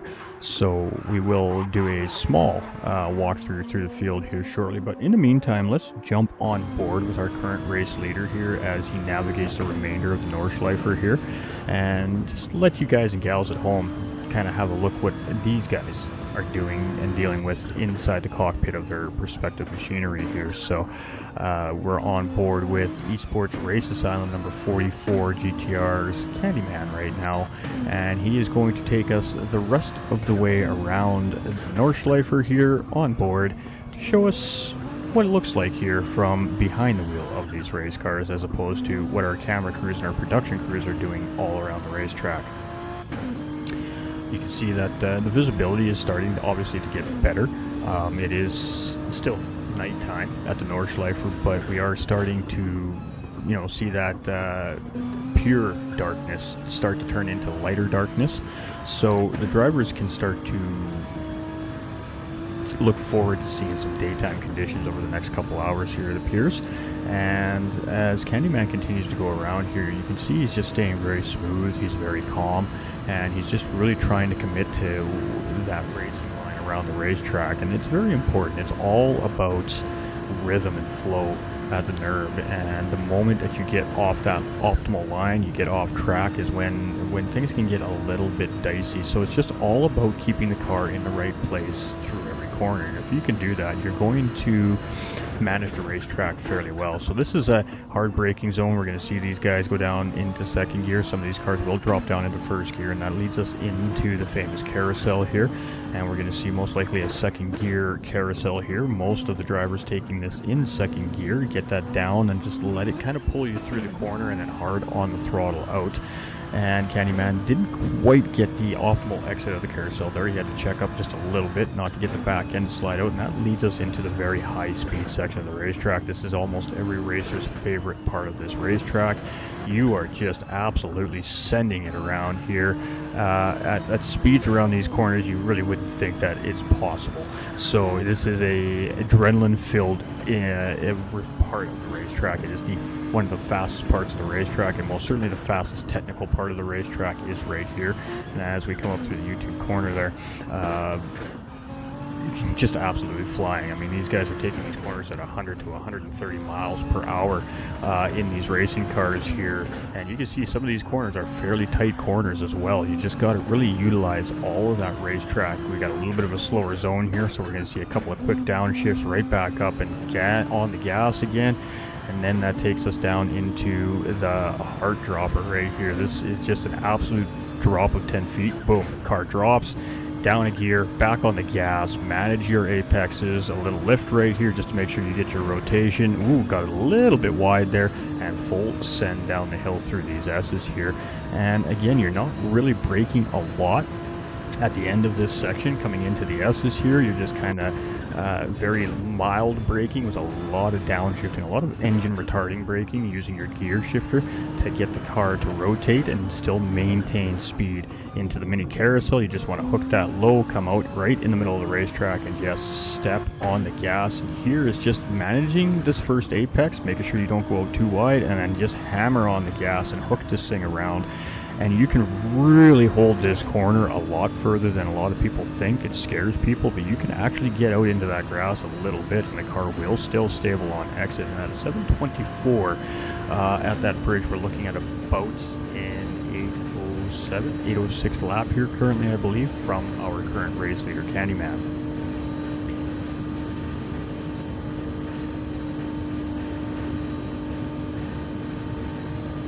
If you're correct, ATV, if I'm not mistaken. We're going to get to those juicy little tidbits in just a moment here. We're going to let Candyman start lap 15 here. This signifies the in-lap for our racers. This will be the final lap for the racers, for some of the racers that are on the lead lap anyways, before we start to see our driver sequence happening. And I believe that we have Jaeger taking over in the booth here for the next couple hours as well, if I'm not mistaken. So we will be handing the mic over here in roughly about 15-20 minutes here to Jaeger, the amazing Jaeger, the machine, the man, the myth, the legend here at IRO, our production guru.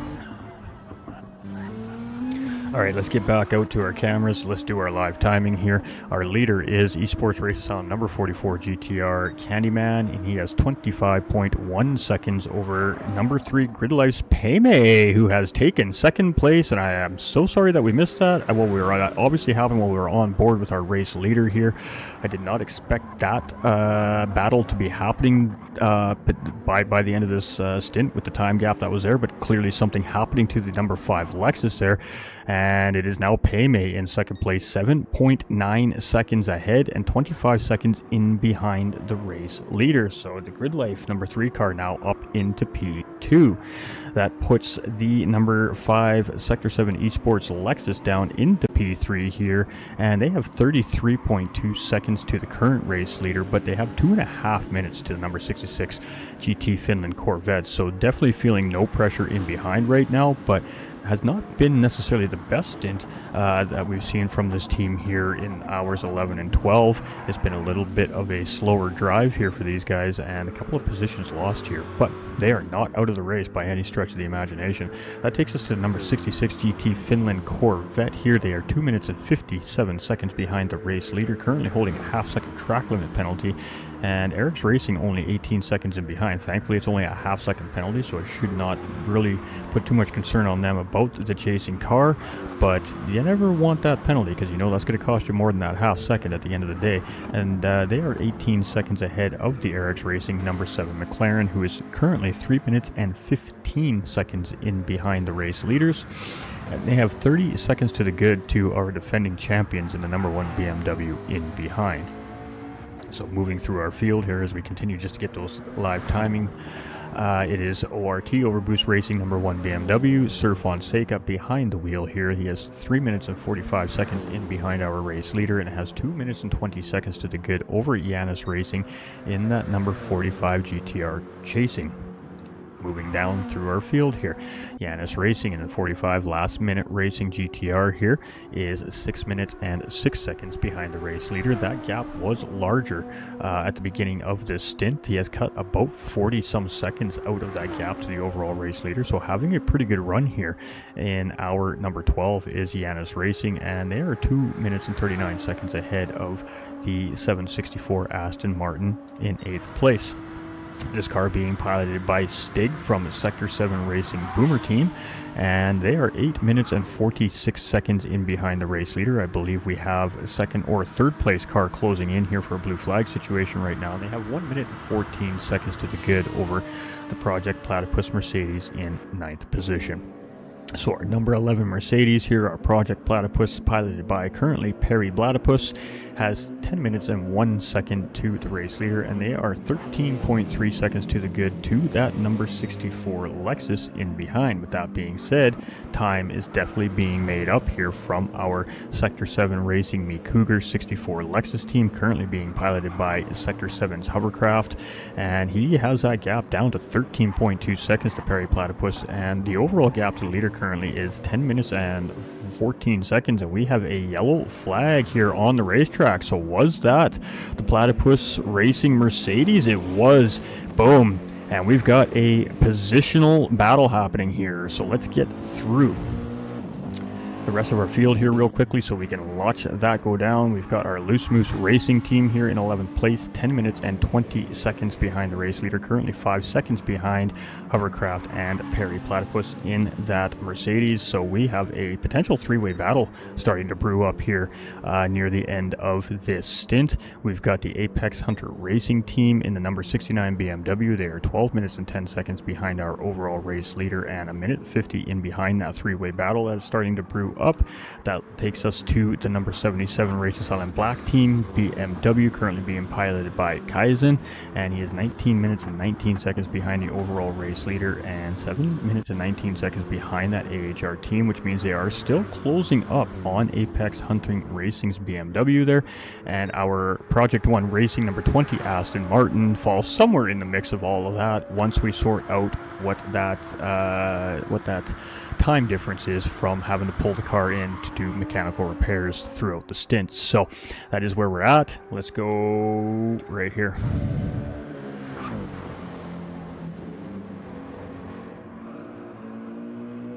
Cupcake is up next. Oh, fantastic. Thank you for the update. So we will see Cupcake taking over the booth here for the next couple of hours on comms, and obviously we welcome Cupcake into the booth for his second stint here of the race today as well in the commentary team. But boy, what a great battle we have here. That was very unfortunate for Project Platypus Mercedes there. They were having a very solid stint there and just made a mistake. Right at the end of it there, that caused them a spin that has created some damage on that racing car, so they are fighting this car here right now. I don't foresee them coming in to fix this car at this point in the race, as they're just going to try and get this thing around as efficiently as possible, try to minimize any time bleeding at this point, because we're so close to the driver swap. I don't think that the Project Platypus Mercedes here is going to want to give up another 30 seconds in pit lane. I could be entirely wrong, but it's a tough call to make at this point in the race here for this team, and now they are under fire from the 64 Sector 7 Lexus team here. And that also means that the Loose Moose Racing team is right there as well, only just a few seconds in behind as well. You can see the headlights coming from that car around the corner there as they come up the racetrack, actually. So, now actually maybe the ORT BMW coming up in behind. I'm not seeing blue flags waving though, so that obviously is a positional car. All right, big slide there from the Project Platypus Mercedes there, with a little bit of a wide exit there from the Lexus trying to close up that gap there. Almost made the big mistake themselves, and look at Total Wolf just closing in, just slowly but surely creeping in from behind here. Three-way battle for 9th place here as we head in towards our driver swaps, and there we go, the move being made. The 64 Lexus takes it up the inside, gets the job done. Very decisive move right there, and a great pass from the 64 Lexus, moving themselves now up into 9th place. Total Wolf now going to take advantage as well here and get the job done. So let's go take a quick look at those moves there.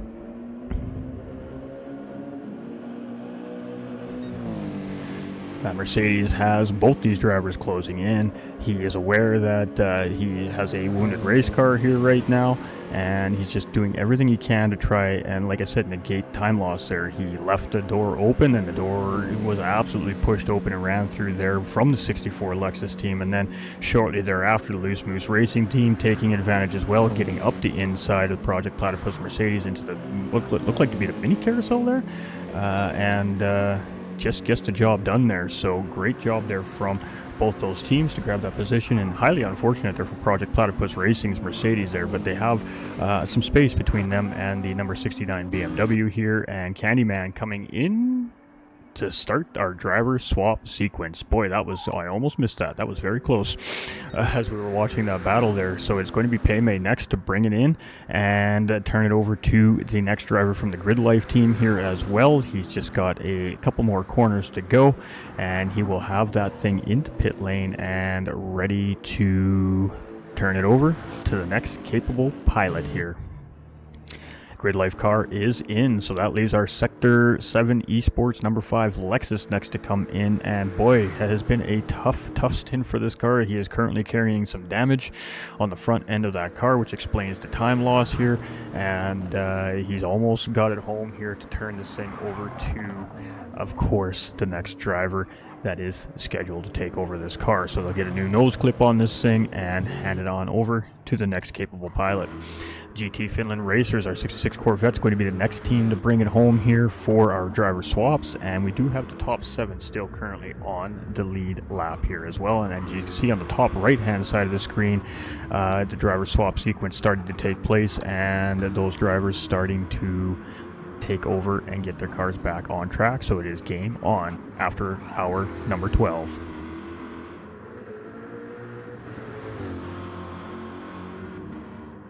And this is a very close race still. I am excited to see how this race is going to end today here. I think that we are going to see some tight gaps by the end of this race. If anything is telling in the first half of this race is far, far from over. So do us a favor before I hand over the booth to Cupcake here and hit that thumbs up. hit that share, and if you're new to the channel, do us a favor and hit that subscribe button so you never miss another wheel-turning moment of the action here at the International Racing Organization. And if you're just here enjoying the show, sitting there silently watching, we appreciate your support, and no matter what your role is, it all makes the dream work, so we appreciate all the support.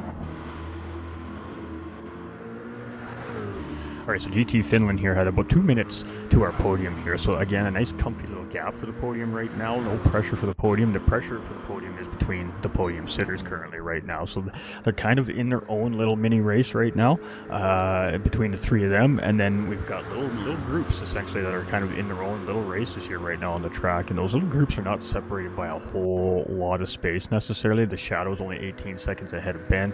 Ben's only a few seconds ahead of the ORT team. And then there's a little gap. And then we've got close spacing, and then there's a gap, and then we've got close spacing. So we've got like 4 little groups of cars that are kind of in their own little semi-race within a race right now, which is making things quite interesting actually. And we got our GT Finland car just about into pit lane here. He's just navigating the final corner. We'll see him make a hard left here and shoot that car right up into pit entry. That leaves us the RX Racing McLaren here, and very, very low on fuel here again as we head into the final corners, but just a sliver of it left there. Should have just enough in the tank there to get him into pit lane under raw power, and definitely don't want to make that same mistake twice. So very close there on fuel though for that number 7 McLaren again. We have our ORT and number 1 BMW next up here, about 26 seconds in behind the RX Racing McLaren, and ORT has ran out of fuel. They are out of fuel coming around the last final couple corners here. Tank is empty. They are going to be coasting that one car into their pit box. We have Yanis Racing here, number 45 GTR. This is the last driver currently on the lead lap here, and he's about 2.5 minutes from entering into pit lane to turn that number 45 GTR over to the next pilot here as well. So boy, some drama happening here in hours 11 and number 12. Some miscalculations during our pit stops here from these drivers, and 2 of our drivers running out of fuel on the back straight at some point or another. One driver affected a lot more than the other by it. But boy oh boy, those 2 teams are sure going to be making sure that their math is correct, I would assume, moving forward here, to make sure that they don't see a similar mistake there again. For the ORT team, they only had a couple of corners left, so really it didn't cost them a whole lot, maybe a second or 2, as obviously they were just losing a little bit of power momentum coming around the corners, but there was still more than enough speed in that car to get it to coast into pit lane quite comfortably. So a little bit of a better situation for the ORT team than it was for the RX Racing McLaren a little bit earlier on. But nonetheless, you'd never like to see those be that close. That's a little too close.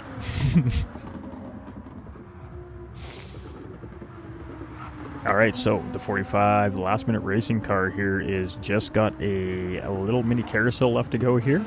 He's got this big sweeping right-hand corner to set up the long back straight, and he will be bringing that GTR home for the next pilot to take over here as well. I'm not sure who our respective pilots are for the next stint. We will let Cupcake bring it home for everybody here in just a few minutes' time.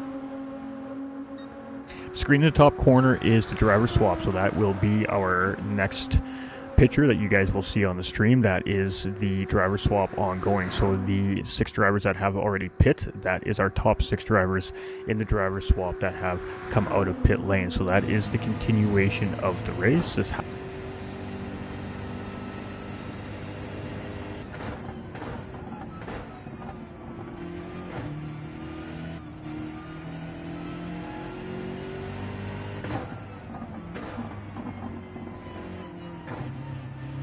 Good morning, afternoon, or evening, wherever you're at. This is your boy Cupcake again.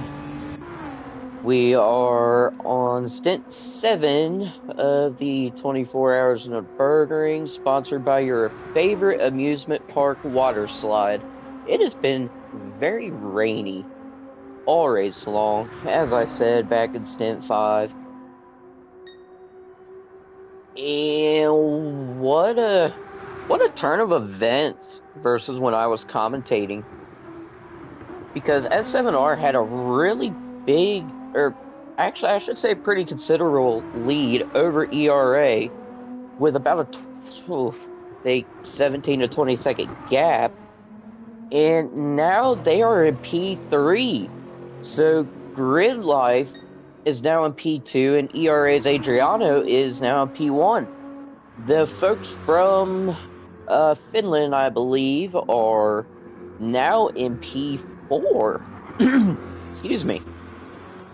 I believe they were running 5th or 6th last time I saw them on track. So, wow. Alessandro with Eric's running in 5th. Jown with ORT is in 6th. Shred is in 7th.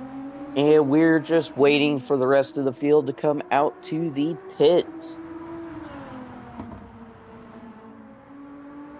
So, like I said, this is Cupcake, and I'm going to be here entertaining y'all for the next couple hours.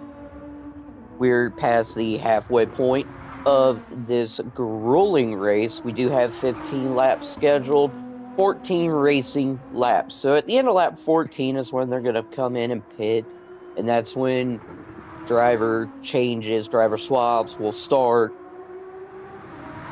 I did see a comment from Laura asking about that corner, or that screen in the top corner. That's just a way to like seamlessly transition between each stint. So once the lead car starts to pit, that screen will pop up showing kind of the driver swap in the other lobby, the other stint. That way you guys are not missing any of the action. It is a genius method that Jaeger came up with and has worked beautifully all season long.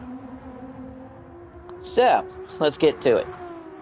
We'll go down the, well, I think we already went down the grid pretty much. We're just waiting on a few other people. But ERA doing a really good job. 30-second gap to Grid Life. But Grid Life kind of holds steady ahead of S7R's Macho Monkey, 28.5 seconds. But did pick up some front aero and left front wheel damage. Ooh, that's not gonna be good. But, on the same token, Macho Monkey has damage to the front aero and the right front wheel. Ooh! Oh, that was a crash. Not good for S7R. Thankfully, didn't take any damage from that. I don't know how they didn't, but talk about luck. So that's going to put them back to 37 seconds. Oh, that's not good. Not good for S7R. Not really going to hurt them, though, with that gap separating them between, or I should say between themselves and P4. That's like a minute 40. Grid Life's Lucas, or ERA Lucas, I should say, is in the pits. I'm assuming it's just for that damage.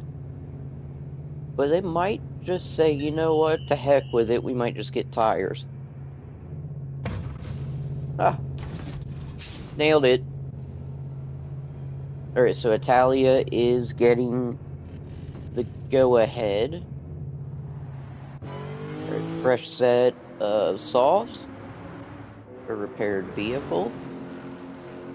Macho Monkey is not going to pit.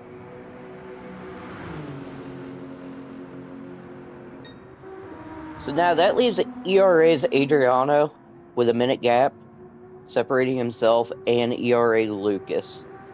So Adriano has a pretty comfortable gap, I should say.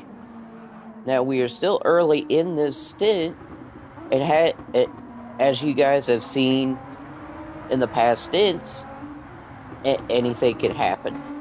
We could get a downpour and this whole track just turns into a slip and slide. We've seen that happen before. Looking at some comments. ERA Evo, what happened to Monkey? Looked like he kind of overshot the turn, just slammed into the wall. I didn't get the full gist of it or the full details, but unfortunately, that is what happened. This track is known to be grueling and very unforgiving.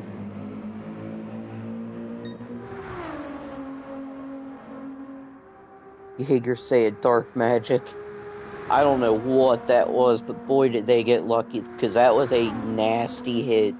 I figured they would have got damage on that left front wheel at least. Maybe some engine damage too, but I mean, the folks at S7R have got to be pretty happy that he didn't pick up any additional damage. So, with Lucas pitting, that is going to close the gap. It was about 29 seconds separating both P2 and P3. It's now at 10, but it looks to me like that gap is growing just a little. So that front aero damage, that right front wheel damage, might throw a monkey in that wrench. Evo, no. They had front aero, right front wheel damage. When they slammed into that wall, it didn't do anything. It was the weirdest, incident ever.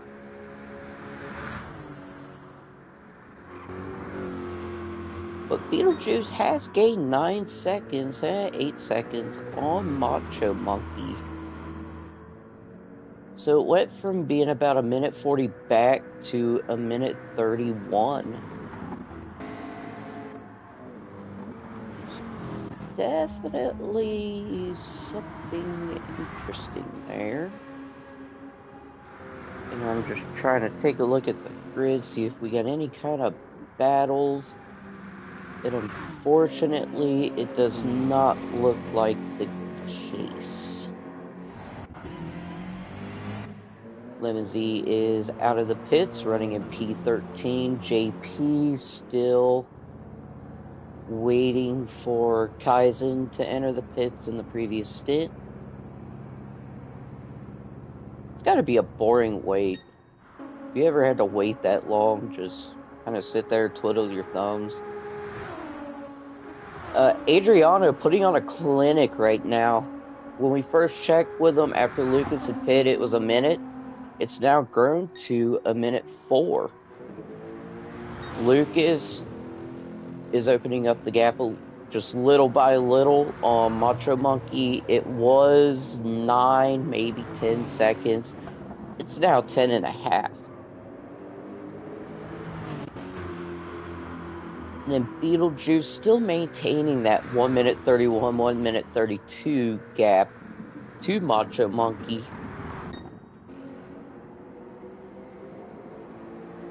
But man, look at that line. It is definitely tell that dry line is there.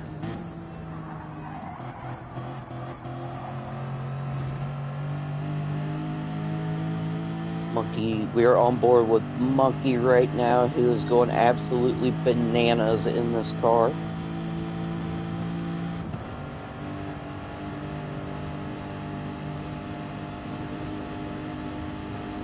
The puns are for real tonight, folks.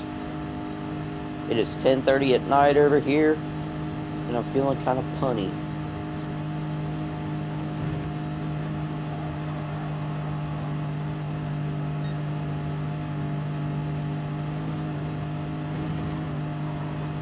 Ooh. It's always cool seeing that dry line.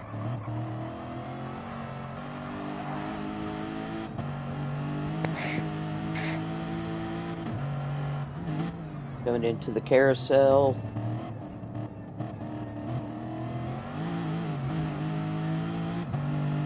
Alright, Macho making it look real easy. Adriano, look at him go.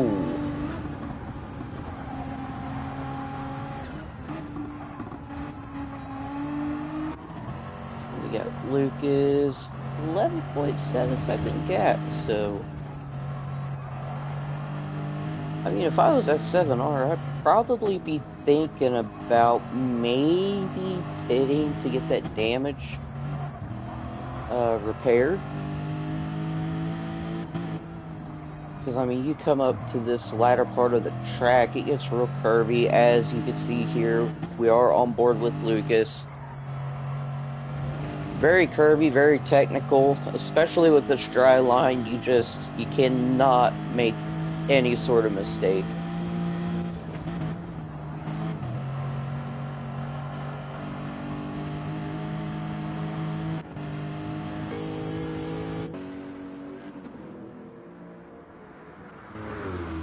Beetlejuice has lost a little bit of time to Macho Monkey, about 2 to 3 seconds. And then Alessandro with Team Eric's is just kind of chilling. 24 seconds back for Beetlejuice and about 7.5 seconds ahead of John D with ORT, if you know what I mean. John D 2 minutes and 4 seconds ahead of RA Shred.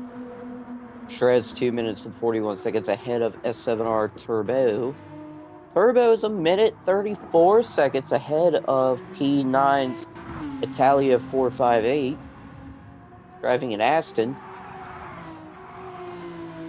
And then Italia's 25 seconds ahead of P10, who is McNaughty Gaming. And then McNaughty is 7.5 seconds ahead of P11, who is LMR's Ishmael Truth. Ishmael 12.2 seconds ahead of P12, and that is the one, the only one Zico.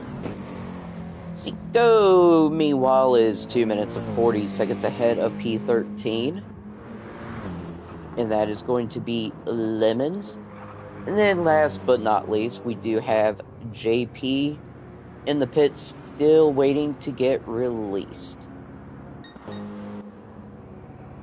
So that is our current lineup.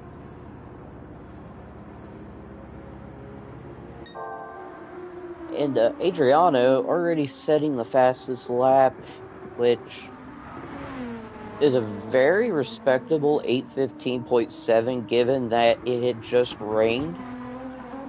So obviously times are going to be a little bit slower. Now I do got to give some love here to one of the racers. That's going to be Mr. John D. Because not only is he in this race, he made it to the GT World Series, like World Tour Live event. He qualified for manufacturers for Ferrari. So a big congratulations to John D for qualifying and getting to participate in that Gran Turismo World Tour Live event. What a drive, dude. Like, I always knew you were fast, but I didn't know you were that fast. Adriano putting another 4 seconds on Lucas, so it's now at 1 minute 8.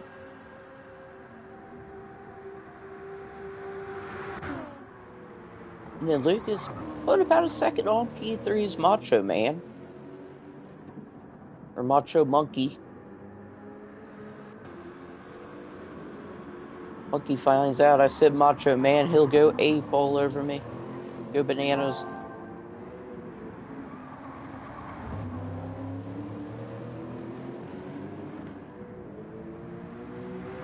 Alright.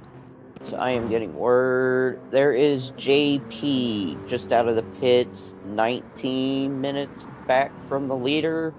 6 minutes, 13 seconds back from P13. There you are, boss lady. You just... I am on him.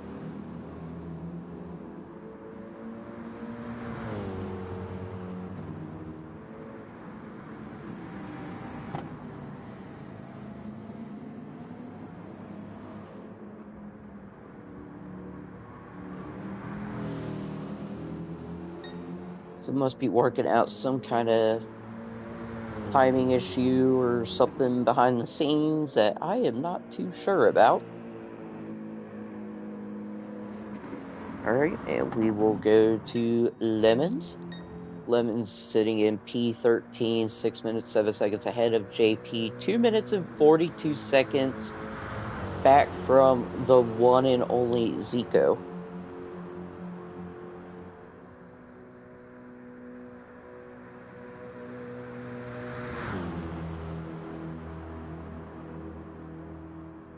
And there is damage from Lemons. Surprised I didn't catch that to the front arrow, front bumper.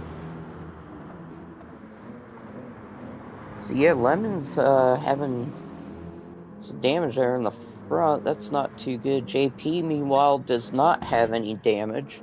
And Lemons is in.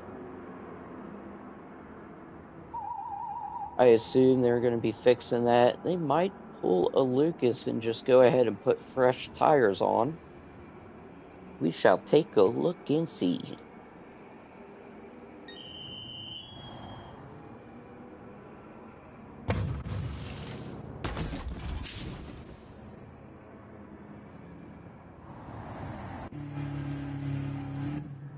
Alright, yep, so I was right.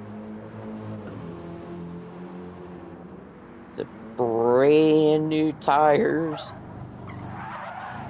The damage is repaired.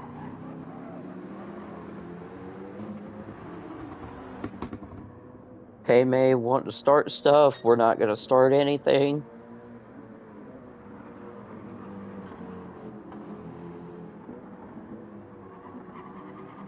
And the rejects have officially joined the live chat.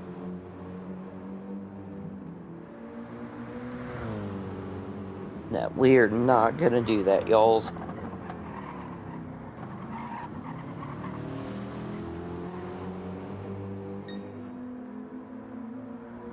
We might do that, y'alls. No, just kidding.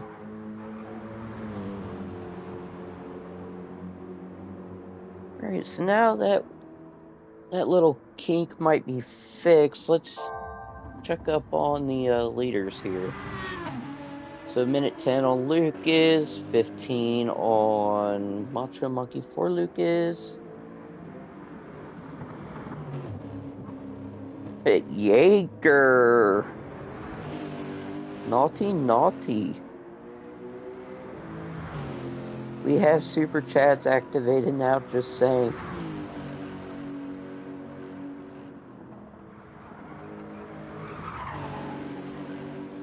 Oh man. We do actually. Macho Monkey, yeah, minute 41 ahead of Beetlejuice. Something must have happened to Beetlejuice. No.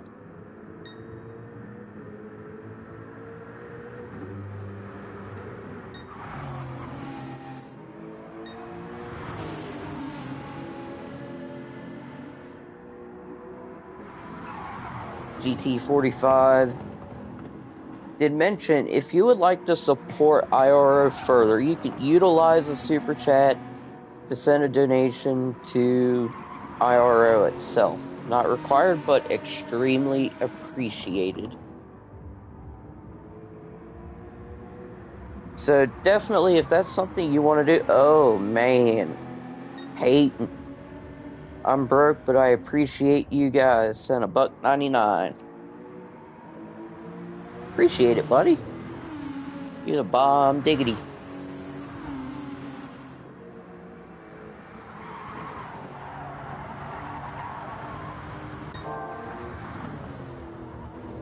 Adriano just does not know when to slow down.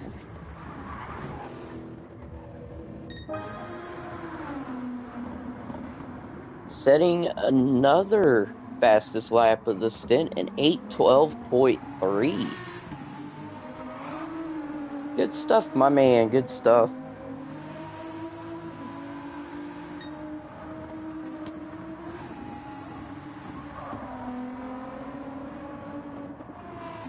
There you have it, Adriano just driving his life away. And Thought I saw some rain there for a sec.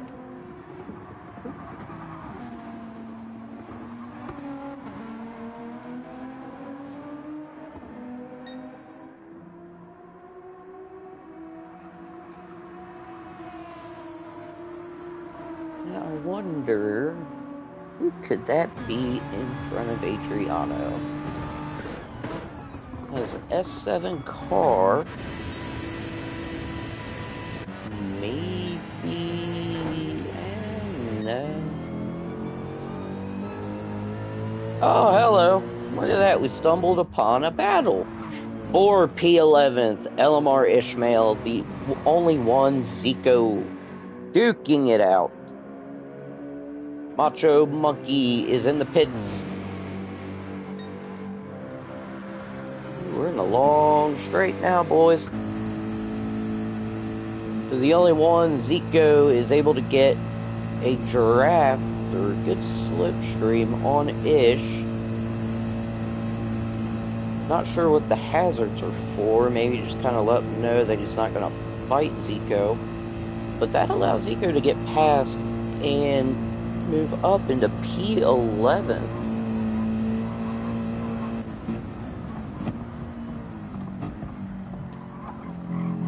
So Project Platypus back into P11. That's always good to see.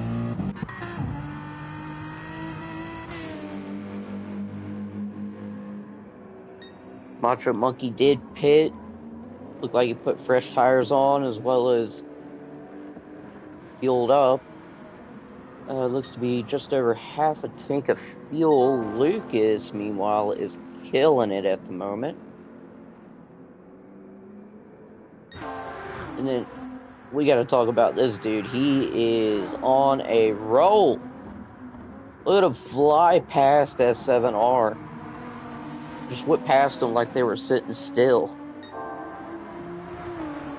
ERA Nick contributing 5 pounds. Ray, 5 pounds.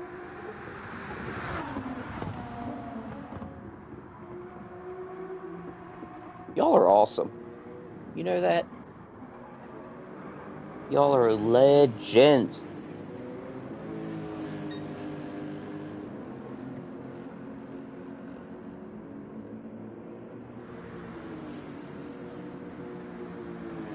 Okay, so that pit stop did allow Beetlejuice to close the gap just a little. Not much, but still a minute 6 back.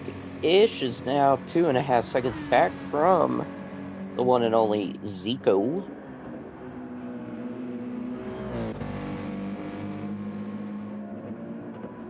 Stig sending in $5 or donating $5. That's good stuff, dude.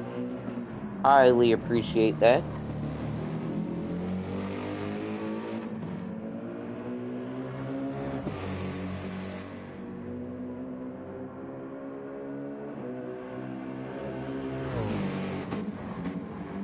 Look at the one and only Zico. That Project Platypus. Livery for the Mercedes. That is some good looking stuff. I've always liked that. Look. Oh, hello. We got another battle, I think, between John D and Alessandro of Team Eric's. And I thought it would be a battle, but I guess John D is pulling away. Alright, so it is 1.9 seconds, looks to be about 2.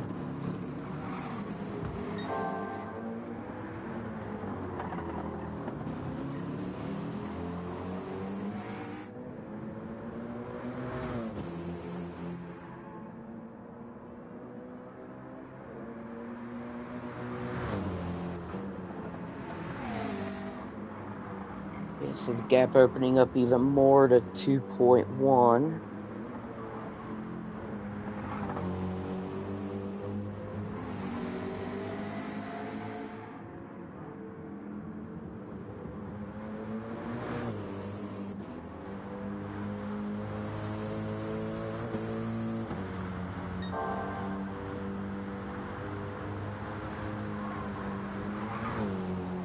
Now currently just tearing it up is purple just past that sector.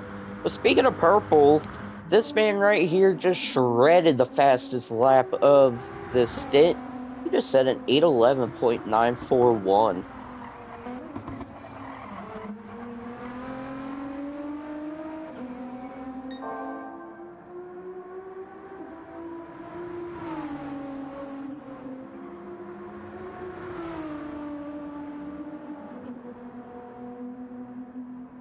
I'm gonna do a little something here.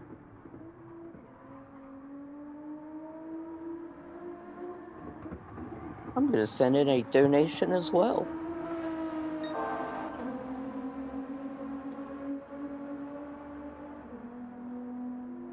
So Shred is currently just tearing it up on this track. Adriana's still holding a minute 9. And Lucas at 51.3, but is currently on a purple sector, a purple lap. Macho Monkey, meanwhile, kind of in a world of their own.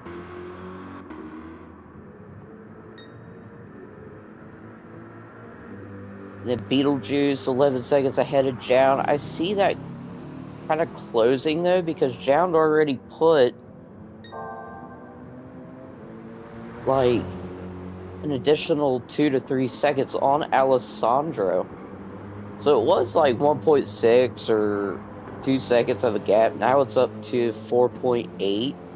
I'm going to call it right now. It'll probably go up to 5 seconds here in, I'd say, about 30 seconds. Let's see it.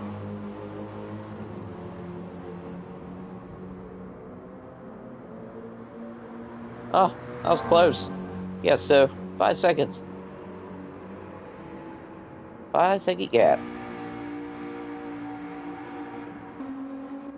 And then what other battles do we have?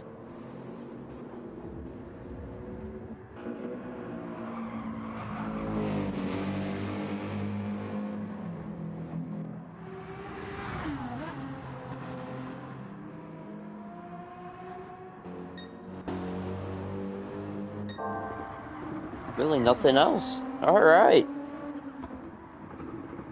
It's one of those, just sit back and wait for the rain to come and then let the chaos begin. Because we need some rain in our lives.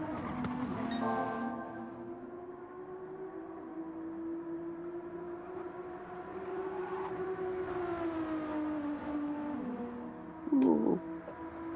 All right. Oh, my lord. All right. Oof.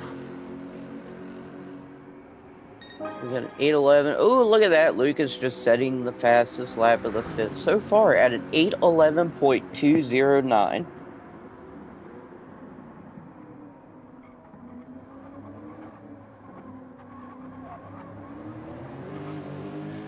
But I see that being broken fairly soon. I know it won't be Macho Monkey. They had just hit. Beetlejuice. Wow, that gap got cut down pretty quick. It was 11 seconds separating Beetlejuice and Jown. Jown is on a roll. I mean, it was 11. Now we're at 6.5 seconds.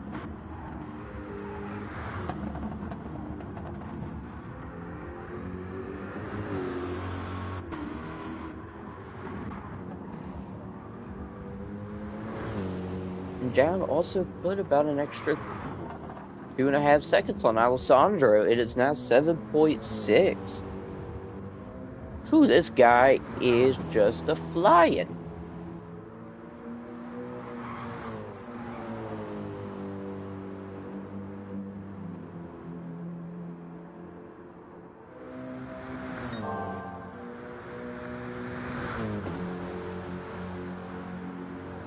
I believe he is on a purple lap. Ooh, the one and only Zico did set the fastest lap at an 8:10.971.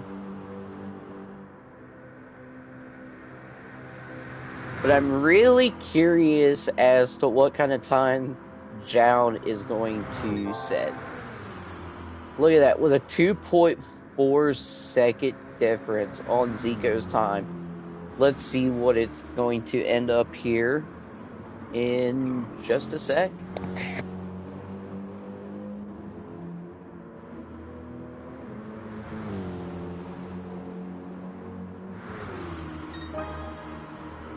Looky there, ladies and gents, 808.304. Yes, Jown D is on a mission.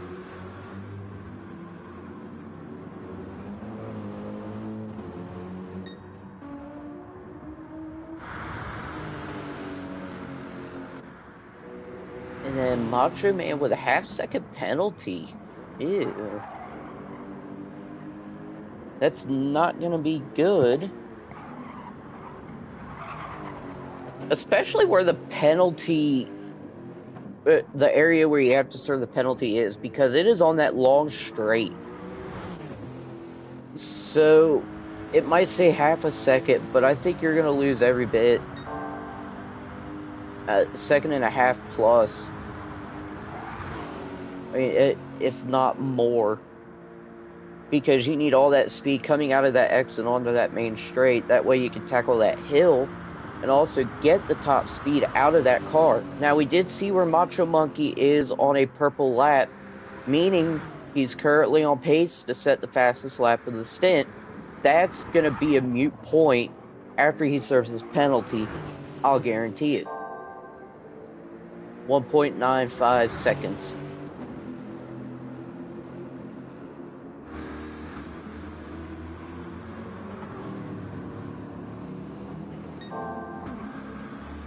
Jown, meanwhile, is currently purple again. Alessandro on a purple. So you definitely tell track conditions have improved drastically compared to the beginning of this stint where it had just rained. I mean, this track is pretty much completely dry. We will go on hood cam here with RA Shred. As you can tell, I mean, I'm not seeing any rain. I see a little bit of dampness, but nothing to really mess anyone up. Oh, I say that and RA Shred gets a little loose. That is not good. That is my first instance of commentator's curse, so I do apologize, Shred. But we'll go throughout the track here. And, yeah, the track's dry. It's dry. Jown D, ooh, has caught up to Beetlejuice. Beetlejuice is probably looking back and thinking to himself, it's showtime.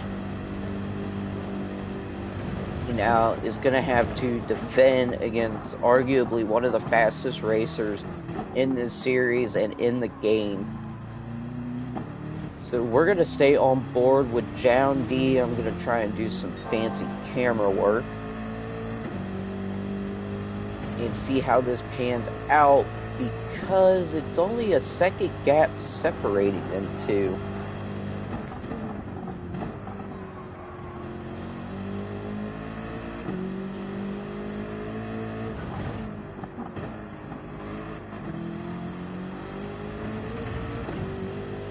Gap is now down to 0.6.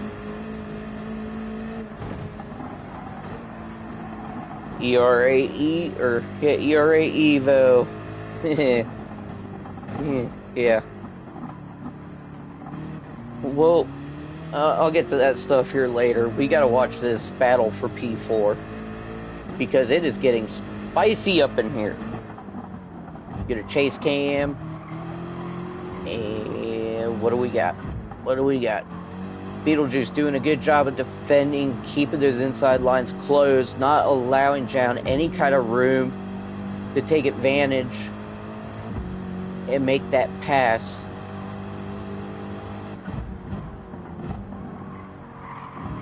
Okay, look, John D getting to the very inside, gets a better run out of that turn than Beetlejuice. They are going to go side by side. And oh my gosh, this has got to be scary. John D playing it pretty smart, doesn't want to get too aggressive. Hey, where'd the headlights go? He is that far up Beetlejuice's bumper. It is unreal.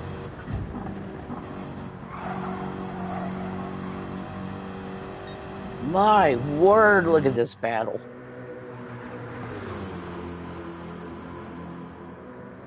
There goes John D on the inside, going into the turn, and looks like, yep, he got it done. So John D and the folks at ORT are now in P4. Going into the carousel. I don't think Beetlejuice has an answer. And no, Beetlejuice not taking that carousel quite as well as John D. That is going to cost him a little bit of time, about 0.4 of a second. So now the gap between P4 and P5 is now at officially a second. We've got some intense battling going on.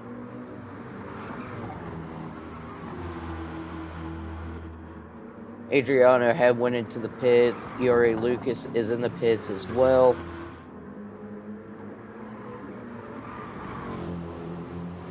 And it looks to me that John D has opened up a good enough gap. 1.8 seconds. Alright, ERA Evo, would you say that this is the greatest Nürburgring 24 race I've ever seen? It was great. It's been wonderful.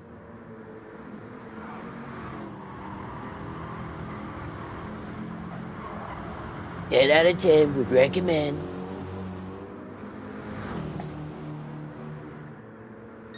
Just for you, Evo. Alright, Adriano, minute 10 ahead of Lucas. Lucas 9 seconds ahead of Macho Monkey. Now, bear in mind, Lucas did just pit. Macho Monkey now has damage to the rear aero and the left rear wheel. It's definitely gonna hurt them. And ooh, get a little loose. Not too bad.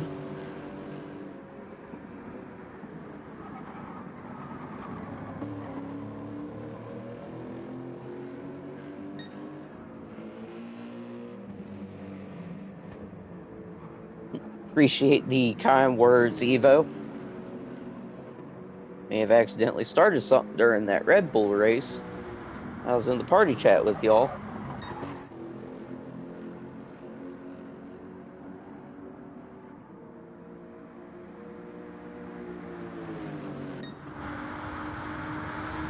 Adriano is still in P1, a minute 9 ahead of Lucas. Check in with John D has opened up an even bigger gap. The P5's Beetlejuice. And John D has went into the pits as well as Beetlejuice. Alessandro is now coming into the pits as well. Has a little bit more fuel than John D and Beetle.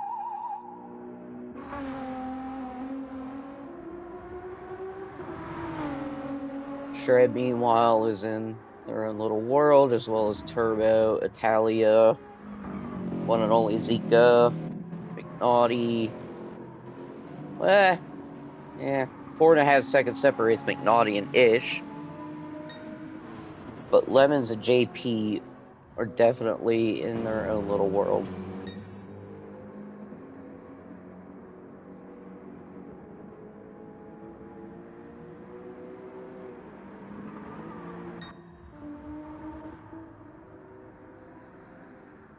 Yeah, so, yeah, there you have it. Just a shame it's not daylight yet.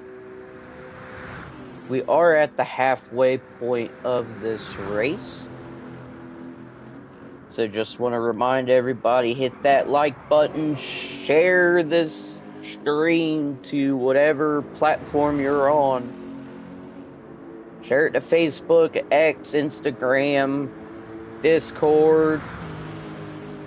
Just start spamming the video. No, don't do that. Share it to the boys at the Forza communities or whatever racing communities. Let them know that IRO is here and ready to play.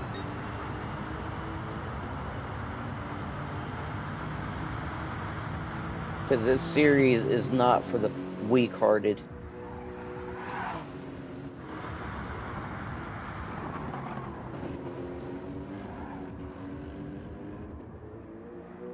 And also, hit the subscribe button, y'all.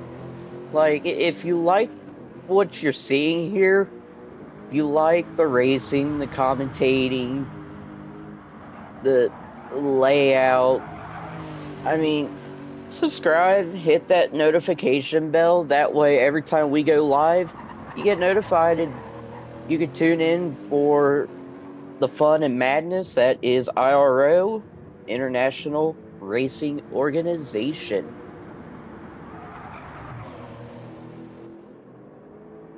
R.A. Shred is in the pit. Just came out, fueled up, got some tires.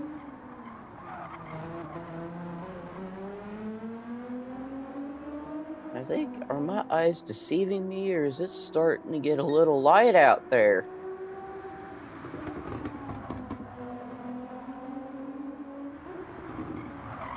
Oh boy, oh boy. I love it.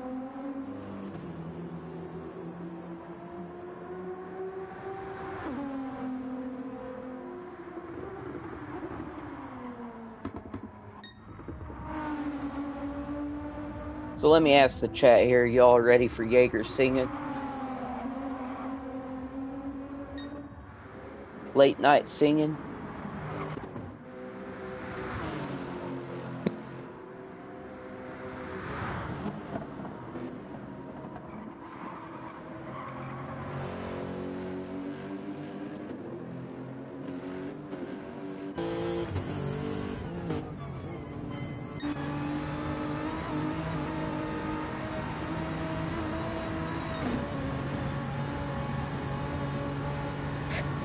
No, I can't sing. Last time I sung, it did not work out too well. Stint 9 is when you will hear Jaeger's famous karaoke. That's become like a trademark in these races, especially a 24-hour. Ooh, Adriano in the grass. Ooh, saves it. Does get a little bit of damage to the front arrow in the left front wheel. Ooh, not good. Not good. It's not really going to make a huge difference, given they are a minute 8 ahead of Lucas. Do quick damage report. Uh-oh, I see wipers. Come on, bring on the rain. Still no rain. Alright, let's see what Adriano does. Is Adriano gonna pit? No, they're going to stay out. Right on. Now, I did miss the fact that Macho Monkey did set the fastest lap of the stint so far at an 8:06.026.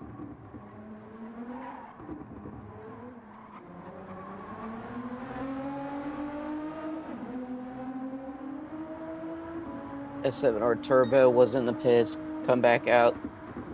They are running in P8.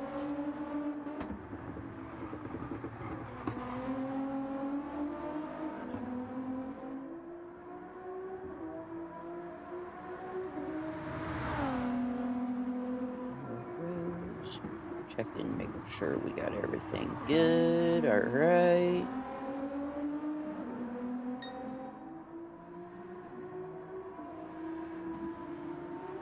Okay, so Adriano is losing a little bit of time to Lucas. It was a minute 8, as high as a minute 10 at one point. Now it's a minute 4, just due to that damage, which is very unfortunate. And then Lucas still holding that 9-second gap. John D is 4 seconds ahead of Beetlejuice. Beetlejuice, meanwhile, has a penalty, unfortunately. Keep an eye on that. I do want to show you where this pit or this penalty zone is and why it is so crucial not to get a penalty here. Because this right here is going to show you we've got a 4.6 second gap between Beetlejuice and Alessandro. Mind you, Beetlejuice does have that half-second penalty. So you're just going to see the absolute difference a half-second penalty makes at this track. Higher place with a smiley face. Hi, higher place. Did a really good job, dude, at Stint 5, by the way.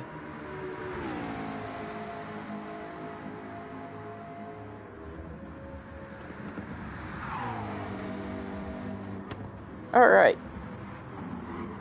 So here's Beetlejuice.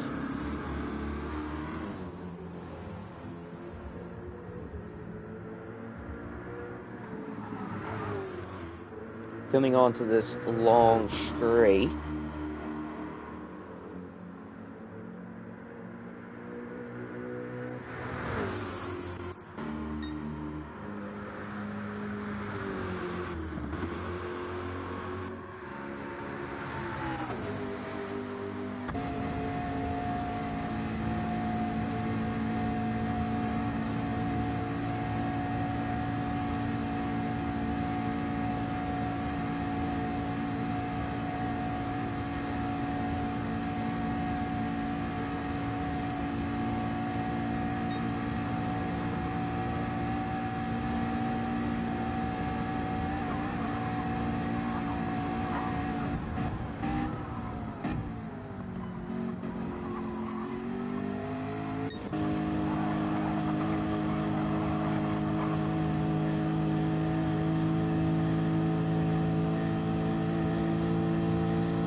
I did mute myself. My apologies.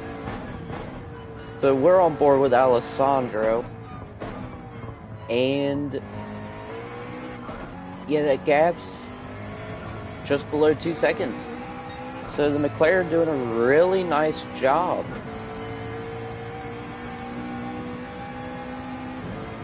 Of catching up to the vet.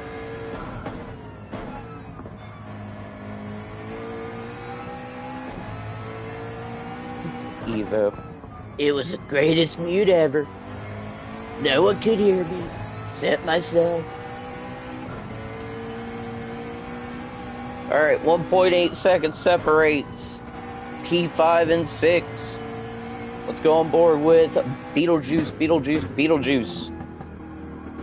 We're just gonna kind of mess with it that way. There we go, alright. We're looking behind Beetlejuice and just kind of staring at Alessandro. I tell you what, it turned daylight pretty quick, I will say.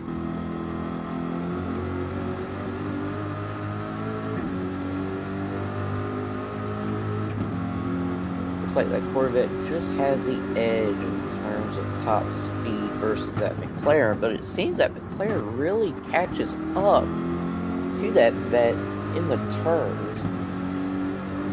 This will kind of be the tell-all. Beetlejuice currently on his fastest lap so far. His fastest lap was an 8:20.2.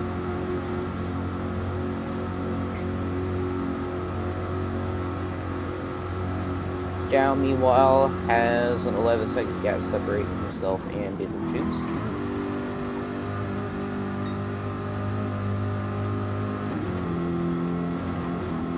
He is currently 5 seconds ahead. He's beaten his personal time so far by 5 seconds, 5.5.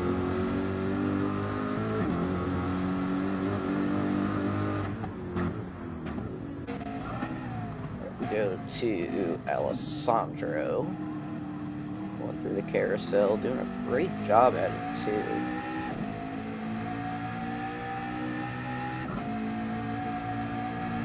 Boy, it became daylight real quick.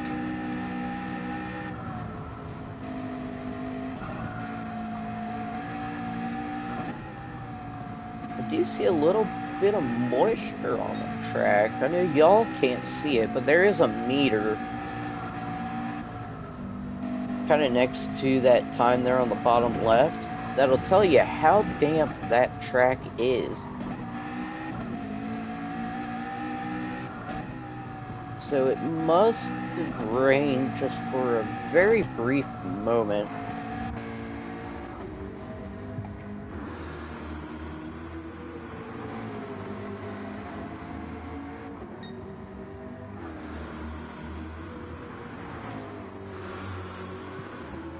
Yep, Payme is echoing what I was saying before I found out I was muted. Smash that like button.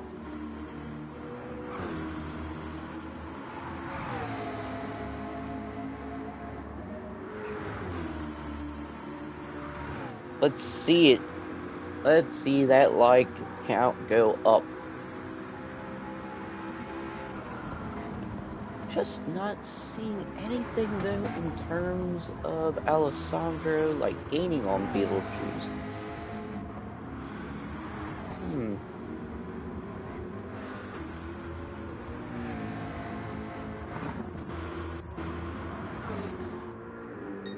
Meanwhile, we'll just take a quick look. IRO Adriano still has that damage. Lucas doesn't. Macho Monkey still has that damage also. Yeah, that Corvette clearly has the edge over the McLaren in terms of top speed. That was 167, yeah, 165. Yeah, so that Corvette is slowly but surely gapping that McLaren.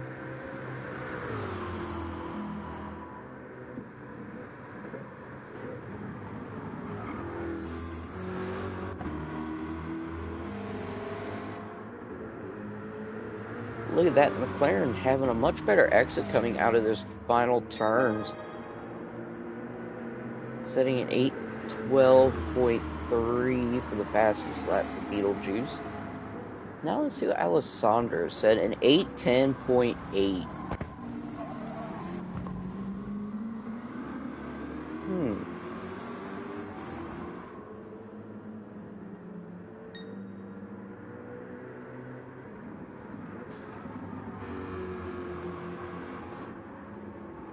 .7 second separates them.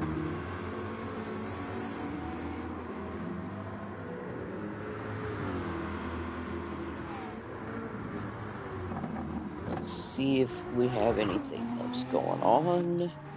I don't believe we do. Oh, hello. Battle for P10. The only one, Zico and McNaughty Gaming gap is just under a second separating the two. Meanwhile, the one and only Zico is 49 seconds ahead of LMR's Ish. And Ish has to pit.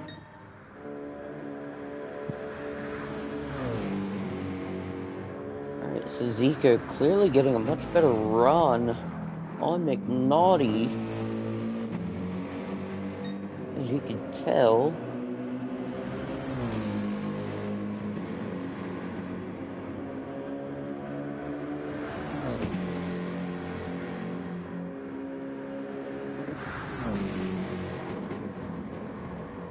Ooh, look at Zico, all up in his business. All up in McNaughty. Oh, is he gonna go for the move? No, McNaughty is not gonna make it easy for Zico to get past.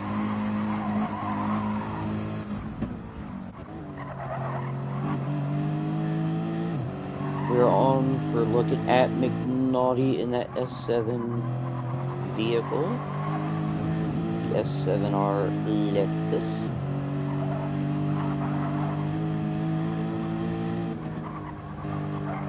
Doing a really good job of defending his position, I must say.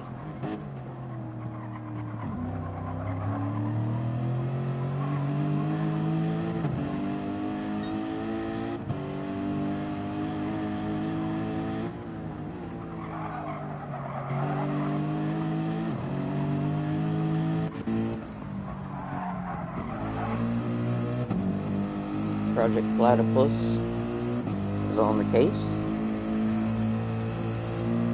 I was saying I want to smash a pillow. Yeah, it's awfully late for you guys over there, ain't it? It's like what? 6 in the morning? 5 in the morning?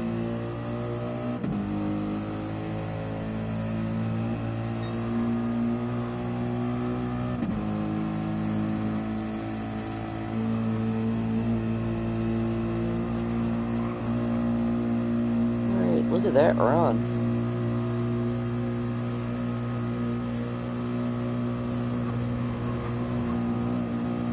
Oh, what is Zico gonna do? Ooh, was trying to get past McNaughty. Decided that was too risky of a move. I better back off. What's gonna happen here leading up to that carousel? McNaughty going a little bit wide. Zico trying to make a move. Can't make it stick. Going into the carousel. Both drivers doing a really good job of taking that turn.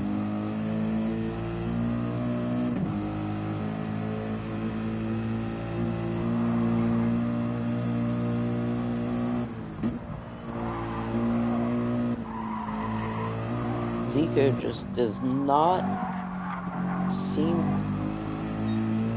have a way to get past McNaughty.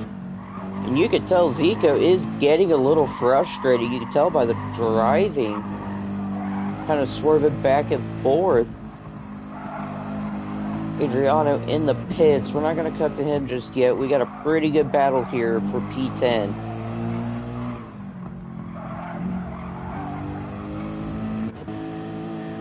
We'll check out McNaughty. Man, look at that. Oh, ooh, a little bit of a bump and run by Zico. Oh my word.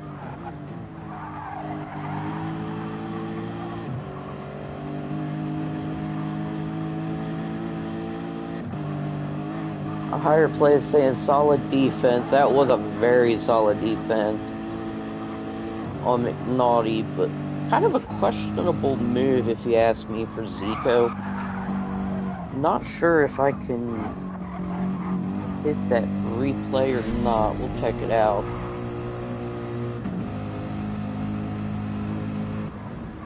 Okay, no. Cannot, unfortunately. Still trying to work out the kinks on that. Macho Monkey in the pits. I know Adriano was just in the pits. And Zico has taken 10th position. So we'll cut to Adriano with a 12-second gap on Lucas, but that is not really going to matter, no. Lucas was 21 seconds ahead of Macho Monkey before Macho Monkey had pit. Curious to see where that's going to put S7R's Macho Monkey.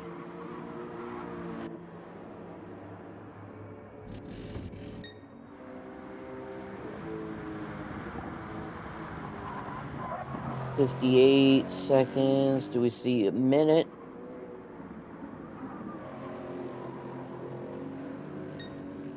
No, 59.8 seconds.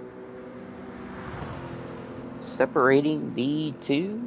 Look like Alessandro did get past Beetlejuice. Take a look at the gaps there. 1 second gap between them. So I think we've got two different battles going on. One for P5 and one for P10.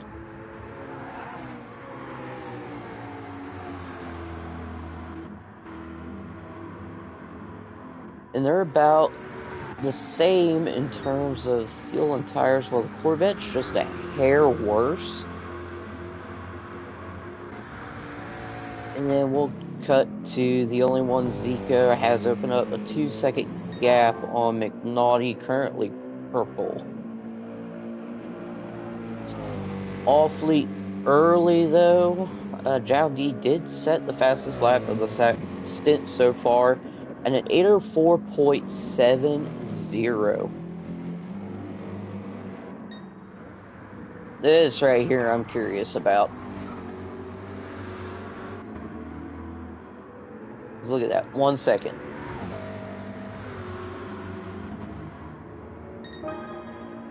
We are on lap 10, setting his personal best at an 809.2. Meanwhile, Beetlejuice has set an 812.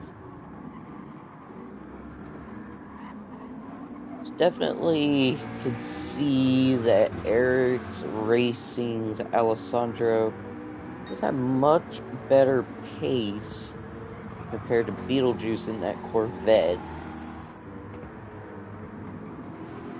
And I think we had some blue flags, but I don't think it's anything to worry about.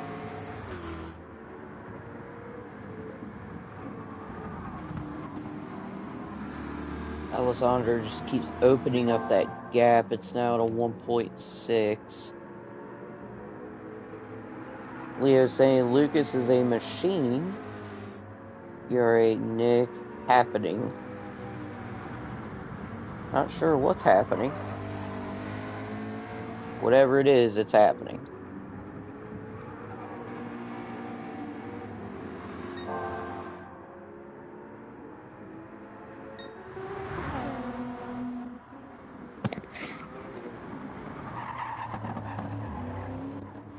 Lucas with a 1:02 gap on S7R's Macho Monkey.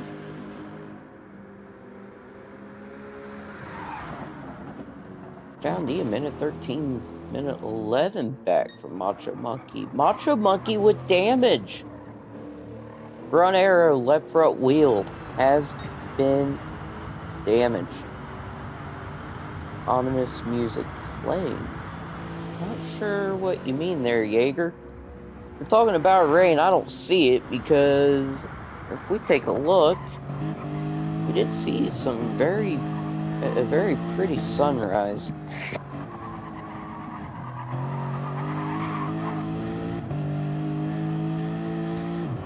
Look at that. That is absolutely gorgeous. We'll just go into cockpit view for Macho.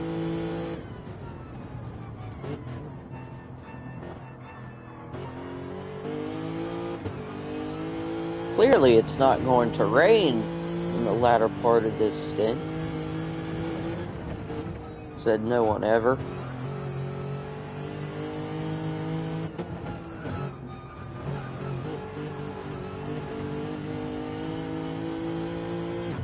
Macho Monkey just giving it the beans.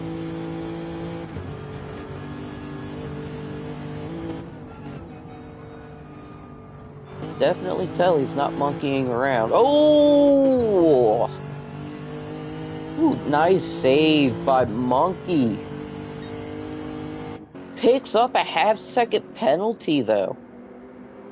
Oh, that's not good.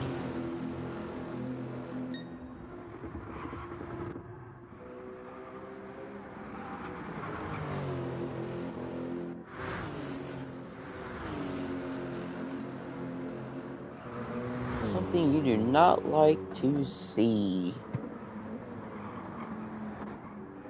Alessandro is still at 2.1 seconds ahead of Beetlejuice.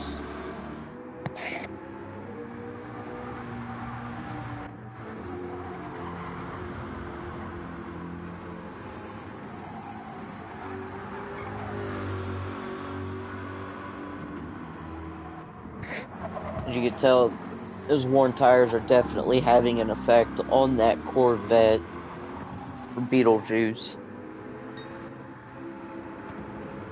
Alessandro, meanwhile, seems to have adapted pretty well to worn tires. I wouldn't say they're too worn, but they are starting to get there. They're about half, I'd say 40% to 50% worn, versus Beetlejuice, who's more like just 50%.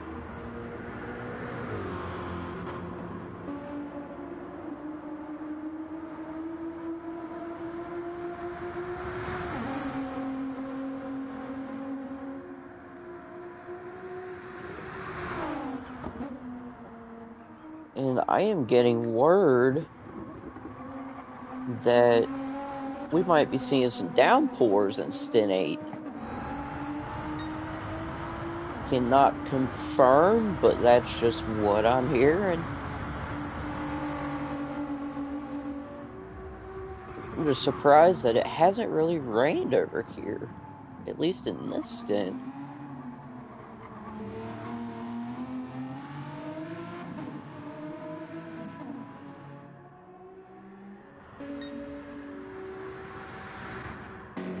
The only one, Zico, still holding P10, 7.3 seconds separates the two.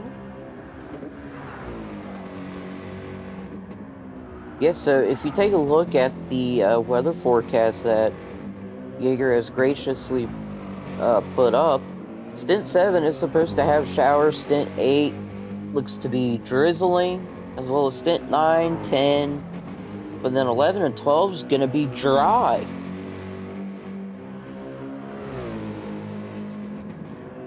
Ooh, that's going to be... Stint 11 and 12 is going to be fun. Because that'll probably turn into a flat-out brawl. Especially with pretty much the top 5. I mean, they're not really separated by that much. ERA Lucas in the pit came out. Fresh set of softs. Enough fuel to last the rest of the stint. Remember, folks, we are on a lap 11 out of 15. But we're just going to call it lap 11 out of 14. 14 racing laps. Macho Monkey is back in the pit. Was a minute 4 separating them. It was going to drop down drastically. Quite odd to see why he would pit. I know he had damage, but I didn't think it would be that bad. Let's see what he does. Splash and dash, repair, and tires. John is going to have to pit pretty soon, I would say, either at the end of this lap or the next lap. Jaeger's saying we want to see their showers in stint 7. Come on. I agree.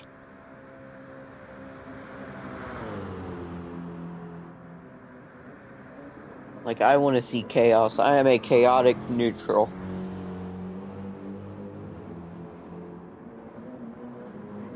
John D going into the pits.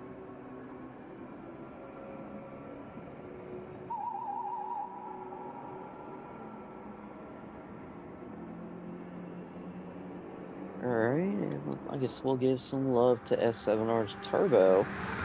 Running in P8, kind of in his own little world, is setting a pretty good time though at 8:10.239.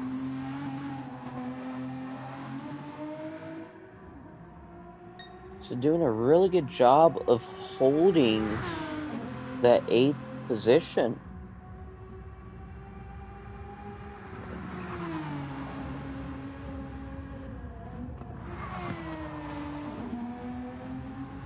Not really much to report on, unfortunately.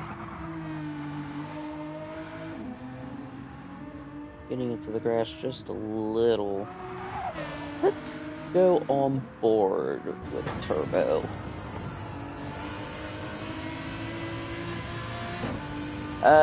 Peyton, it does not, unfortunately.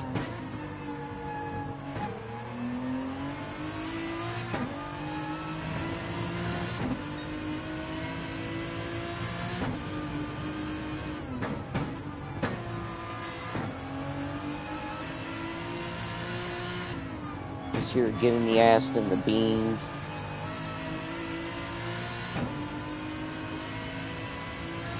Sounds good. Sounds real good.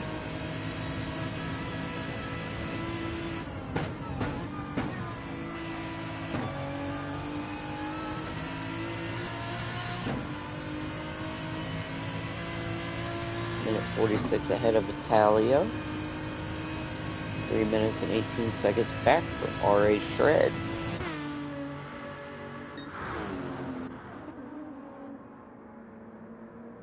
John D is a minute 13 back from Macho Man, but 26 seconds ahead of Alessandro. Alessandro is like 5.5 seconds ahead of Beetlejuice. Now let's go to, here we go, P10. Zico's 50 seconds ahead of McNaughty. But I'm pretty sure, I'm willing to bet McNaughty did pit. Yep. Just pit at the end of last lap. So that's going to be interesting to see how that plays out. If Zico's able to get out of the pits in time. Because it looks to be anywhere from like a 40 to 50 second pit delta. Just a rough estimate. I haven't properly counted. You're welcome, Stig. Not a problem. I know I tend to neglect some drivers in terms of coverage. My apologies. Just trying to focus on some of the closer stuff. And some of the controversies.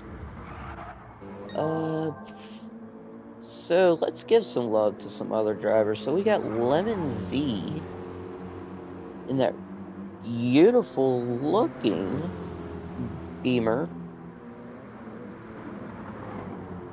I really like the wheels that y'all put on.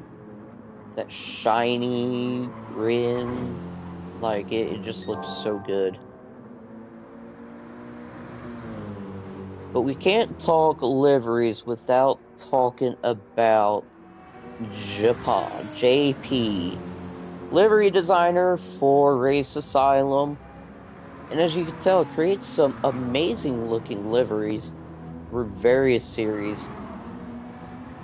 And is doing a really good job here at the 24 Hours of Nürburgring.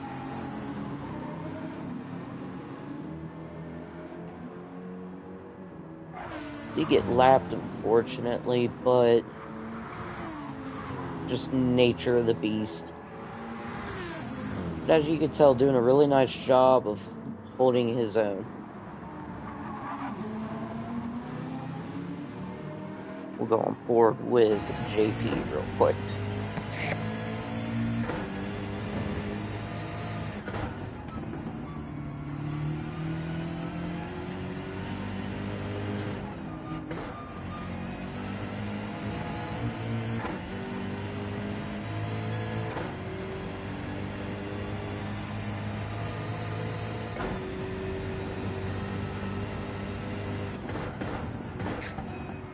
And real quick, we will cut to Lemons.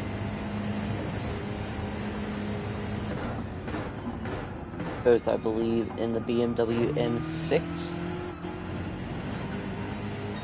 Lemons getting a blue flag.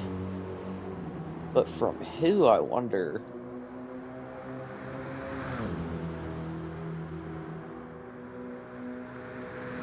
Looks to be a little too far back, so all good. Adriano on lap 12 of 14, setting an 8:06. Really good lap by Adriano. Lucas, meanwhile, 49 seconds back and 54 seconds ahead of Macho Monkey. Turbo is pitting. Oh yeah, Turbo had just pit. But here is what I'm really curious about. Italia just pit for Project One Racing. They're 5 seconds ahead of the only one, Zico. Zico getting a half-second penalty. Ugh. Not good, not good. I have a feeling Zico might want to pit at the end of this lap, or at the very latest, the end of next lap. And that might give McNaughty Gaming a chance to catch up to Zico in that Project Platypus Mercedes. Possibly retake 10th position.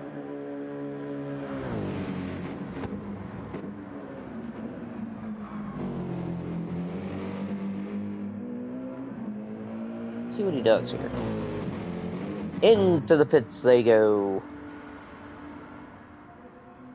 When will they stop? Nobody knows. So while they are getting tires and fuel, we're going to cut to McNaughty. Coming down that long straight.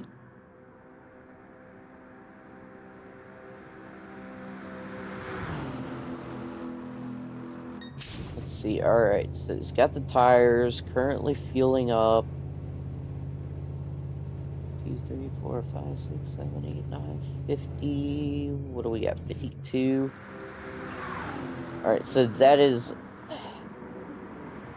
not really close enough for McNaughty to engage in some kind of battle.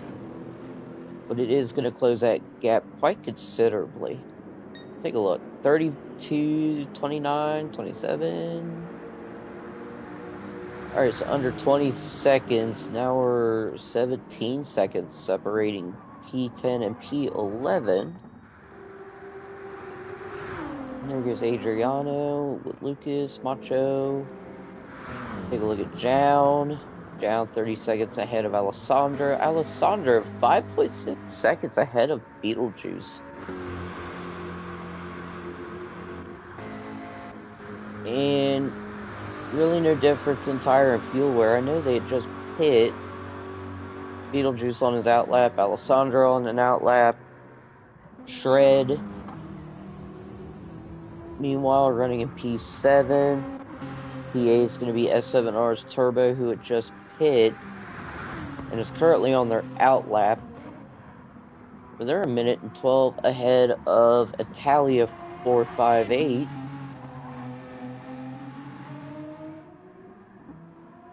There's Turbo doing what they do best. Really pushing that Aston, I must say.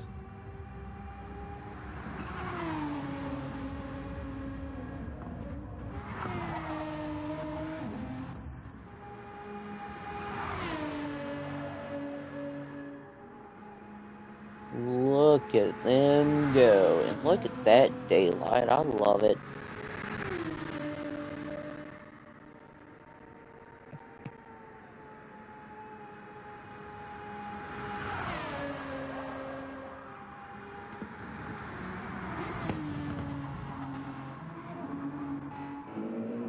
The only one, Zico's still holding that 10th position. McNaughty still in 11th. LMR's Ishmael running in P12 at the moment. Looked like, I'll say they were lapping JP. Yeah, they had just lapped JP.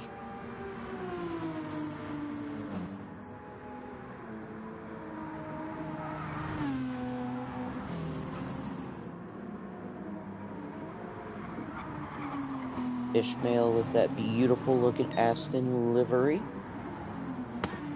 You're going to see a lot of green, just paying a homage to Nürburgring. Nürburgring is called the Green Hell. And as you can tell with the race that has been going on, not just this stint, but all the other stints as well, that name is definitely held up. It has been a blessing to some and a nightmare to others. I tell you what, this weather has been mental. Called for rain this stint, and it hasn't really done anything.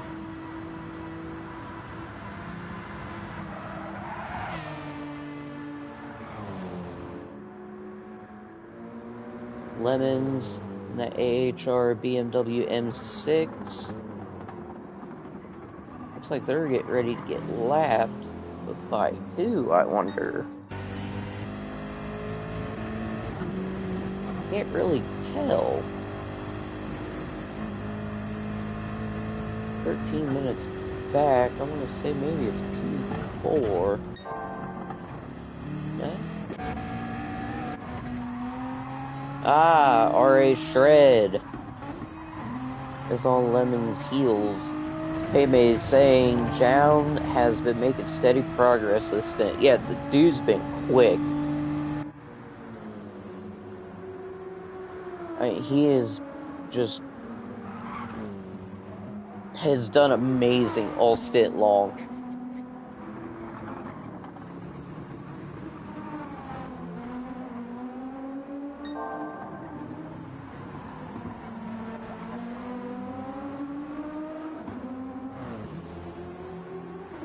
Alright.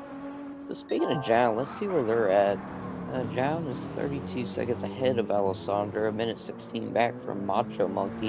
Yeah, definitely made a lot of progress.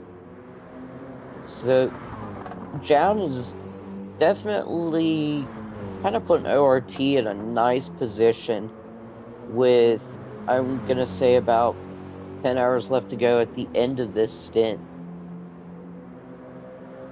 Because I do believe they were running 6th or 7th at one point. So to be up to 4th and only a minute 16 back from Macho Monkey and P3 is pretty good stuff, I must say.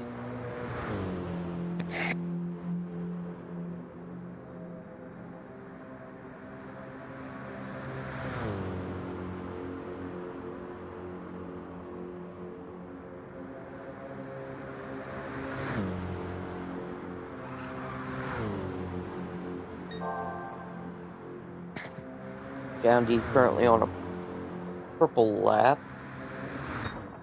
Still have a good chunk of the track left to go. Lucas looks to be kind of on his personal best. We have Adriano, second to last lap of this stint, with a 48-second gap separating himself and Team Grid Live's Lucas. Setting an 8:07 flat last lap. Let's see what Lucas does.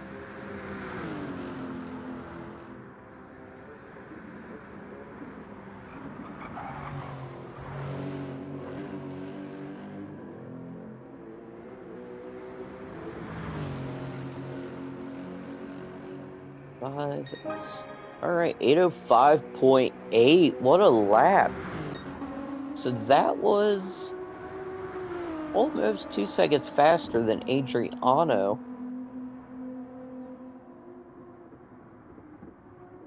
But Adriano really pushing the limits on that beautiful looking GTR. See if I can get some kind of time here for Macho Monkey. Macho Monkey, oh my. Was that a glitch? Or did I just see 3 seconds on John D's time? Ooh, this is gonna be good. Did we see a sub 8 minute? 8 minutes, .8. I believe that's going to be the fastest lap of the race so far. An 8-minute flat. What a time by Macho Monkey.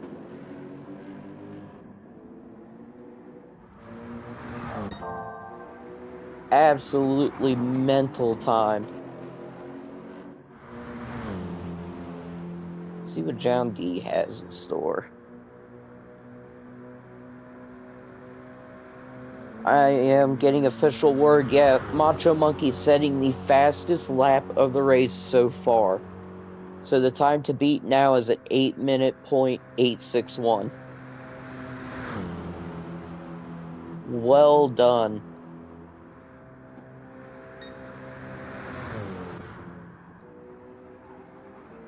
I'm not seeing any rain, Peyton. Kind of weird. Not even seeing the wipers just go off. Incoming!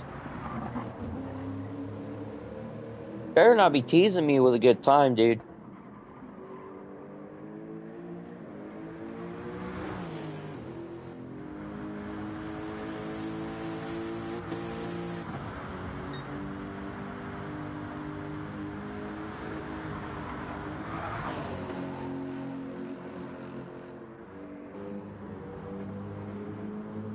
Found D setting an 8:02.9. Alessandro still holding a pretty steady gap on Beetlejuice, still around that 5-6 second mark. I wonder, yeah, that gap's still there. Alright, one of the racers is giving us a little bit of insight on this rain, and it is coming. Probably at the worst time for some, but at the best time for others. We're gonna find out real soon.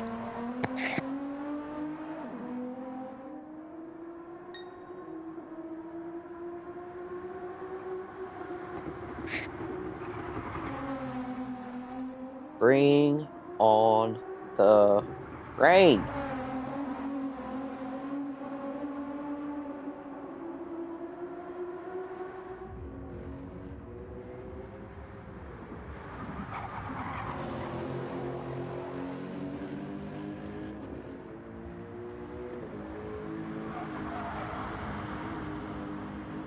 Looking at Grid Live's ERA Lucas, running in P2.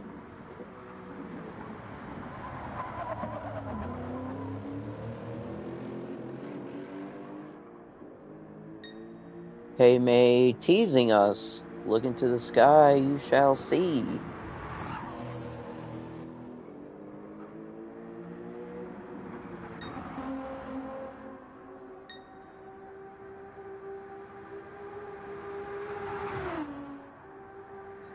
try to get a look around the track itself. We'll get a shred. Nothing. Turbo. That's a nice looking livery on that Aston, by the way.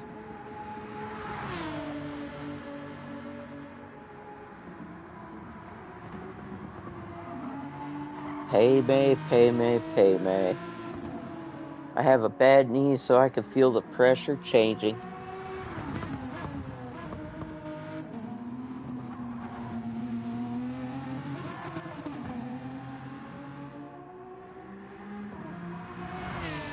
Not really. Not seeing anything in terms of rain. Let's cut to JP on the other end of the track.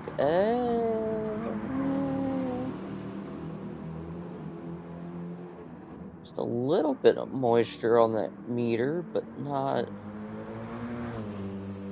enough to cause any kind of trouble.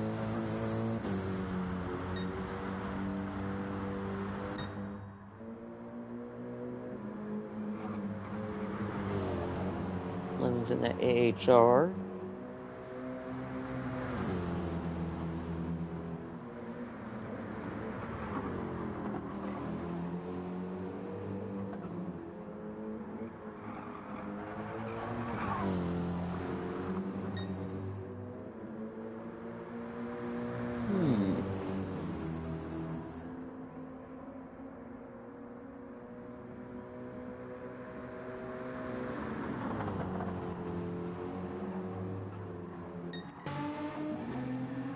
Yeah, LMR-ish. And then McNaughty Gaming. It's not seeing any signs of rain.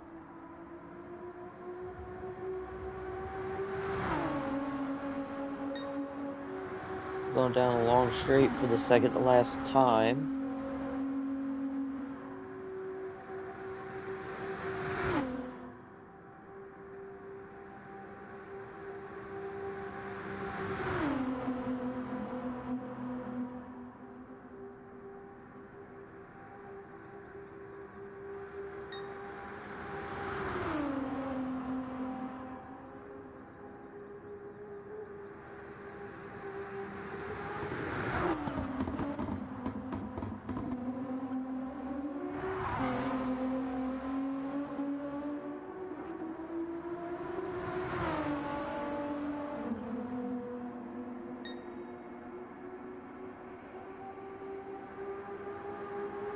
Alright, so Adriano on the final lap of the stint.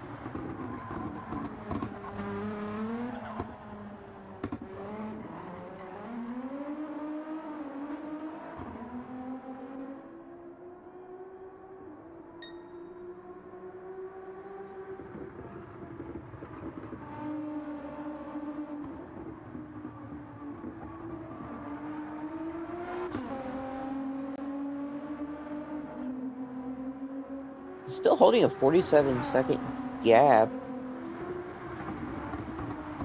on Lucas. I wonder, with that pace that Macho Monkey's been running, yeah, they gained a little bit of time on Lucas. Like 42 seconds now. Wonder, could Macho Monkey be setting a new fast lap? No.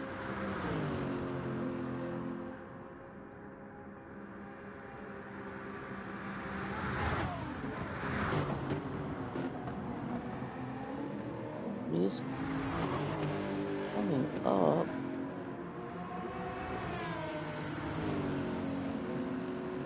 On Project One Racing. Oh, I see wipers. Do we have rain?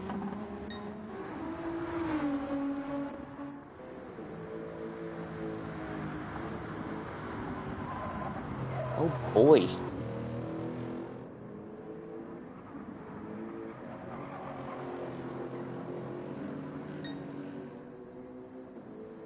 The tease, yeah, Jaeger.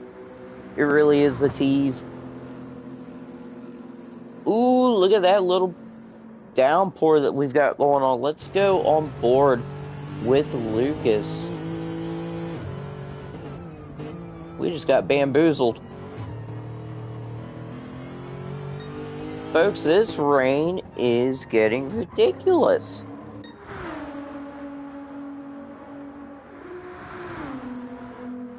Adriano not hitting any kind of rain. Macho Monkey could very well be going into this little storm.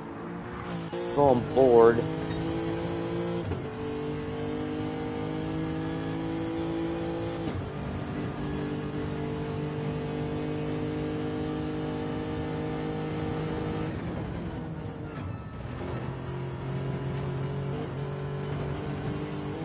Oh, wow.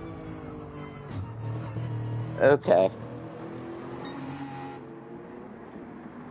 What a shower it was, yeah.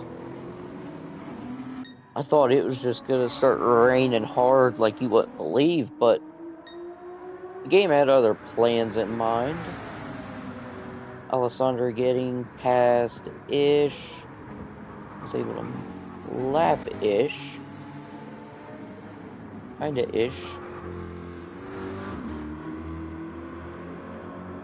Beetlejuice still holding P6 down pretty well. Been trying to gain on Alessandra, but just doesn't seem to have an answer for that, for the McLaren's quickness. And especially, like, being able to take the turns.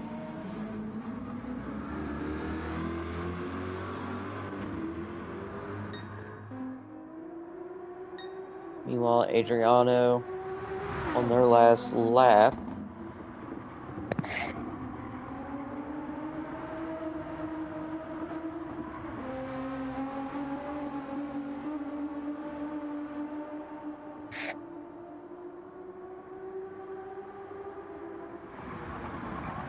Lucas still holding P2 pretty well, but Macho Monkey gained another couple seconds. John D is a minute 21 back from Macho, 45 seconds ahead of Alessandro. Fred's still in their own little world.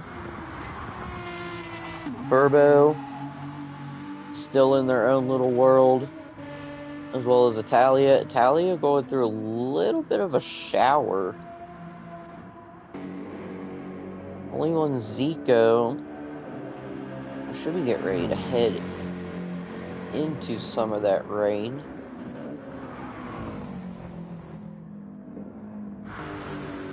But I fear this rain might have been too little too late in terms of really affecting anything.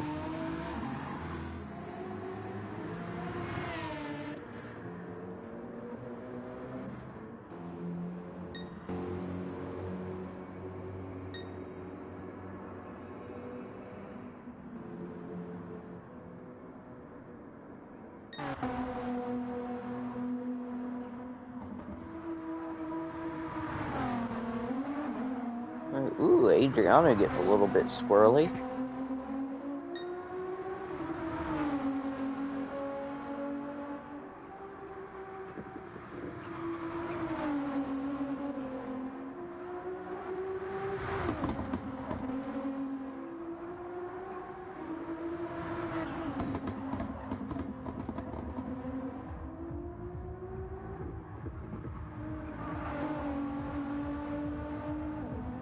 As you can hear, there's still a big old rave going on.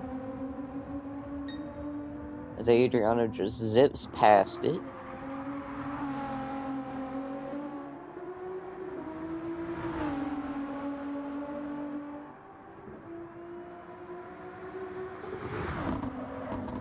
Adriano doing a really good job, too, of holding that P1 all stint long. Again, did not seem to be any kind of changes for the lead.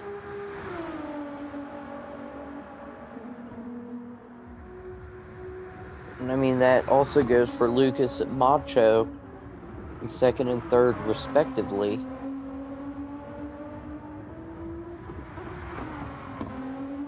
I'm getting word that we might see a very wet start for Stint 8. It's definitely going to shake things up.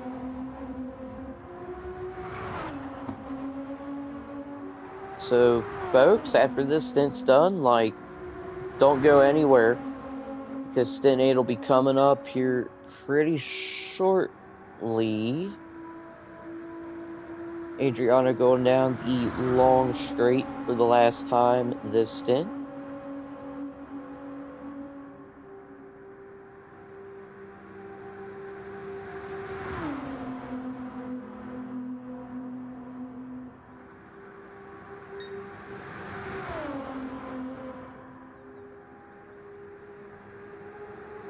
Alright. Heading into the last set of turns.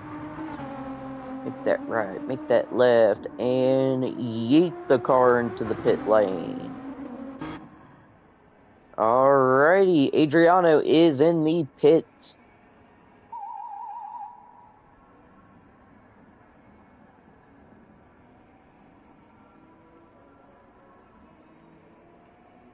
Should be coming up here shortly. And he's officially in the pits. Lucas going down that long straight for the last time this stint.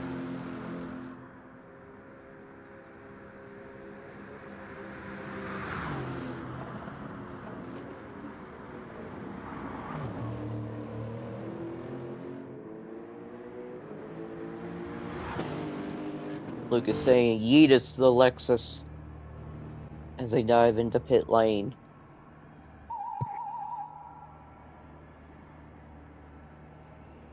And as you can see in the top right corner, that is stint 8.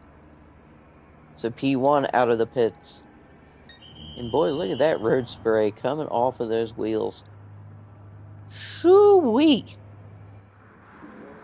Alright, Macho Monkey getting ready to head into the pits. Ooh, got a little loose there. Cut it really close on fuel as well.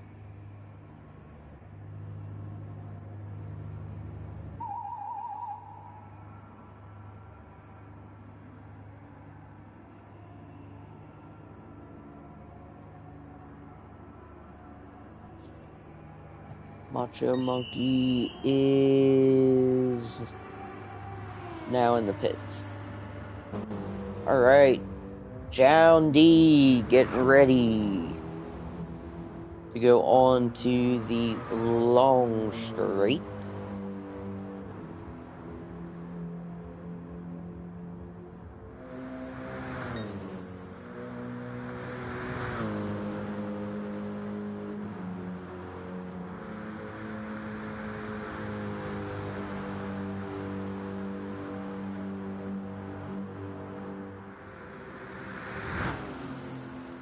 Look at him go.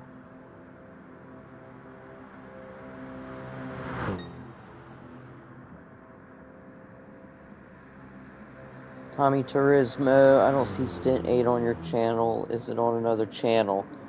So the way it's going to work is you see that screen on the top right corner? That's Stint 8. So once over half of the field is in the pits, that screen is going to take over what I'm streaming right now, and you're going to hear GT45 doing the one thing he does best, that is commentating Stint 8. It is a very seamless transition, as you will see here shortly. John D is officially in the pits. Alessandro.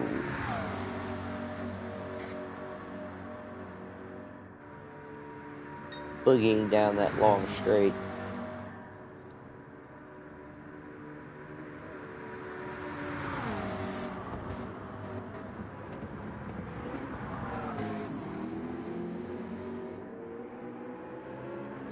Get ready to head into the pits. There we go. And Beetlejuice is going to be right behind. That means RH Shred will be the next one in.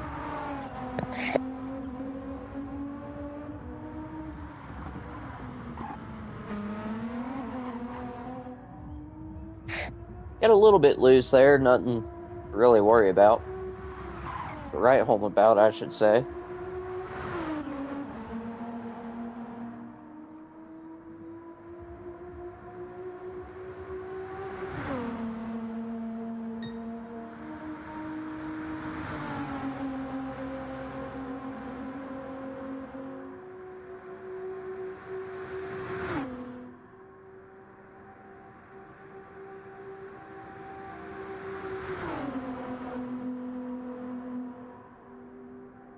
Going down the long, lonely straight for the last time this stint.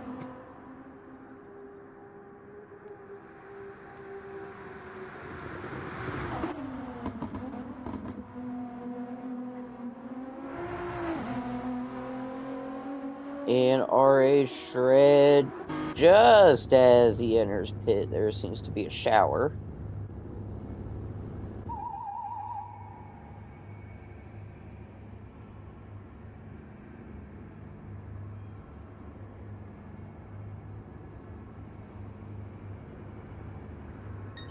So that's going to leave S7R's turbo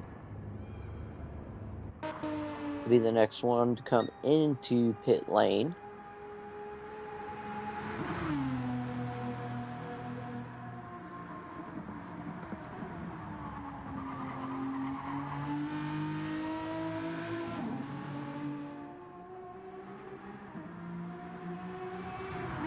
Still got a ways to go. I wonder what's going on there. Hopefully we get this to settle down here. We do apologize. We have a little bit of latency going on here currently in the stream. We're not sure why, so hopefully it settles itself down. So we do apologize for the little bit of freeze framing that's happening right now.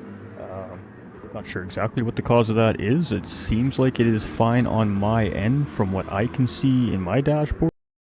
So I think it just might be a transfer error, so just bear with, let it settle down here for a moment, and hopefully we can continue on with some great quality racing action here. So it has been raining for quite some time here in stint number 8 to prepare, and I'm not sure why we're seeing so much latency here. Hopefully this settles down for everybody. There's not a lot I can do now to rectify the situation, but I hope it settles itself down. Alright, so we are waiting for the remainder of our drivers to continue their driver swap sequence here. So we do have our 45 last minute racing GTR now out on track. He has a minute 18 to the 66 GT Finland Corvette. And we're just really monitoring the stream right now. So I'd bear with me, ladies and gentlemen, as I obviously the condition of the stream is a priority right now. We want to make sure that whatever is going on sorts itself out. And I'm just kind of going through all my platforms here right now to make sure that everything on my end is stable.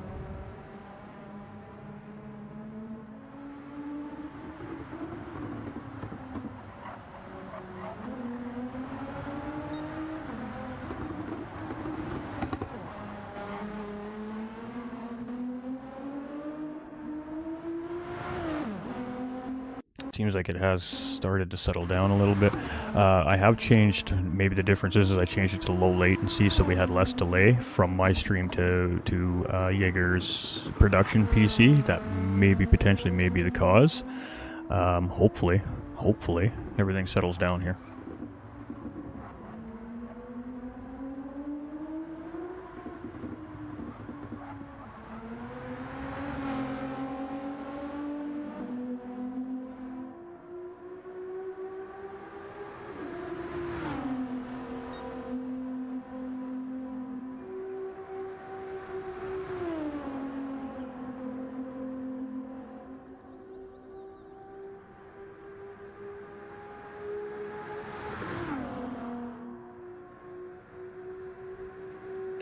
Alright, so let's go take a look at what's going on up front here while we wait for the remainder of our drivers to swap those cars over to the next driver and get themselves out on track here. So it is Candyman from Esports Racing Asylum number 44 GTR leading the charge here.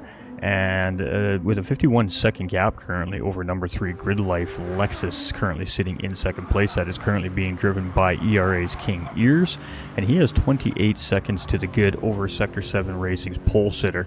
Pole Sitter, obviously with that German flag right there, is very, very comfortable and confident here with the Nürburgring. I've been very fortunate to actually have Pole Sitter race with us in the Race Asylum 24-hour charity event we did just before the International Racing Organization season kicked off here. And what an incredible driver, I gotta tell you what. He really does understand this racetrack, and expect to see him potentially make some time up here. I think we have ORT Neo here piloting the number 1 BMW for our defending champions here, and he has a minute 19 to that third place pole sitter right now. And Jown did a really great job over the last couple hours to really put ORT back up in the fight of this race. I mean, a minute 19 is not a ton of time here to have to make up, and these drivers still have over 8 hours, almost 10 hours remaining left in this race here today. So there is plenty of time to start to continue to close that distance up.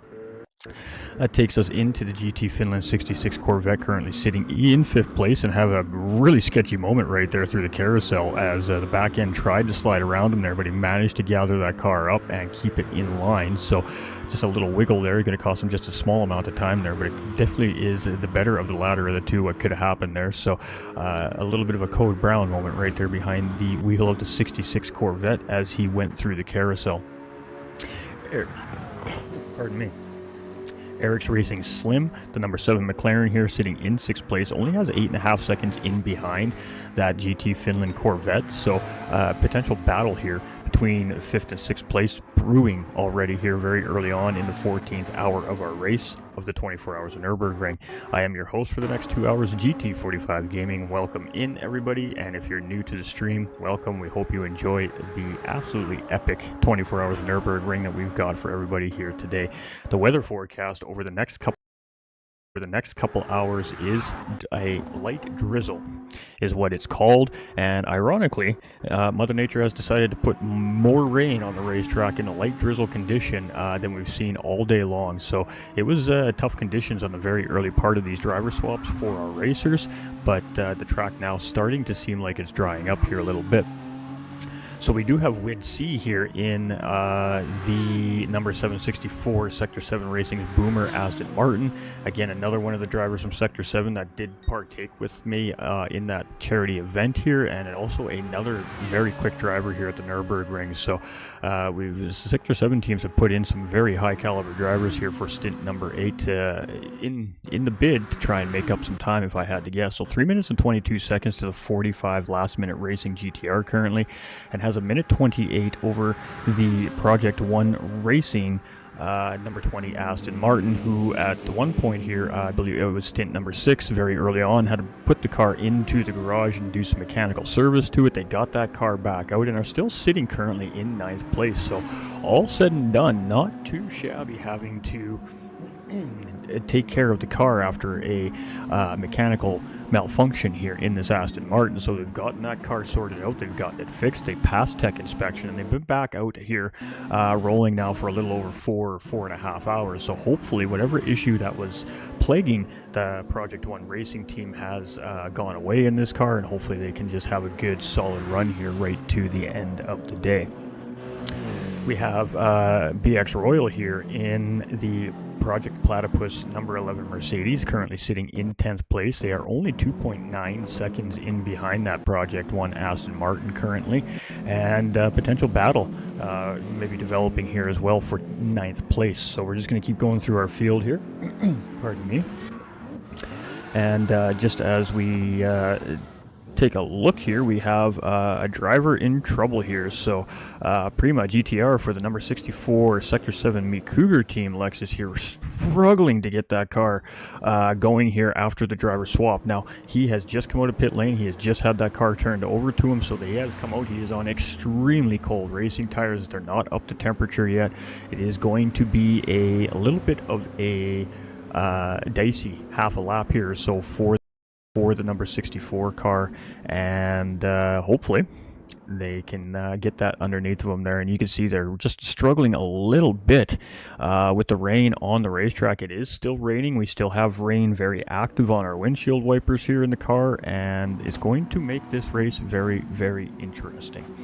So it is Tees Bap here in the Loose Moose Racing Aston Martin at the 35 car.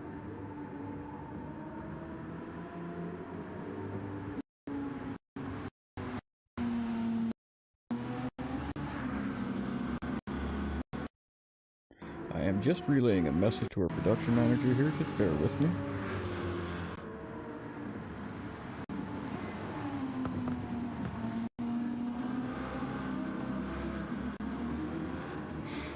We're still trying to sort out the latency issue, so just bear with us here, ladies and gentlemen, as I am kind of multitasking here right now to see what we're going to do to try and get you guys a better quality image here. Again, as I review, we're still trying to figure out where the problem is what it's coming down to. So just bear with us here. So Tees Bap here in 12th place, and that has now gotten our 13th place driver out on track, our AHR 69 BMW Apex Hunter Racing Team. And Jack, so it is, back behind the wheel here, 13.5 minutes behind the race leader, 1 minute 10 seconds in behind Tees Bap, and has opted to come out on the tires they've chosen to come out on. I really wish I knew what was causing the interruption from my stream to the production manager here, but we are working on sorting the problem out, so I do apologize, everybody.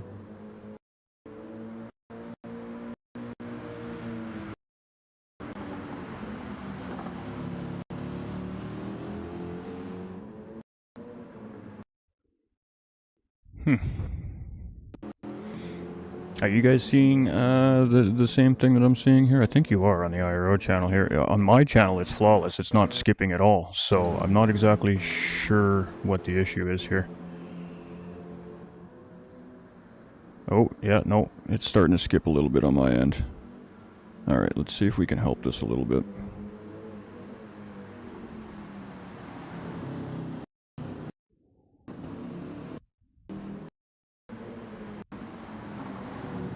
Alright, bear with us, ladies and gentlemen. There's definitely something going on here now. It's definitely on my end now. It wasn't before, but now it is. So just bear with. I am assessing it and trying to sort it right as we go here.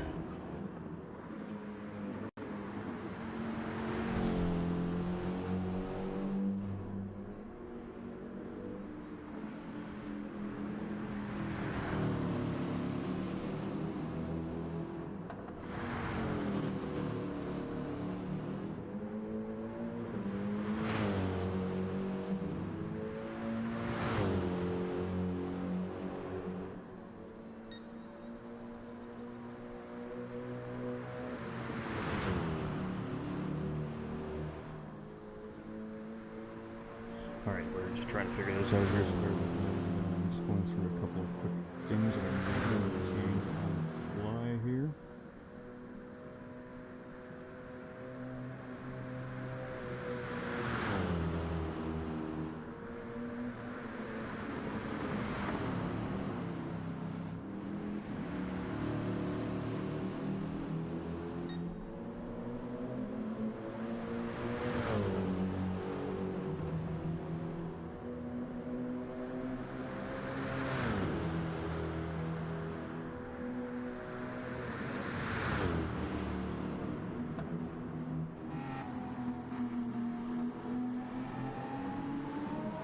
So I think what I'm going to have to do is close everything I've got going on my PC here. Something is eating up my CPU. Bear with me. Hopefully it cleans itself up here shortly. I am going to have to monitor the chat via a different device here, so just hang on for one moment. Alright, I think we got it sorted out. I do apologize to the viewers. I thank you for bearing with here. Streamer problems, gotta love them.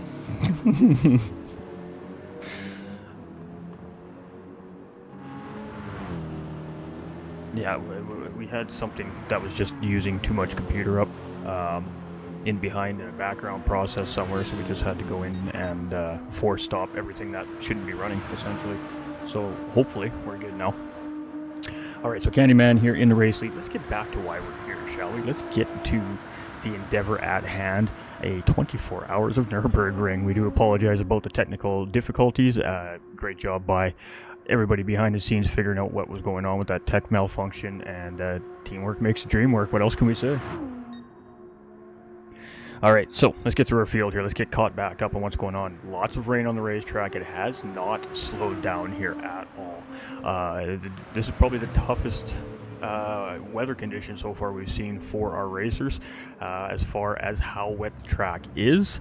Tire selection was very, very important, I think, here coming out through the driver swap. We've definitely seen some drivers struggling on those cold tires that they chose to put on their racing cars, and you can see Pole Sitter here has closed in on King Ears a little bit as well, so getting that feel of the car underneath of them here are the drivers. 53 seconds here is Neo on Pole Sitter, so he's gotten that now down to under 1 minute here and continues to drop, so ORT is starting to make a move.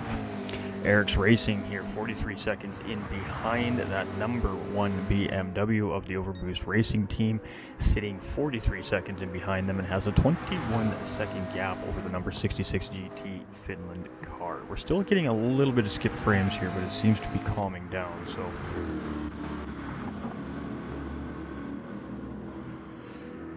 Alright, our 44 Corvette here is absolutely moving and grooving. He does have a car up in behind here, but that was a car that they are a lap ahead of, so that shouldn't factor in for the Corvette here too much. We've got the 45 Last Minute Racing GTR here in 7th place. All these drivers are still on the lead lap, so our top 7 here most certainly still in contention, potentially to take that checkered flag first here, depending on how, of course, Mother Nature decides this race is going to go for our racers.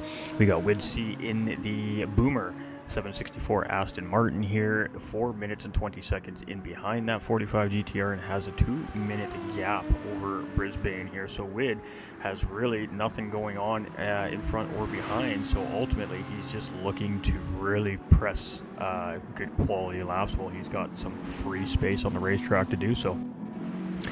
Our Project 1 Racing Aston Martin coming into pit lane here. We do have some damage that needs to be corrected on this car, it looks like, so they are going to come in and fix that car, and we're going to sit on board with them here while they make this pit stop to see if they decide to make a strategy call here as well.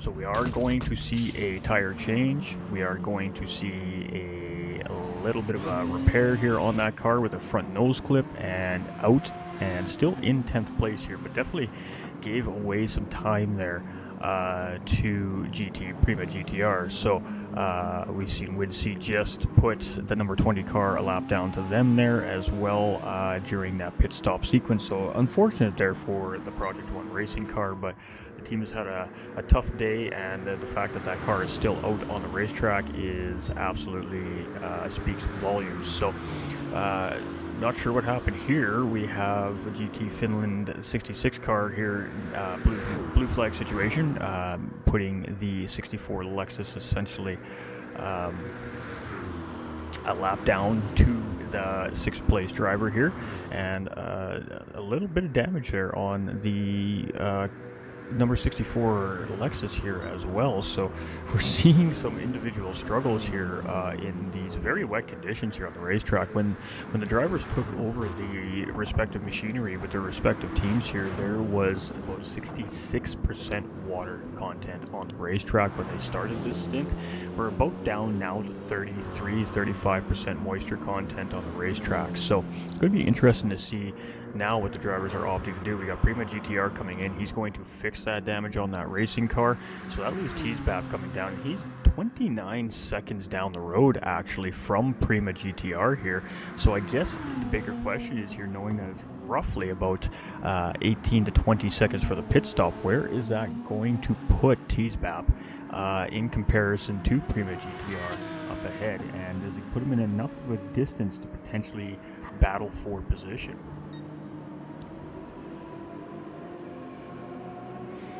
And we're just waiting for that live timing to kind of give us a settled gap here, and it's a 4-second difference here now between Prima GTR and TSBAP here for 12th place. And then we've got Kaizen here rounding out our field in 14th position, about 7 minutes in behind TSBAP here.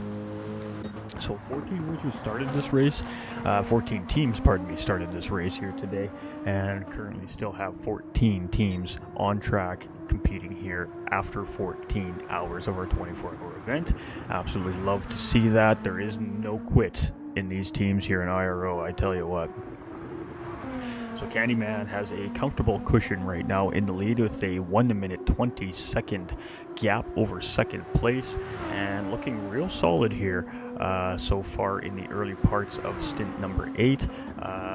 Fighting that race car a little bit, it seems like, but still managing to hold that gap over the number 3 Grid Life Lexus here, who is in second position.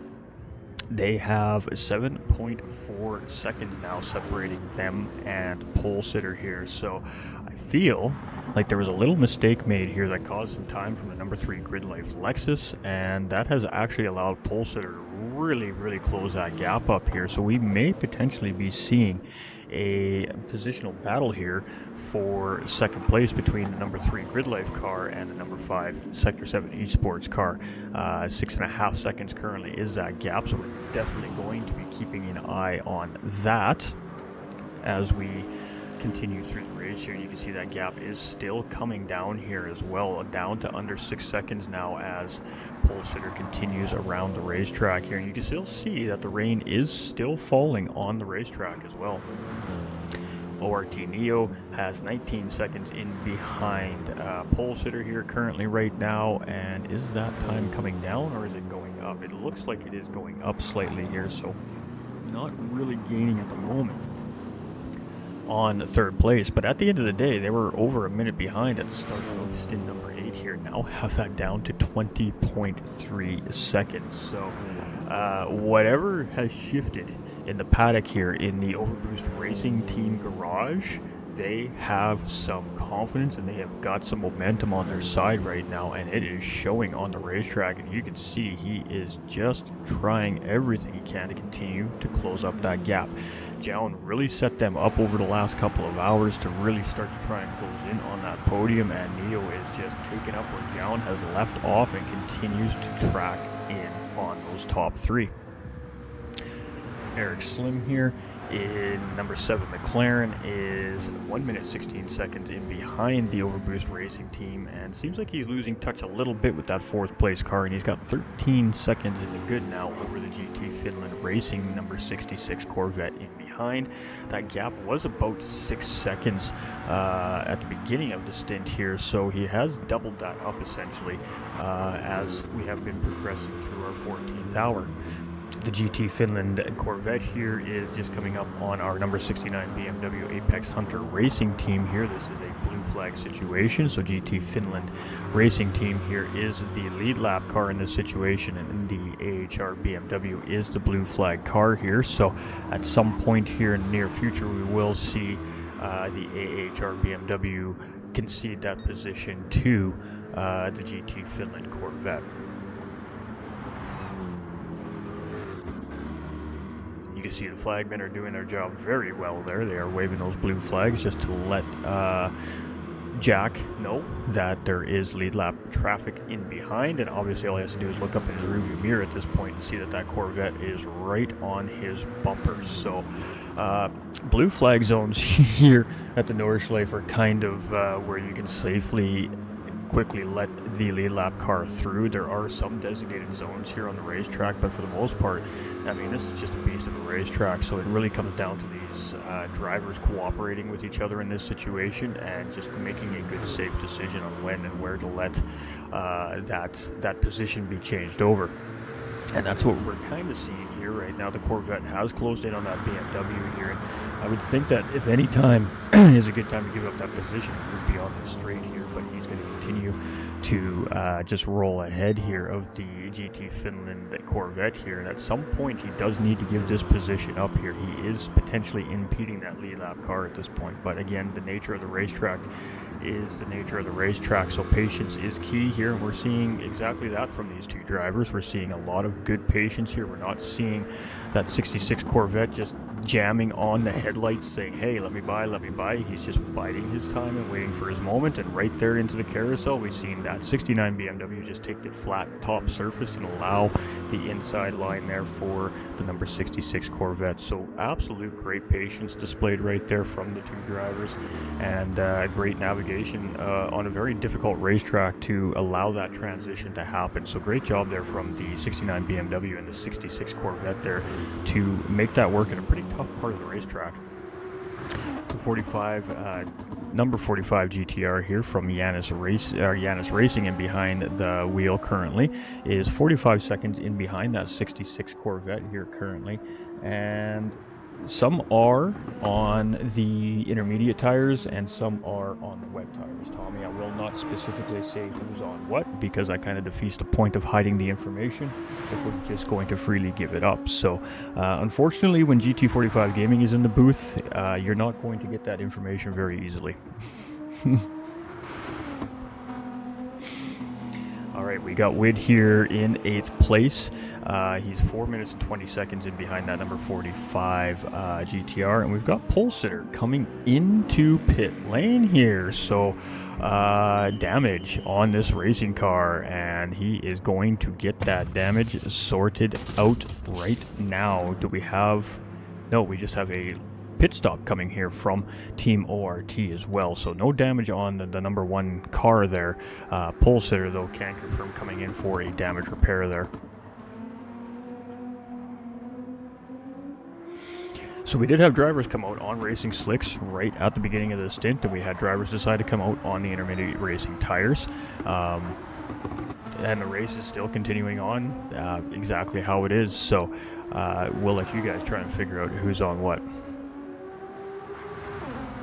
Candyman here in first place, 49 seconds to the grid over King Ears. So King Ears has taken roughly 40 seconds out of the race leader, but the race leader has made a pit stop, which would account for the time gain from the number 3 Grid Life car in behind. So they have not made a pit stop here at the moment, and that has resulted in about 35 seconds in time gain right there for the number 3 Lexus. Now with the pit stop from Pole Sitter, the number 5 Sector 7 Esports Lexus, that has also given him a little bit of a breathing room in a sense behind, with a 41 second gap now. So no immediate pressure. That 7-second gap was a little bit of pressure. Obviously the driver is a little more aware that that car is coming and chasing, but when you got 41 seconds, that kind of eases your mind a little bit, sets you back into your rhythm, and allows you to kind of just get back to business in behind the wheel of the race car.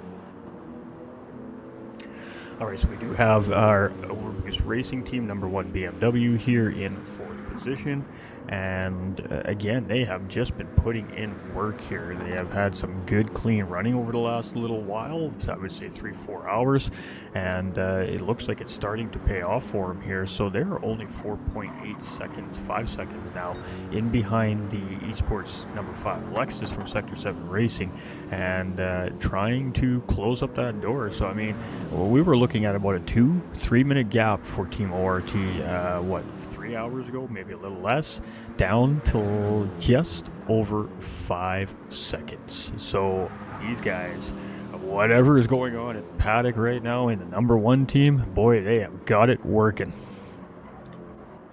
Alright, Eric's Racing Slim here, currently purple, as is coming through the GP sector here right now.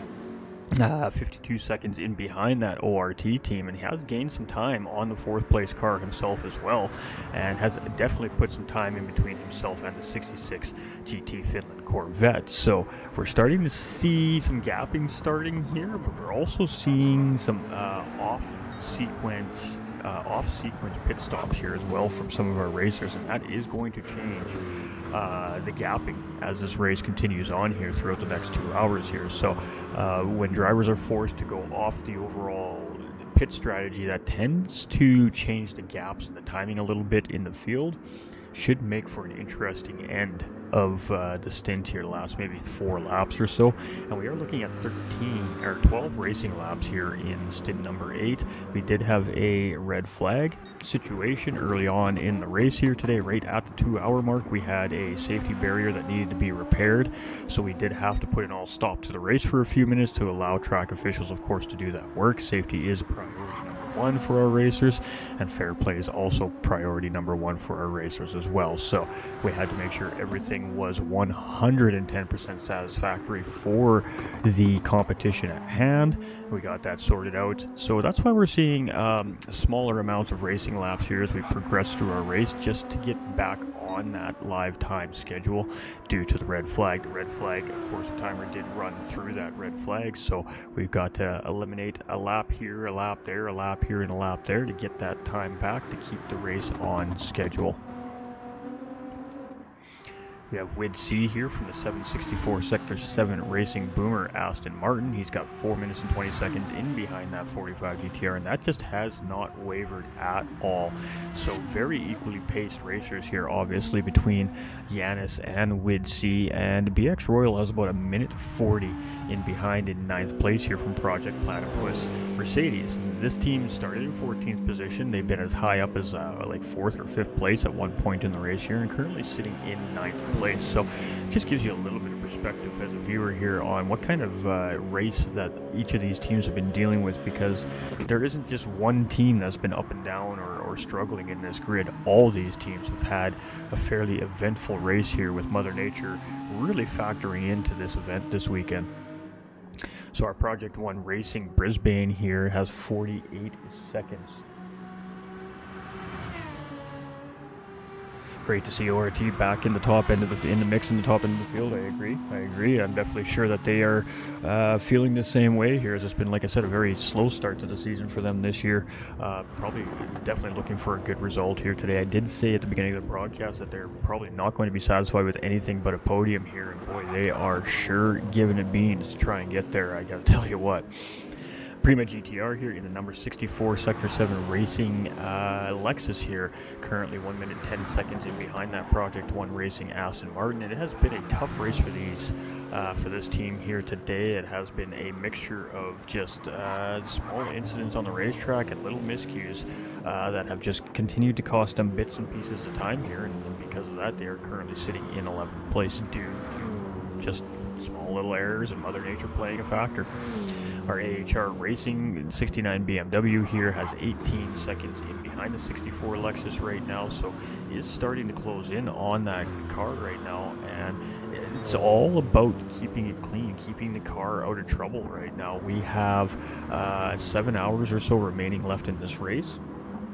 And really, the race doesn't begin until stint 11. The forecast is just overcast for the final 4 hours of the race here at the 24 Hours of Nürburgring from IRO today. And that is when we are going to see the drivers start to throw caution to the wind and absolutely just full send it around this racetrack. Dry conditions means these drivers are going to be feeling confident, and they are going to send these cars like we have not seen these cars sent yet today.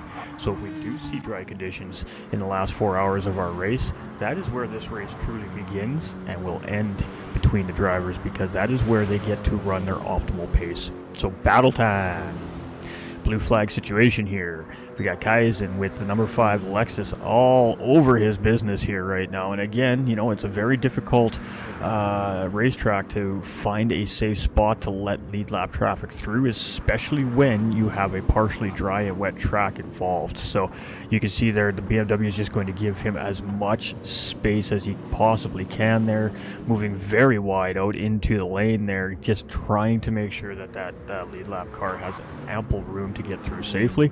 Great job there by Kaizen to read the situation and find a reasonable spot and way to let that number 5 Lexus through very quickly and safely. The blue flag cars have their work cut out for them in a race like this, just because of the sheer Sandbag's been dropped finally. Absolutely. Here, I lost my train of thought. I got distracted. That happens. Alright, King Ears here in number 3 Grid Life car. Currently sitting in second place, 54 seconds in behind Candyman. So it seems like Candyman has balanced the gap. They're not gaining anymore, but they're not losing anything either. So King Ears is doing a great job here in number 3 Lexus to now maintain the pace of our race leader here currently. That takes us down again to our Sector 7 Esports Racing team, and I know we're paying a lot of attention to our top 4, 5, 6, 7 racers here right now. This is kind of where a lot of the action has been today, and I think that's mainly why. But these are also the cars that are within striking distance of position battling here still as well, so we are really trying to keep an eye on that. There's a lot of stories unfolding and developing here on this racetrack after 15 hours of racing here, and they just haven't quite been fully written yet.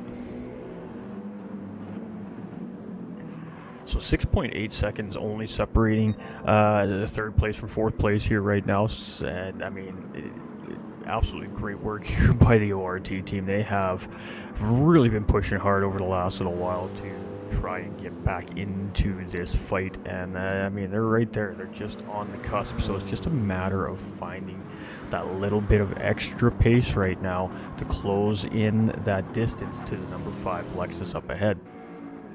Eric's Racing McLaren, they've been in this position for some time here now. In the last few hours of this race, they really haven't had a whole lot of pressure in behind them, and they haven't really had anything brewing up in front of them. They haven't been able to see that fourth place car for a while. They are just in open track and clean air right now, so not necessarily the worst thing in the world, obviously, for... Ooh, and he just clips the wall right there in turn 2 as he was coming around. He cut that a little too fine, and he just clipped the rear fender there on the wall coming around turn 2 there, and thankfully for Eric, he did not pick up any damage from that. It was just a very slight contact, but it was most certainly enough to really stem the momentum of his car there, so that was not ideal, I'm sure, but keeps it out of trouble at the end of the day, and that's what matters most.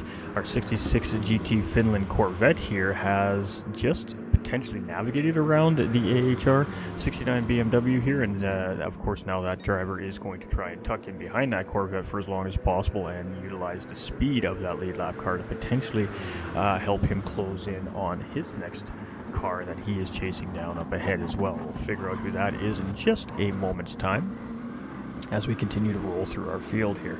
We're really just trying to kind of keep an eye on this here. We're going to be kind of bouncing back to that third and fourth place position here just to see if that gap is changing. Wade here has 4:11 in behind number 45 GTR, which we skipped, so let's go say hello to our number 45 car here, Last Minute Racing GTR, and I would suspect that we're going to see Mehdi jumping behind the wheel of this car fairly soon here as we are approaching near the end of our race to try and gain some of that time back potentially here, and I would assume that we are definitely going to see Mehdi in the final stint, but we may see him come in here in one of these stints over the next couple of stints here as well to try and get the team in a position to fight here for more position as well. Not saying that the other drivers have not been doing their jobs, but Mehdi obviously the clear-cut faster driver on that team, and obviously will be the driver that is looking to close gaps. He is scheduled for stint 12. I suspected that was for sure, yes. Alright, so BX Royal here for Platypus Racing, Project Platypus Racing, let me get it right.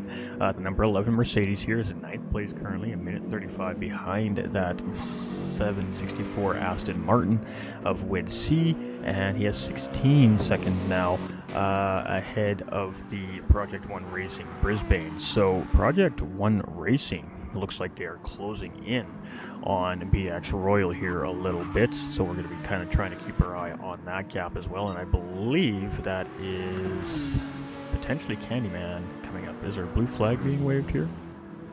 No, so that may be the 77 Races on Black car that we see there.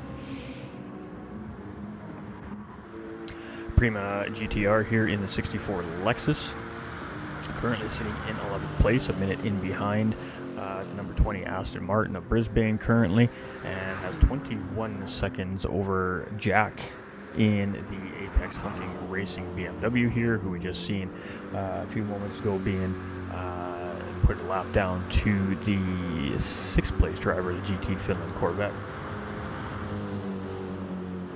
Deploy the DRS. Wait, that's an option? Alright, so Jack, so it is here, doing a really good job actually at staying fairly close to the GT Finland Corvette there as well. So 21 seconds to the 64 Lexus. If he can continue just to sit on the edge of that slipstream of that number 66 Corvette here, that very well could work out very well for the Apex Hunting Racing team here. That leaves us now down into 13th position here. Our Loose Moose Racing Aston Martin, currently being piloted by Teesbap. And these guys have been up and down through the field here today. So currently sitting in 13th position, but again, lots of racing left yet. So I'm not going to sit here and say that this is probably where their race is going to finish for them here today, because that's most certainly not the case, and I don't believe that that's the case with only a minute separating them and the AHR BMW ahead. And then, of course, that takes us down into our final team here in our race today, the Race Asylum Black Team, number 77 BMW, and currently about 5 minutes in behind Teesbap here. So these guys have been chipping away at that 13th position here over the last several hours, and that gap at one point was almost 8 minutes. We're now down to 5:55. So they're doing a really great job here at continuing to try and close in. If they continue at this pace, there is a possibility for them to potentially maybe battle for that 13th position here before the end of this race as well.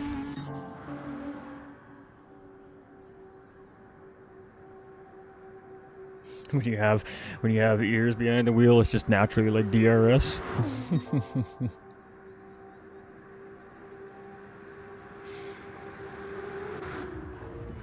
Alright, so King Ears, 58 seconds in behind Candyman here currently.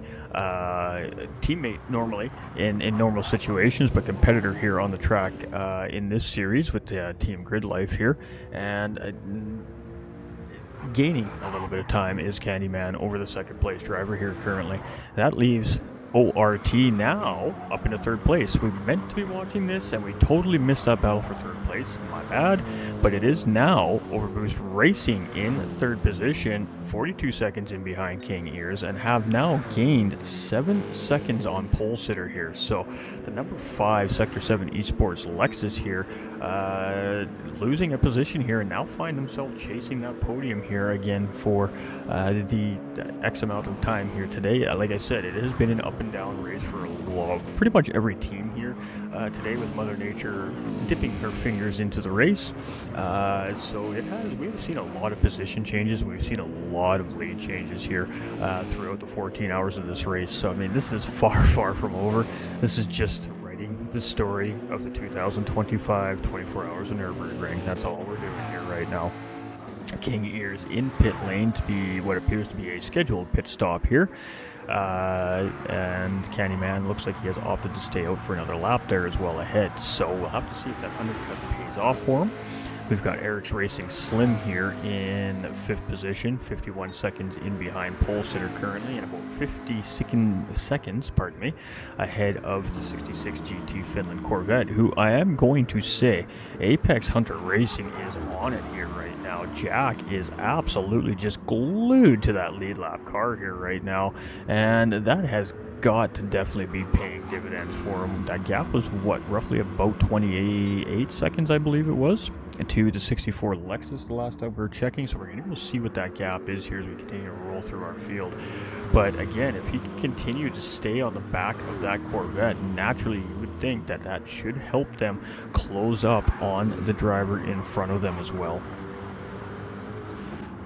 So we do have Yanis here in the 45 Last Minute Racing GTR. It's a minute 37 currently to the GT Finland Corvette, and has 3.5 minutes over Wid C here in 8th place. So right now behind is not the concern. Definitely the concern is trying to figure out how to continue closing up that gap to the GT Finland Corvette ahead. Wid C here is in no man's land right now. He's got a very sizable gap in front, and he's got a pretty comfortable gap in behind of a minute 31. So again, for probably the large part of the stint, it's all going to be about just trying to put in really good quality fast laps here for this team, and try try to make up as much of that time as they can before he hands the car over to his next teammate. BX Royal here for Project Platypus, number 11 Mercedes here. We're seeing him come purple through the GP sector. We're seeing a lot of purple coming through the GP part of the racetrack. It's tough to hold on to that purple all the way through the 80-some corners of the Nordschleifer. So we'll have to wait to see if he can pull it out.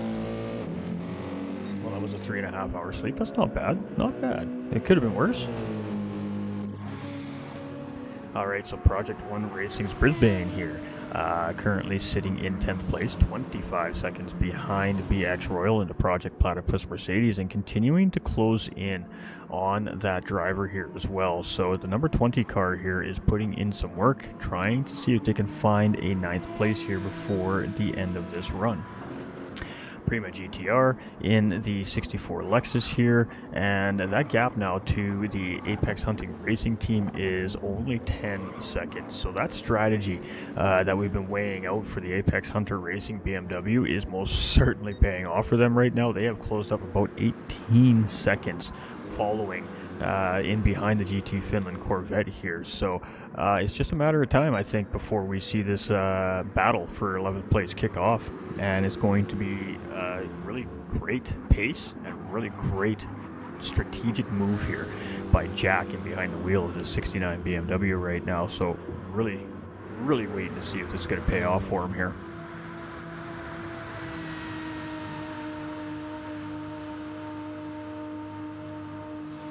4 hours of nerve can kill a man. You know, you've done really good, Shred. You've done really good, my man. I feel the racers, man. I mean, it is hard when you are involved in an event like this, even as a racer. You know, you have probably another stint coming up before the end of the race. You just want to get some rest. You want to get, refueled. You want to get some food and some water into the system to, of course, make sure that your body is in good, optimal condition for racing. It's tough sledding out there, so I mean, as a racer, knowing that you still got a race going on, you've got your teammates out there competing still, it is very hard to find the shut-off mode in your brain to really get a good, solid stated sleep. I can speak from experience. I know when we're racing these events in Split 2, I don't sleep during the event, no matter how long the event is. I can't. My brain just will not let me. So I totally feel you. I totally feel you, Pezza. I totally feel you, brother. Alright, minute 32 now separating Ears and Candyman, but that is a pit stop difference right now, as Candyman still has yet to make his scheduled pit stop here in the stint. It is 7.2 seconds separating Neo and King Ears. This OR... look out for Team ORT here today, man. These guys are moving. They started off real slow. It didn't seem like they, beginning of the race, they had good pace, and then they kind of settled down in the middle part of the race. It looked like they were struggling a little bit, but boy, oh boy, they have stepped it up here in the latter part of this race so far, and they're really starting to push the limits of the racers and the competition in front of them here, and starting to show why they are the defending champions here in the International Racing Organization coming out of the 2024 season.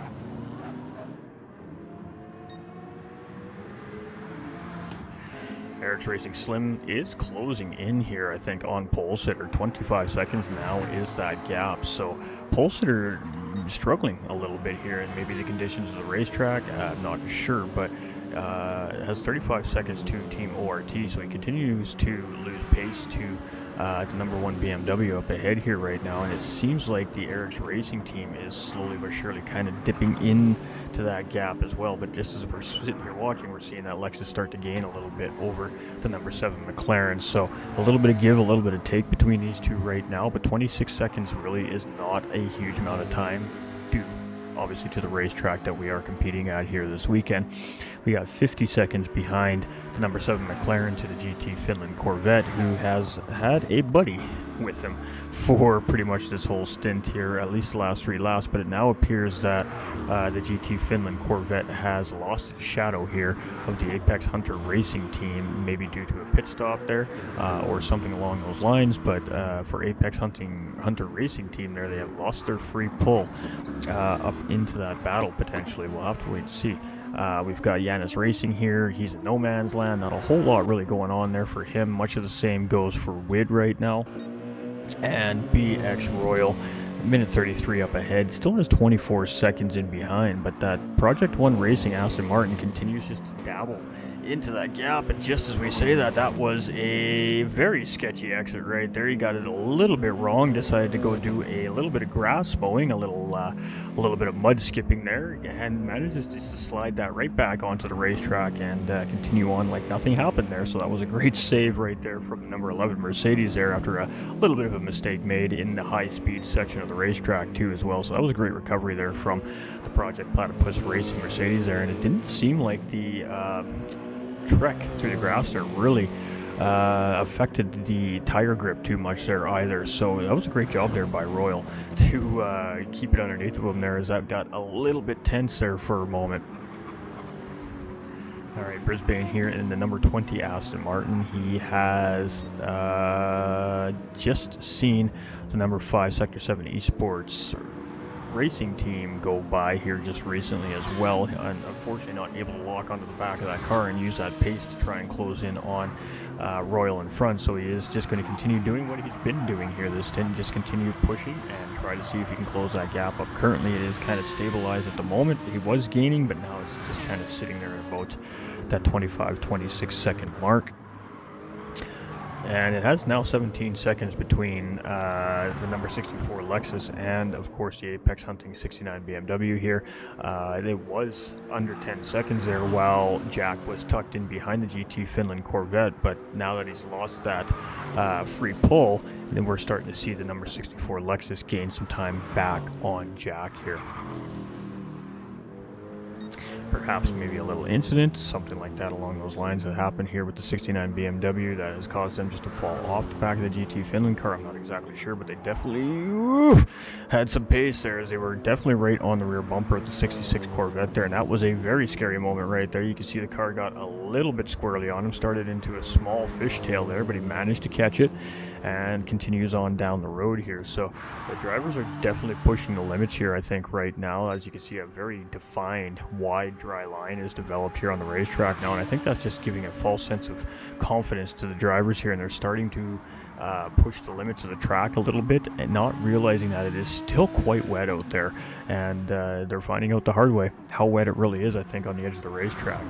You cannot get complacent here. You really cannot. You have to always be on edge in a sense. You got to be comfortable in your car, but you also got to be aware that at any moment something can go wrong and be ready to catch your car.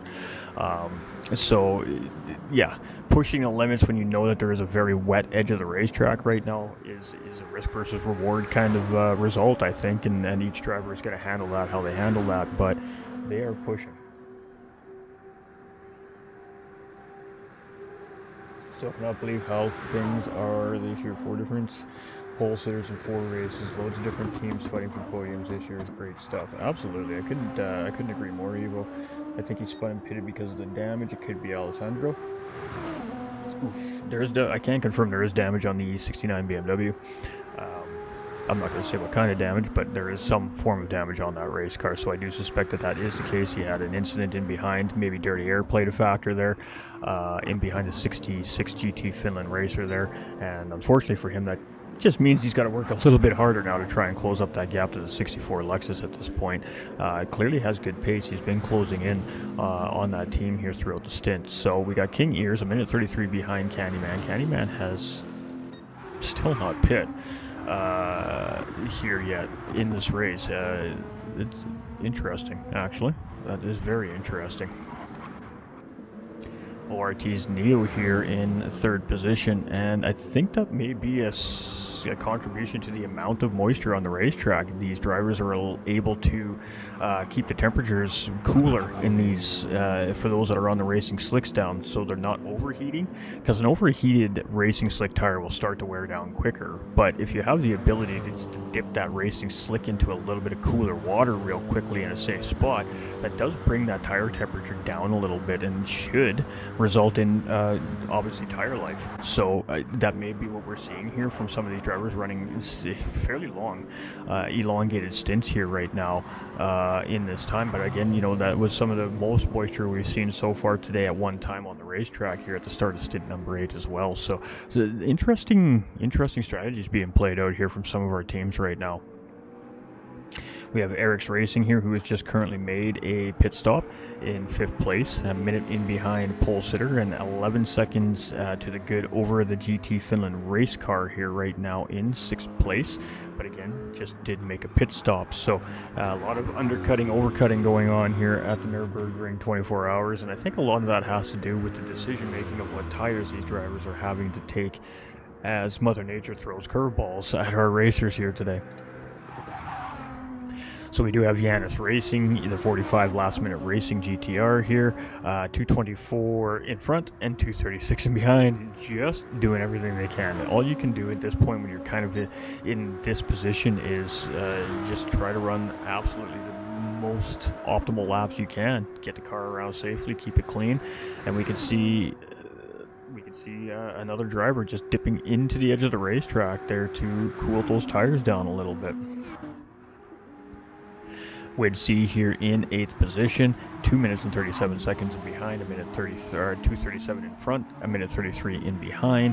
Much of the same thing here for Wid as it is Janus Racing, and has been for the whole stint. They're just kind of in no man's land. They're just running their laps right now, continuing to try and close up the gap and hopefully give their next teammate an opportunity to continue to work on doing the same thing.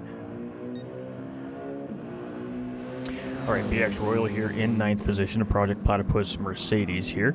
It's most certainly been an up and down racing weekend for these guys, but they are currently sitting in 9th from 14th position here at the start of the race, so they are up 5 positions here from where they started today. So they are having a good race for sure. They have been, I believe, as high up as 4th place at one point in the race today as well.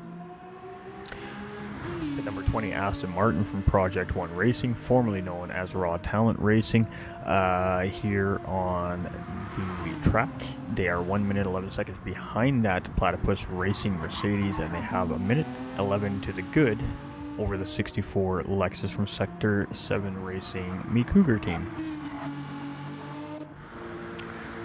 And as we talk about them, we're just going to go take a peek there, and we're looking at that gap specifically to the Apex Hunter Racing team, the 69 BMW chasing in behind, and the gap has gone down from 17 seconds now down to 11 seconds. So Jack is starting to close that gap back up again to Prima in the 64 Lexus. So, I mean, we still have half the stint remaining left to go here yet. Definitely viable to see a potential battle here for 11th place before this thing is said and done and we hand it over to the next driver.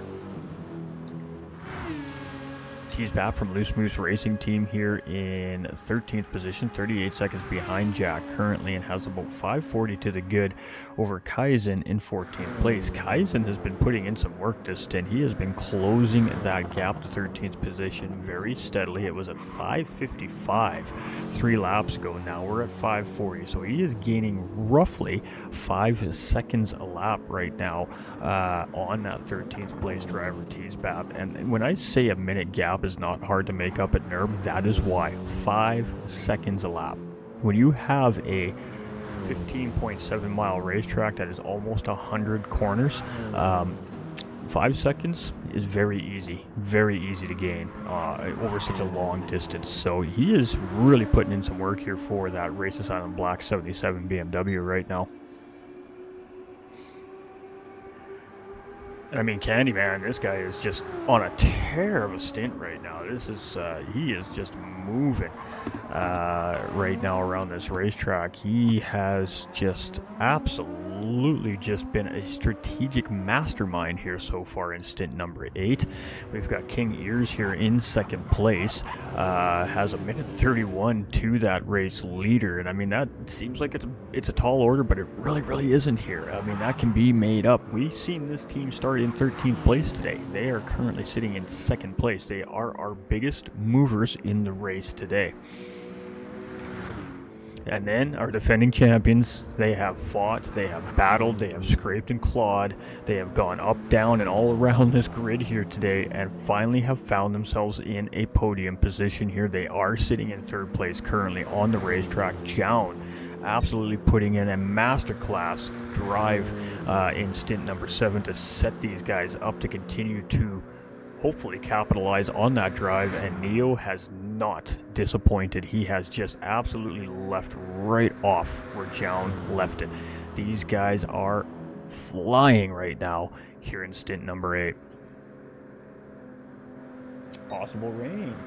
We got a possible rain in the chat here, so it wouldn't surprise me. It is a light drizzle in the forecast here for our 2 hours, and like I said, it rained very steadily here for the first 15-20 minutes here in stint number 8, and I mean, the water is still lingering on the racetrack from the amount of rain that did come down here. We are 1 hour and 18 minutes into this stint at this point, and there is still visible water on the edge of the racetrack, and a lot of it. So that just goes to show it how much rain that really did drop here as that driver swap sequence was starting to take place between hours of, at the 14th hour mark.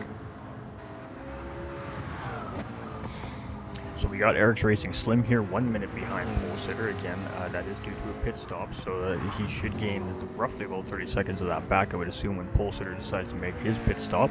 And he has 16 seconds to the good over the 66 GT Finland Corvette, who will make a pit stop at some point in time here in comparison as well. So again, we have lost a standard sequence of pit stops here at this point in the race. This stint has really changed up the strategy calls and plays here from our teams on track, and it has really put all of the teams way out of pit stop sequence with each other. It is a guessing game basically at this point on which team is going to pit when.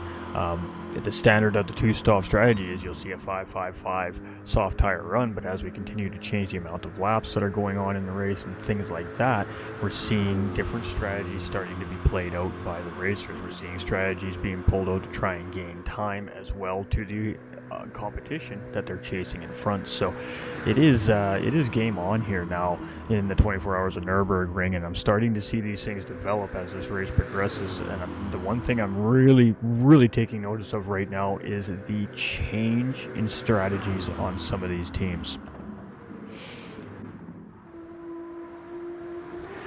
45 last minute racing, GTR here, just chilling, much of the same for Wid C here. We want to give him some love here, so let's just sit on board with Yanis here for a moment.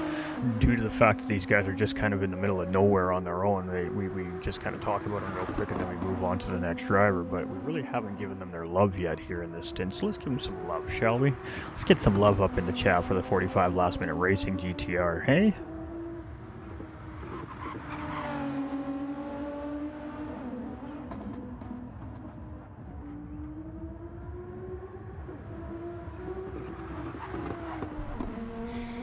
Alright, we're just checking on the stream, we're just checking on everything here. We did have another warning come up, but it was a warning in the good kind, not the bad kind for a change, so that's a great thing. And Yanis here, and behind the wheel of number 45 last minute racing GTR here is just moving and grooving. It looks real cool and calm and collected there. He doesn't seem very rattled behind the race car or anything like that. He's got very good, crisp, clean lines right now, and unfortunate that he's got that big gap that he needs to try and close up, because it looks like he's having a pretty good run here, but it's tough when you get into the no man's land, so to speak. You're really you just need to find some way to stem that momentum in your favor a little bit, and that's exactly what we're trying to have happen here from the 45 car, and of course the 764 car in behind as well, who's much in the same position, just kind of chilling in no man's land here. So our Sector 7 Racing Boomers team here are number 764 Aston Martin, and since it's nice and light out now, the dark has disappeared, we can actually see the paintwork on these racing cars as well, and of course our racing fans for our respective drivers and teams can recognize our racing cars just by looking at them now as well. So full out of nighttime racing conditions and now into early morning conditions here. It has rained for a large part of the night, so you would imagine that the track temperatures are quite low right now, which should result in good tire wear, but will also result in a very slippery racing surface. So the drivers are definitely have a challenge underneath of them here over this 2-hour stint for sure. I think this is potentially one of the harder stints of the day up to this point. Obviously the rain in the night is not an easy task either, but definitely seen a lot of moisture here so far in stint number 8.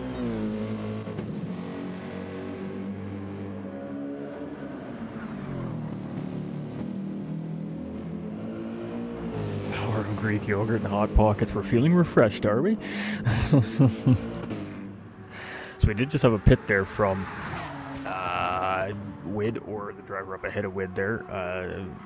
We had a pit stop from somebody. I just seen a pit there. So we have Brisbane here in 10th position, number 20 Aston Martin, and currently on a personal best lap right now in this session as well. So we did have a new fastest lap set last stint as well, 8-minute flat basically from Macho Monkey in the Sector 7 Esports Racing number 5 Lexus.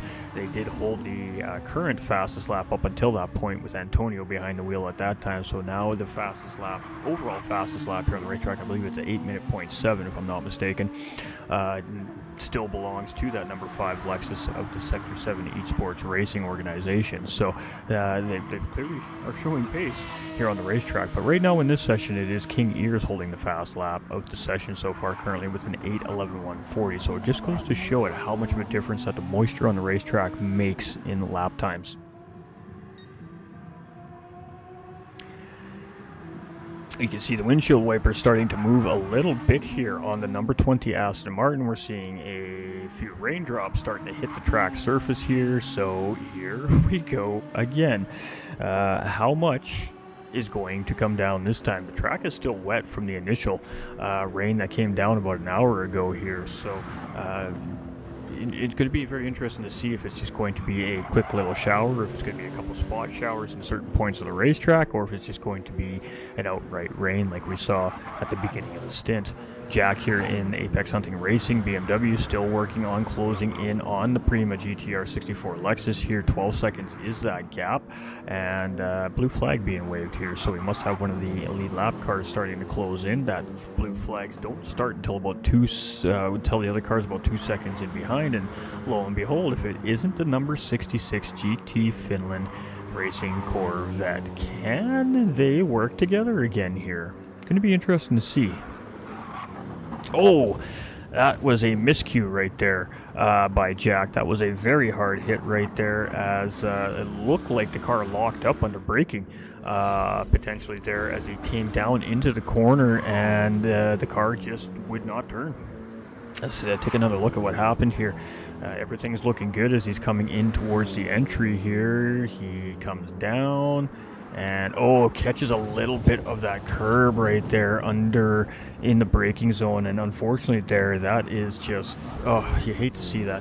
What happened there was, as soon as he hit that curb, that's the moment that you got to get back on the brakes and really get the car to slow down to hit that hairpin. But what had happened is, when he bounced over the curb, of course, 2 of the tires came off the ground, and those 2 tires coming off the ground while trying to also get the car slowed down obviously took some very important braking away from having 2 tires not touching the track surface, and ultimately causing in the car to just head straight in towards the wall there. So that's unfortunate there for the 69 BMW there, as a very good growing situation was starting to develop here for him again, with that 66 car coming to navigate back around him there. He was maybe ideally hoping he could tuck back in behind again and try to help close up that gap, but instead he's going to have some damage on that race car, and I guess has a decision to make on what he wants to do with that now. Tees Bap a minute 34 in behind Jack right now in the 35 Loose Moose Racing Aston, and has now 5.5 minute gap over the 77 Race Asylum Black car here. So doing some good work here is Kaizen. Kaizen continues just to dip into that gap to 13th place here. This no quit. Like I said, there is no quit in these teams in the International Racing Organization this year. There are a lot of teams out there that would have already called shop, packed it in, put the car in the trailer, and just called it a day at this point. Not these guys. These guys, they're closing in. There's a position to be gained here still for them. This race is not over for them yet.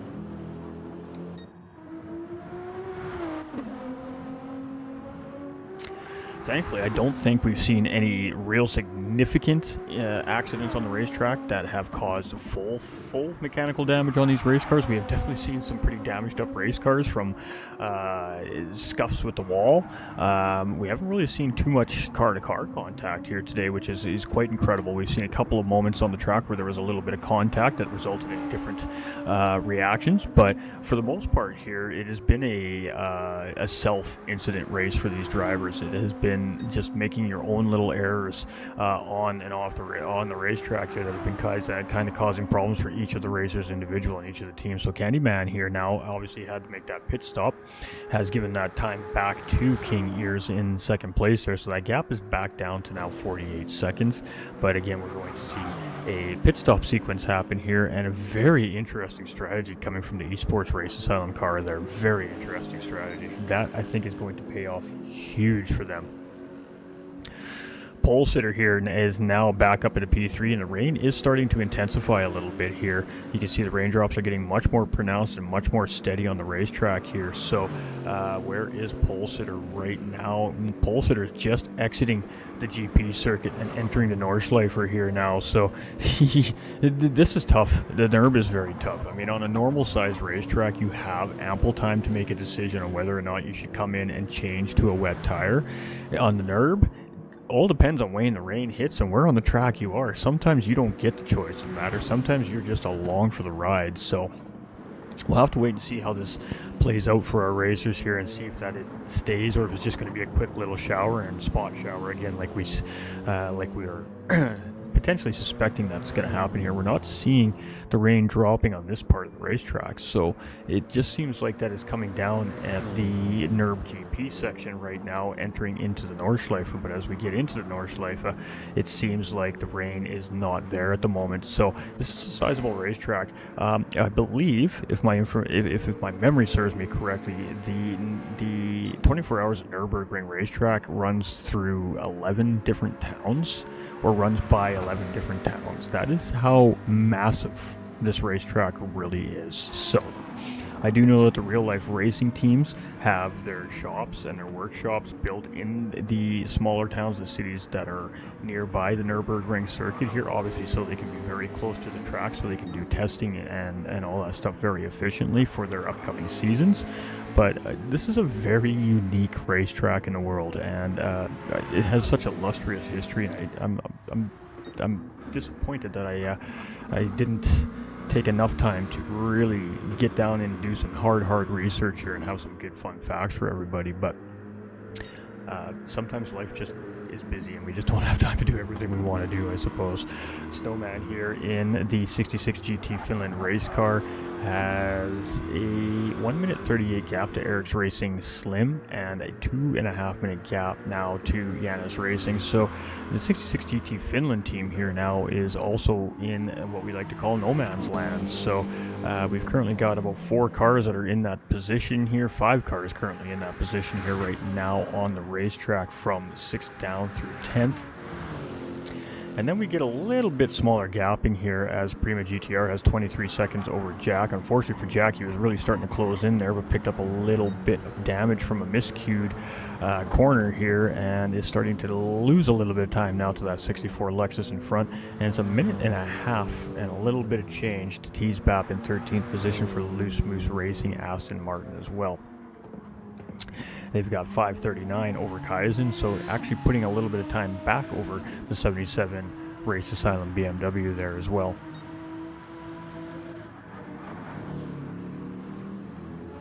Chaos Reloaded. And we love chaos, don't we? That's what it's all about.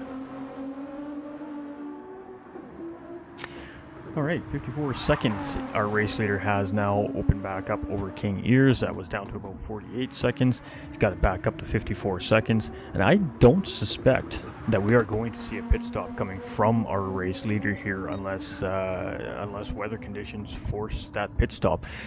We are currently seeing a one-stop strategy coming from the Esports Races on 44 GTR here. A huge bold call. This is a massive strategic call here, right here by the Esports Race Asylum team. The soft tires only really last 6 laps on this racetrack per se in very dry, optimal conditions. At the pace that these guys are running, probably 5. And I mean, that is, they are not in very good shape on that final lap. They're, you know, the car is starting to fight you.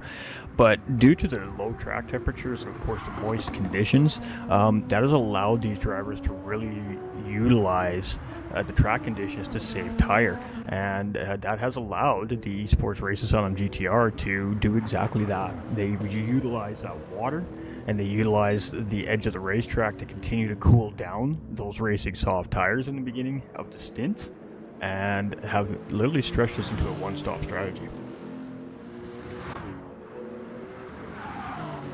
Did he pit early? I missed the early pit then.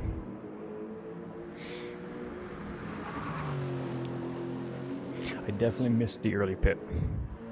It is confirmed that they are on a 2-stop here from one of the, obviously the team drivers there, so we do appreciate that. I definitely missed that first pit stop somewhere, or I just don't remember it at this point. I'm not sure which one it is, but it was not in the memory bank either way. Alright, so Pole Sitter has 21 seconds over ORT here. ORT has 57 seconds over Eric's Racing right now. Not in no man's land, so to speak, just due to the racetrack that we're on yet. But don't count this number 1 car out yet. And here comes the rain. A little more rain coming down here, and we're seeing some spot showers right now at the Nordschleifer. Let's get through the field here and see how much of this rain is coming down. Right now the GP circuit is currently dry. The back straight is fairly dry. We have some windshield wiper action leading into the back straight here on the number 5 Lexus. And then of course we've seen some rain coming here on the latter part of the Nordschleifer. So we're seeing some spot showers right now on the racetrack, which can be very tricky. You know, you're on dry track, you got a nice solid dry line, and all of a sudden you got about 6 or 7 or 8 corners that are just absolutely soaking wet. It is a tough transition to get your car through, unless you know what's happening, right? So some of these drivers are going to be coming in potentially unaware that spot showers are hitting certain parts of the racetrack here, and there are going to be certain sections of this racetrack that are just don't have the grip that they're expecting to have underneath of them. The Ferrari stretch, you mean?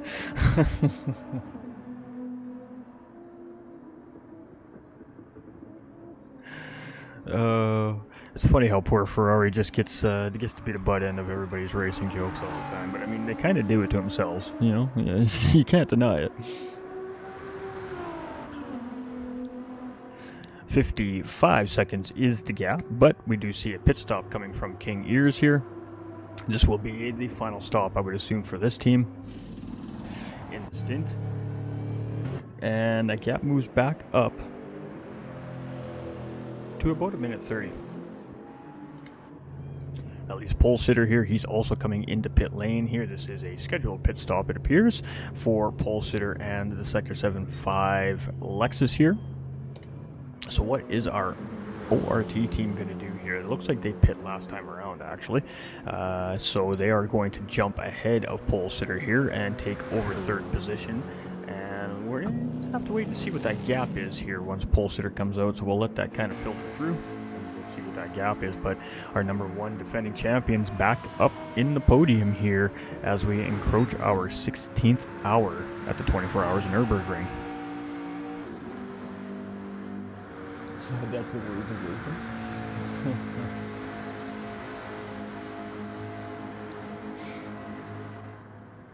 Micro locking. I like that. Interesting. Alright, Snowman in 6th position here, and we're kind of into the part of the lineup here where these drivers don't have anything really brewing in front or behind. They're just in no man's land. They're just running their laps, trying to close up gaps and open up gaps for the guys in behind. Much of the same here for the 45 last minute racing GTR. Just kind of in their own little place on the racetrack right now, in their own little slice of Nürburgring. Wid here, minute 40 in behind Yanis currently, and minute 30 ahead of BX Royal in a Project Platypus Mercedes.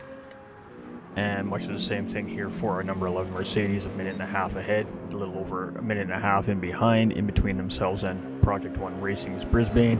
And he is currently sitting in pit lane, so that will probably grow to over a 2-minute gap once Brisbane comes out of pit lane, which we're going to go jump on here and watch that pit crew do their work their magic.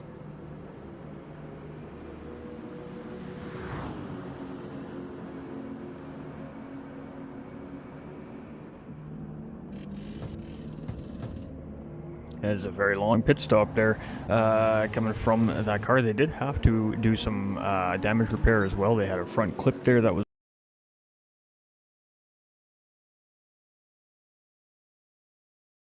wounded, so they did replace that front clip there as well. That cost them an additional few seconds in the pit lane there as well, so a little bit of a slower pit stop there from the Project 1 racing car, and that is going to allow Prima GTR to grab 10th place there as well. So the 64 Lexus grabbing a position there from that pit stop, and we got AHR 69 BMW now coming in for what I would assume is a scheduled pit stop. And they will have to attend to some damage on their racing car here, as well as they're also going to need a front nose clip replacement, as they have damaged up that front aero package as well. T-Spap here in 13th position, and interesting. Okay. Interesting. We still got some different tire compounds on and off the racetrack here between the teams as well. So we're not seeing a standard of a certain tire being used or anything like that currently here on the racetrack right now. We've got varying tire compounds on the race cars here right now. So very interesting to see how that's all going to play out for everybody.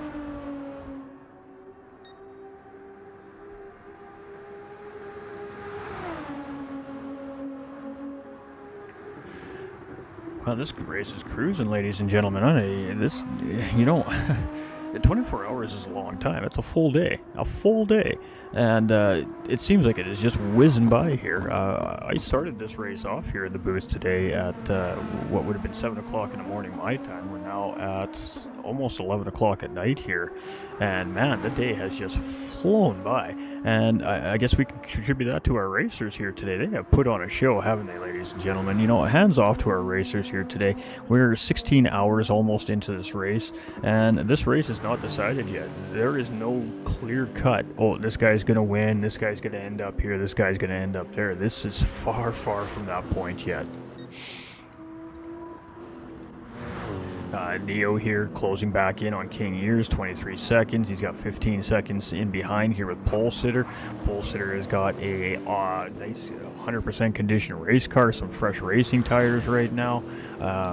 Going to be interesting to see if he can close that gap up. Eric's Racing here, 53 seconds in behind Pole Sitters, has that gap to under a minute. So, I mean, especially within our top 7 here, it is anybody's race still, for sure. These are all drivers that are still on the lead lap of this race. They from 8th place down are at least a lap down or further at this point, but just mainly due to just individual mistakes, individual struggles, I think, here on the racetrack is really kind of causing some of these teams to end up in this position being a lap down here. So this is one of the toughest races in the world, and there's no disputing that, and it shows here today, and Mother Nature has not made it easy for our racers. Alright, so we've got a blue flag situation happening here. We've got our number 5 car navigating around our number 11 car here. That was a very quick and efficient blue flag situation. It was a good spot on the racetrack to catch up to the blue flag car there, as well as they're on a long, straight, high-speed run there, so there's lots of room to easily navigate that exchange between the two cars. Prima GTR in the 64 Lexus here for Sector 7 Racing Me Cougar team, and they have 17 seconds to the good right now over Project 1 Racing's Brisbane. So they did gain that position. They have moved up from 11th to 10th place with that pit stop from Brisbane there, and now have 17.6 seconds to the good, and that may be a very good feeling here, I think, for Prima GTR. He has been really trying to keep the charge of Jack down from the Apex Hunting Racing BMW for the majority of the stint, and now he's got a car in between himself and that 69 BMW here as well, so a little bit of a comfort factor there, knowing that, okay, now I've got a car between this guy that's really been kind of closing in on me. Now we can breathe a little bit, and hopefully that helps him really settle into the final part of his laps here and just absolutely cook some blazing laps off to continue to open that gap up. But Jack has had a pretty good stint here too as well. He's shown some great pace here in these last couple hours as dark has turned to light, and the drivers maybe feeling a little more confident now behind the wheel, now having full visibility of what they're up against on the racetrack, especially in the wet conditions. So we should probably start to see the pace of this race really start to pick up here over the next few hours. Stint 2 was the best stint.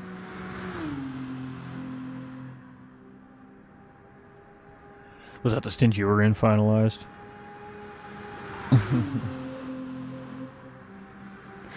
Teasbap here in 13th position, a minute and 11 behind the 69 BMW, and 5 minutes and 45 seconds to good now over Kaizen. So Loose Moose Racing, Aston Martin starting to build that gap back up over Kaizen here in the 77 Race Asylum GTR BMW. And I still have GTR stuck in my head from the beginning of the race. I don't know why. It's clearly a BMW, but they were in the GTR. They did make a car swap, and I guess I just got that absolutely stuck in my memory that they're in a GTR. So 1.5 minutes is the gap from first to second place. Not a whole lot has changed there. We still got 22 seconds from King Ears to Neo in the number 1 BMW here. Not a lot has changed there either. You can still see the windshield wipers going on that BMW, so a little bit of a drizzle, I guess, coming down. We can't even see the raindrops coming down, but the windshield wipers indicate that there is a little bit of rain dropping there, so they are automatic here in Gran Turismo 7. We don't have control over the wipers in the car behind the wheel of the cockpit. When the rain starts, the windshield wipers start. It's just automatic, so that is a good indication that there is rain at least beginning. The car's windshield wipers don't lie.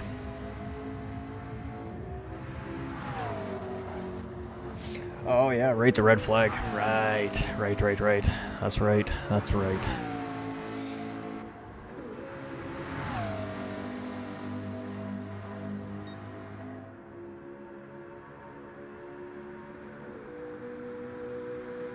See how quickly we can get them.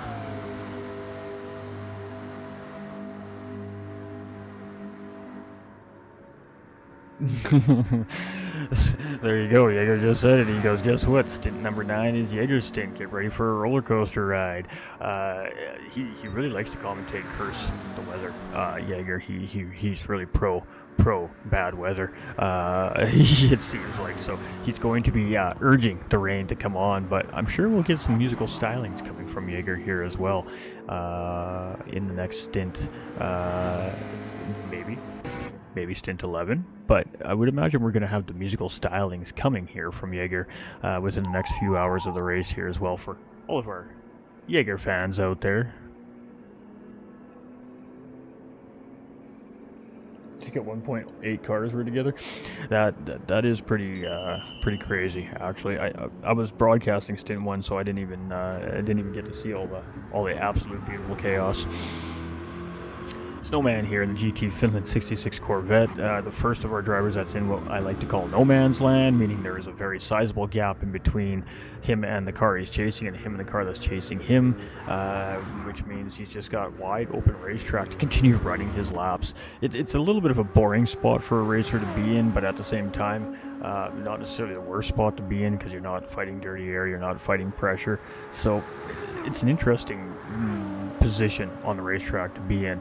And I mean, they still got a few hours of racing left to go. We're only at the 3/4 mark. We still got 8 hours of this bad boy left.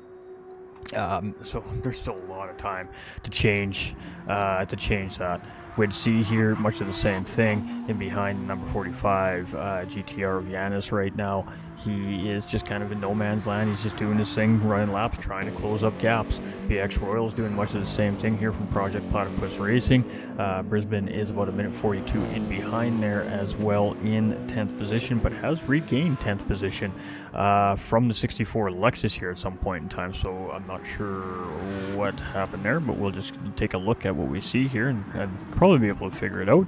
But Brisbane now up into 10th place with a 10-second gap over the 64 Lexus, and it was a pit stop. I kind of had a suspicion that's what it was, and the pit stop is what changed that position here. So Prima GTR out from a scheduled pit stop here, and it looks like 10 seconds is the gap between himself and 10th place there, but he is out on a fresh set of tires, so you would think should have a form of advantage as he continues to try and chase down the Project One Racing Aston Martin.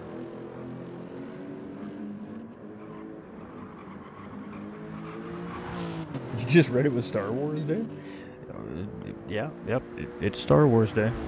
For another, well, depends where you are, but it was Star Wars Day, I guess.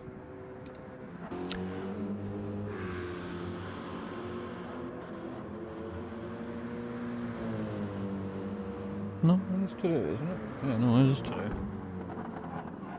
I don't know, my brain is not fully there anymore apparently. AHR Racing, number 69 BMW here, 50 seconds in behind Prima GTR right now, and has about a minute and a half to the 13th place Loose Moves Racing Aston Martin, currently being piloted by Teesbap, and he's got about 5.5 minutes over Kaizen here, and has been trying to open that gap back up. Kaizen has been working hard on closing the gap to that 13th place driver here, and they are really pushing hard. There's no give up in any of these teams. There is just nothing but fight.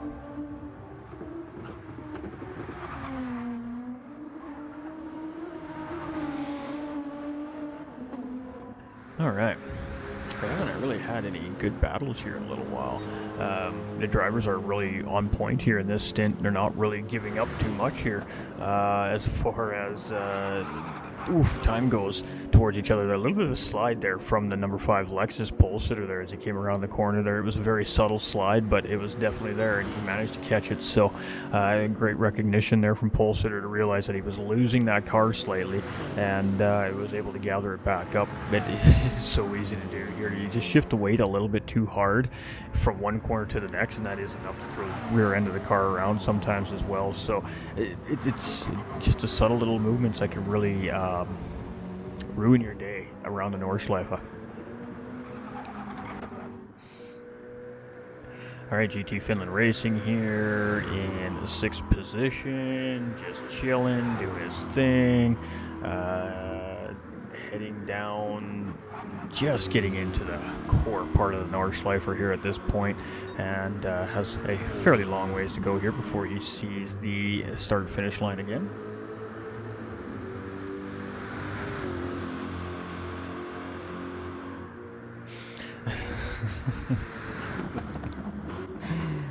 Oh, chat, we love you. Yanis Racing here in 7th place, 2 minutes and a half to the 66 Corvette, minute and a half to win. That hasn't really changed the whole stint. That pretty much stayed pretty consistent here for the number 45 car. They're just kind of in their zone right now. We'd see much of the same thing here. The gaps were a little bit closer at the beginning of the stint, but again, there was some heavy moisture on the racetrack here at the beginning of stint number 8, and that definitely played a factor into some of our teams' positioning and distance from the other drivers on the racetrack here. Just cold tires and a very wet racetrack really made for an interesting start to the stint here after driver swap, and some of our drivers took a little bit more time to adapt to the weather conditions than others. And we said it earlier in the broadcast as well during, I believe it was stint number 6, that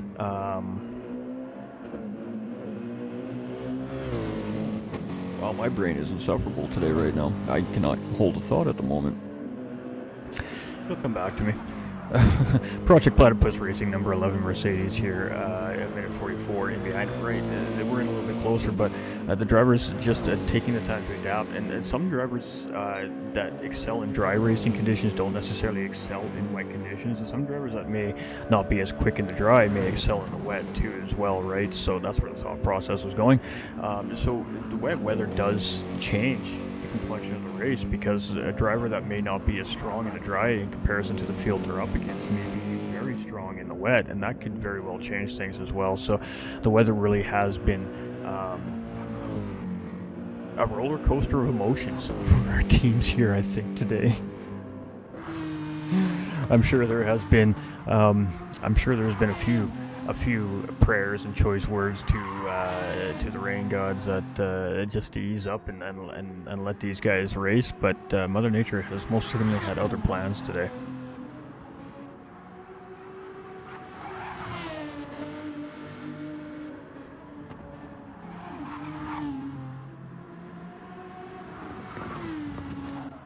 Ooh, alright, we got a developing potential battle happening here. Love it. We have the 64 Lexus here closing in on the Project 1 Racing number 20 Aston Martin here. That gap is down to 5.5 seconds here, so let's jump on board with our 64 Lexus here for a moment and hang out with the Sector 7 Racing Cougar team here for a moment and see if he can continue to close in on Brisbane up ahead there. We've seen the windshield wipers flicker there for a minute, so a couple of drops of rain must have been coming down through that section of the North level.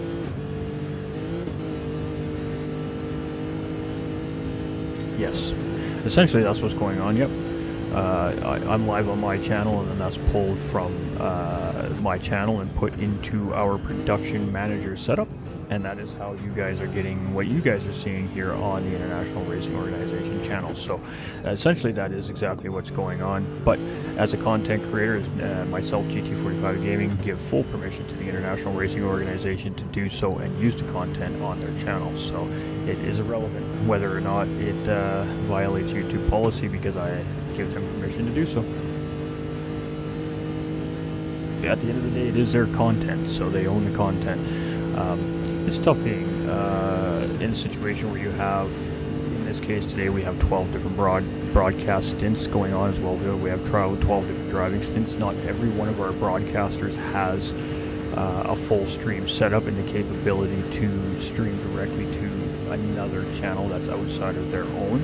As a matter of fact, there are very few of our broadcast team that have that capability. I think there's only 2 or 3 of us that actually have the capability of streaming to another platform that doesn't belong to us. So we have to go outside of the realm of normal and find out other ways to bring the broadcast to you guys and gals at home, the viewers. So that's what we do. We just live stream to our own personal channels as whoever that particular content creator or broadcaster is, and then that's pulled from our channels, which are unshown to the public, so it's not actually being shown to the public on our own personal channels, and then that is taken from our channel and provided into the IRO channel so that you guys and gals can get all the racing action within the organization's channel, which is where the race really should be broadcast anyways. So that is what is happening for sure. Yes, that's a very good observation, by the way, and that's how we make the dream work. That's how it works. That's how we do things here, kind of in behind the scenes. So a little bit of a look in behind the scenes of how things work. I'm not going to get into too many details about it, but basically that's exactly what's happening. So obviously each of the broadcast team has obviously given permissions for that to happen, so there's no issues within the platform itself. So we've got our I's dotted and our T's crossed here for the production side of things, and at the end of the day, we just really want you guys and gals at home to really enjoy what we're producing here at the International Racing Organization with this Endurance Championship, and really hope that everyone that's tuned in and is tuned in currently is really enjoying the race here today, because it has been a pretty good doozy. So we got that gap down to almost 2 seconds here, so we are going to stay here on board with Prima here for a minute. I am just going to go check real quick where we're at there, just so I have an idea where we are as far as driver swaps goes.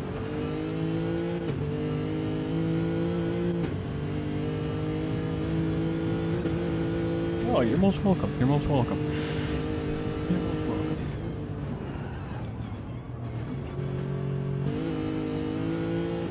So we got 51 seconds in behind Prima, the 64 Lexus here, to that Apex Hunting Racing 69 BMW. Again, Jack doing a great job trying to close that gap back up to the 64 Lexus, and seems to have that car's number here. He continues to close in on that car, but the gap is a little bit larger right now. But right now, I got to tell you, the focus from Prima GTR is not on what's going on behind him. It is most certainly what's happening 1.5 seconds up the road in front of him here, as he sees 10th place right there. It's in his grasp. So he's just working right now on trying to close up that gap and then find a way to try and pass.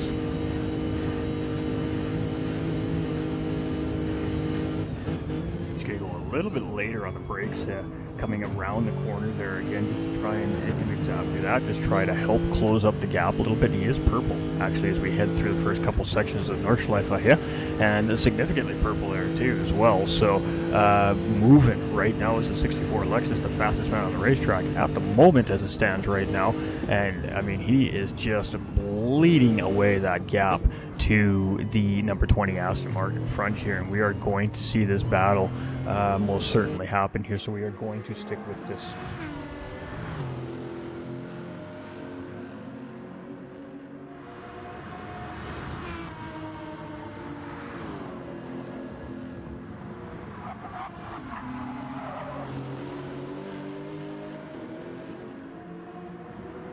Alright, I'm just silent because I'm excited. We got a battle happening on the racetrack here. I can't wait for it. I'm just, my eyes are wide open. I got a big smile on my face right now. It's like, alright, let's get to business here.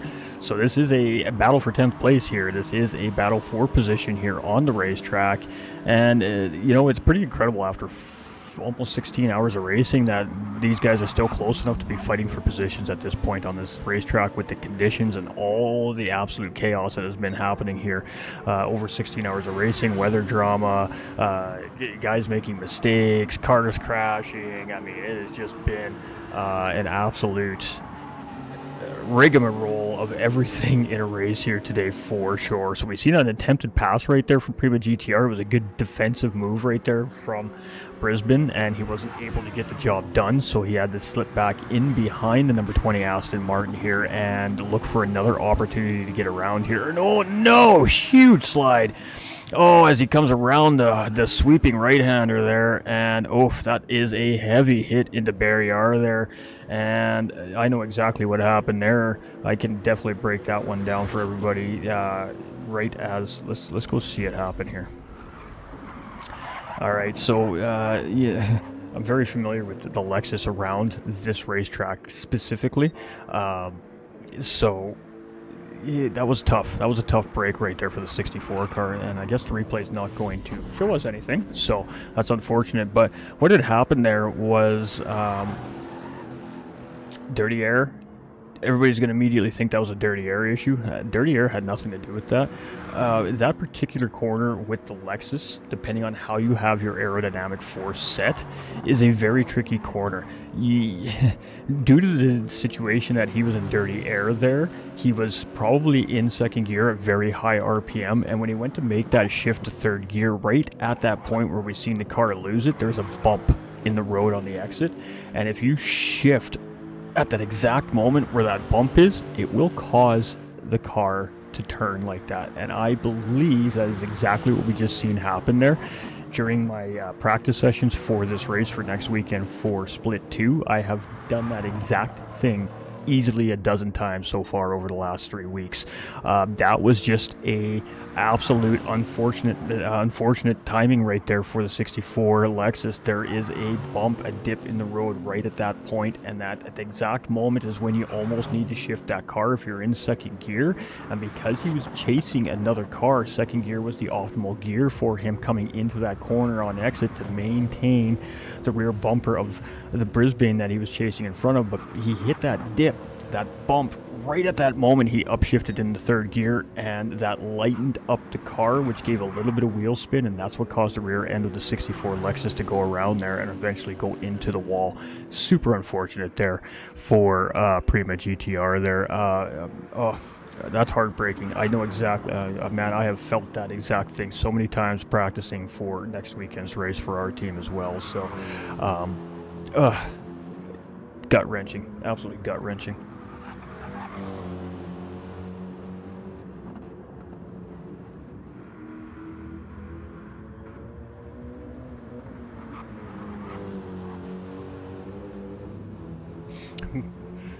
Alright, I'm just checking on the chat there.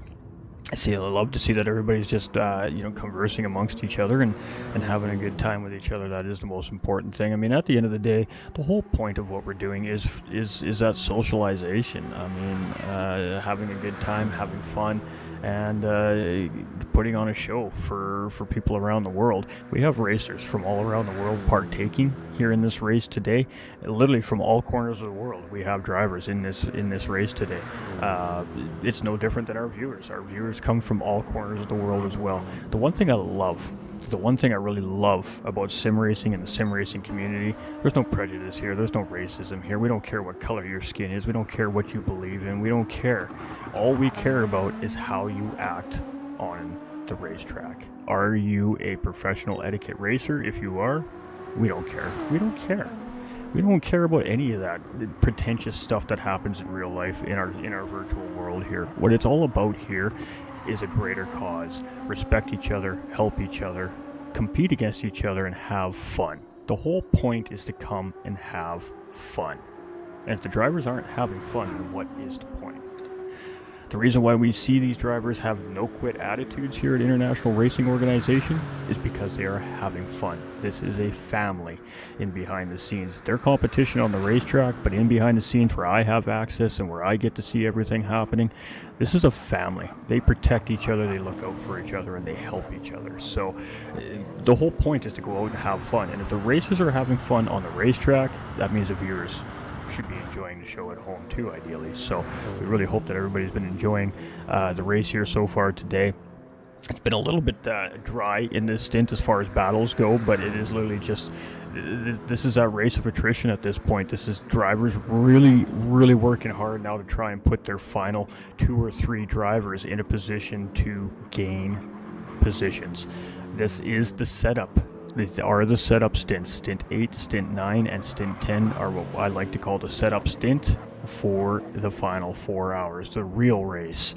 And like I said, the weather looks promising in the last 4 hours of the race here, as per our forecast here at the racetrack today. So I should really provide for some full send. You're going to see all of those limitations kind of get removed, and we are going to see these drivers absolutely push. And that's when the race is really going to start, is definitely in the last 4 hours. But all of this leading up to it is all the setup. It's all the storyline, and the story is still being written.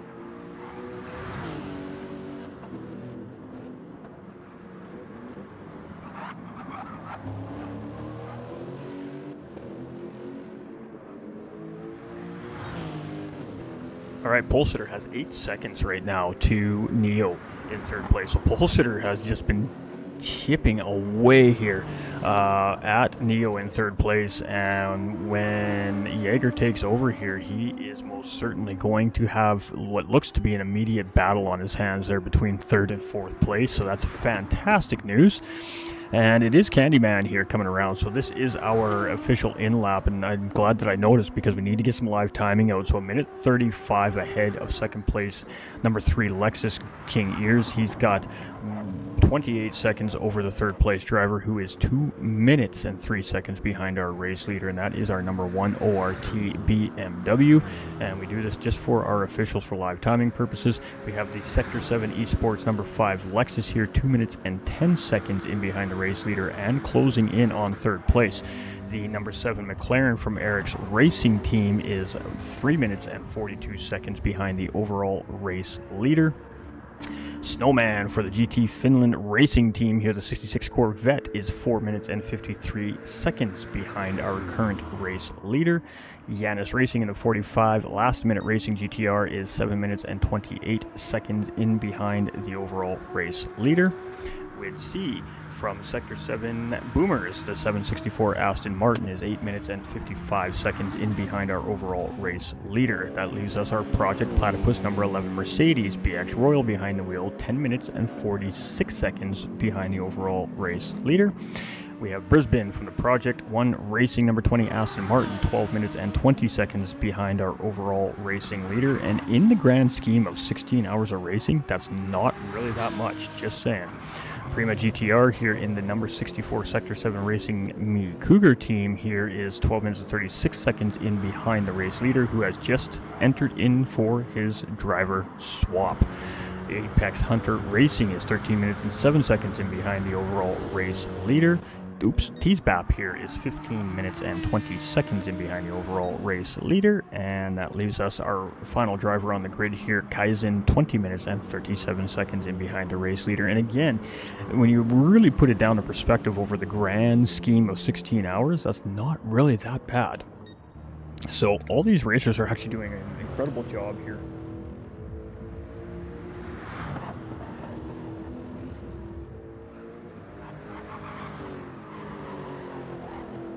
Alright, so King Ears will be the next driver now to, of course, come into pit lane here to hand that car over to their respective driver here. And we are heading into stint number 9 now, so we are heading into hour number 17.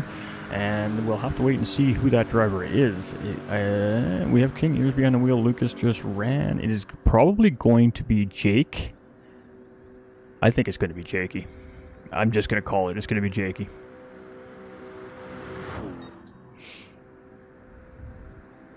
The number 3 Grid Life team are very good friends of mine, a very large part of my community, my page. Several of these racers on the Grid Life team are admin staff at GT45 Gaming, so we don't typically pull for a specific team or driver in these races when we're broadcasting, but I can't help but root for our number 3 Grid Life car here. It is, I mean, they're a part of my community. They're a large part of who I am as GT45 Gaming, and I just only hope the best for them every race. So you know, I definitely do have a clear-cut favorite here in Split 1. It is a number 3 Grid Life car for myself for sure, but at the end of the day we still try to remain unbiased as much as possible and just do exactly what is in front of us and continue to call the race as it happens. So Neo coming in, and it's a 3 second separating Neo and Pole Sitter here, so Jaeger, prepare yourself, homie. You got a battle on your hands. Eric Slim from Eric's Racing, he will be the next driver to bring this thing into pit lane to hand it over, and I guess the question is which driver is it going to be? Is it going to be Yavi?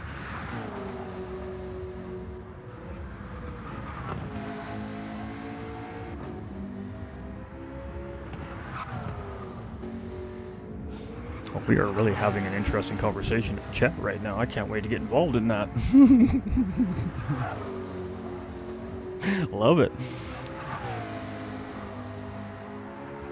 Alright, Eric's Racing here, the Eric Slim behind the wheel of that car. He's just up the back straight here right now, and it should just be about a minute now before we see him bring his car in to hand it over to his respective teammate. What happened?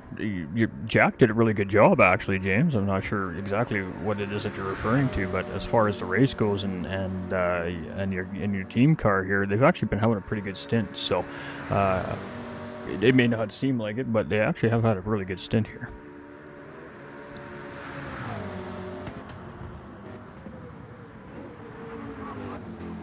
Alright, so Eric's Racing now coming around the final couple corners here, and he is going to hook a hard left and up into pit lane here, and he is now going to get ready to turn that car over to his respective teammates. So it is GT Finland Racing, and there we go. The AHR 69 BMW has gotten back onto the back end of Snowman here and is utilizing the 6th place car to help him pull up the track quicker, so that should allow him to start closing in a little bit on Brisbane. I believe it is that he's chasing right now in number 20 Lexus, and we've seen a lot of this between these two cars here so far in the stint here today. Jack has had proven to have good pace, very similar to this Corvette, and has really kind of tried to stick to this Corvette. They did separate there for a little bit in the stint, which was unfortunate there for the BMW, but they have definitely collected themselves right back onto the rear bumper of the 66 Corvette here, and he is going to try and unlap himself, but does he have the power to do it is the question. Ooh, a little touch there between the two. Ooh, that was sketchy at 170 miles an hour. That could have been absolutely devastating there. Just a small front fender to rear fender touch there, but it was not enough to break either one of the cars free. That was very, very close right there. And the Corvette is going to dive into pit lane, but GTEC is going to continue to go around here because he is a lap down to the field at the moment. So he does have another slog to go here yet before he can bring that thing home and hand it over to his teammates. So the top 7 drivers are on the lead lap, and the remaining drivers in the field are going to have to go around at least one more time here yet before they can hand their cars over to their respective teammates. Right now, 0. No moisture on the racetrack at the moment. It was very wet and has been wet for the majority of the track. Has had water on it for the majority of the stint. This is probably the last, I would say, 20 minutes of the stint here is kind of when the track has really finally dried out officially.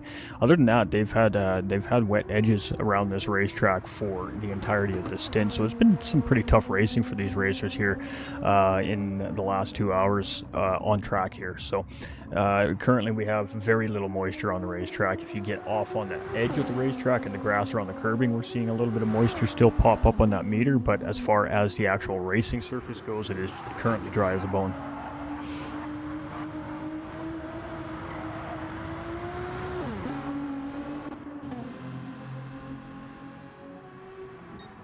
Alright, so we are now with our 45 GTR here, the last minute racing team, and we're into the teams that are kind of just in no man's land right now. They have large gaps around them, and they're just really trying to put in quality laps with lots of space to race, essentially. 2.5 minutes is not impossible to make up on this racetrack. We've already seen it happen more than one occasion today. 1 minute is definitely not hard to make up on this racetrack. We've seen the number 77 ERA BMW close up 3 minutes gap, or 2 minutes as well. So any one of these teams is more than capable of closing up a gap like that. So 2 minutes is not said and done for these racers at this point, with still 8 hours remaining in the race. There is a lot of racing to happen here.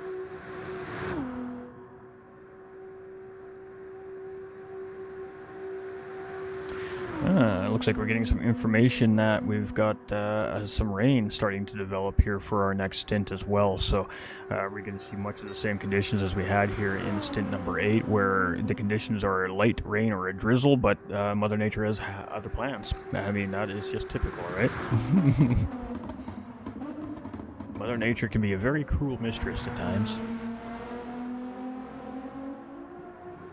Alright, so our GTR is coming into pit lane, and that leaves us now Wid, who is going to be coming in here at the end of this lap as well.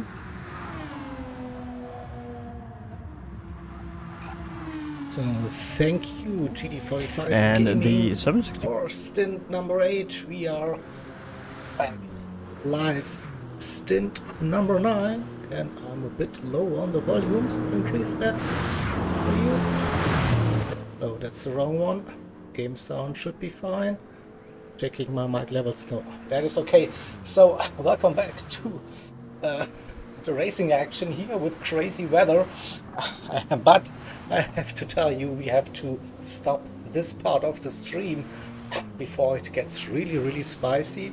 So we will be back in less than a minute with part 3. Stay in here. You will get redirected automatically by YouTube.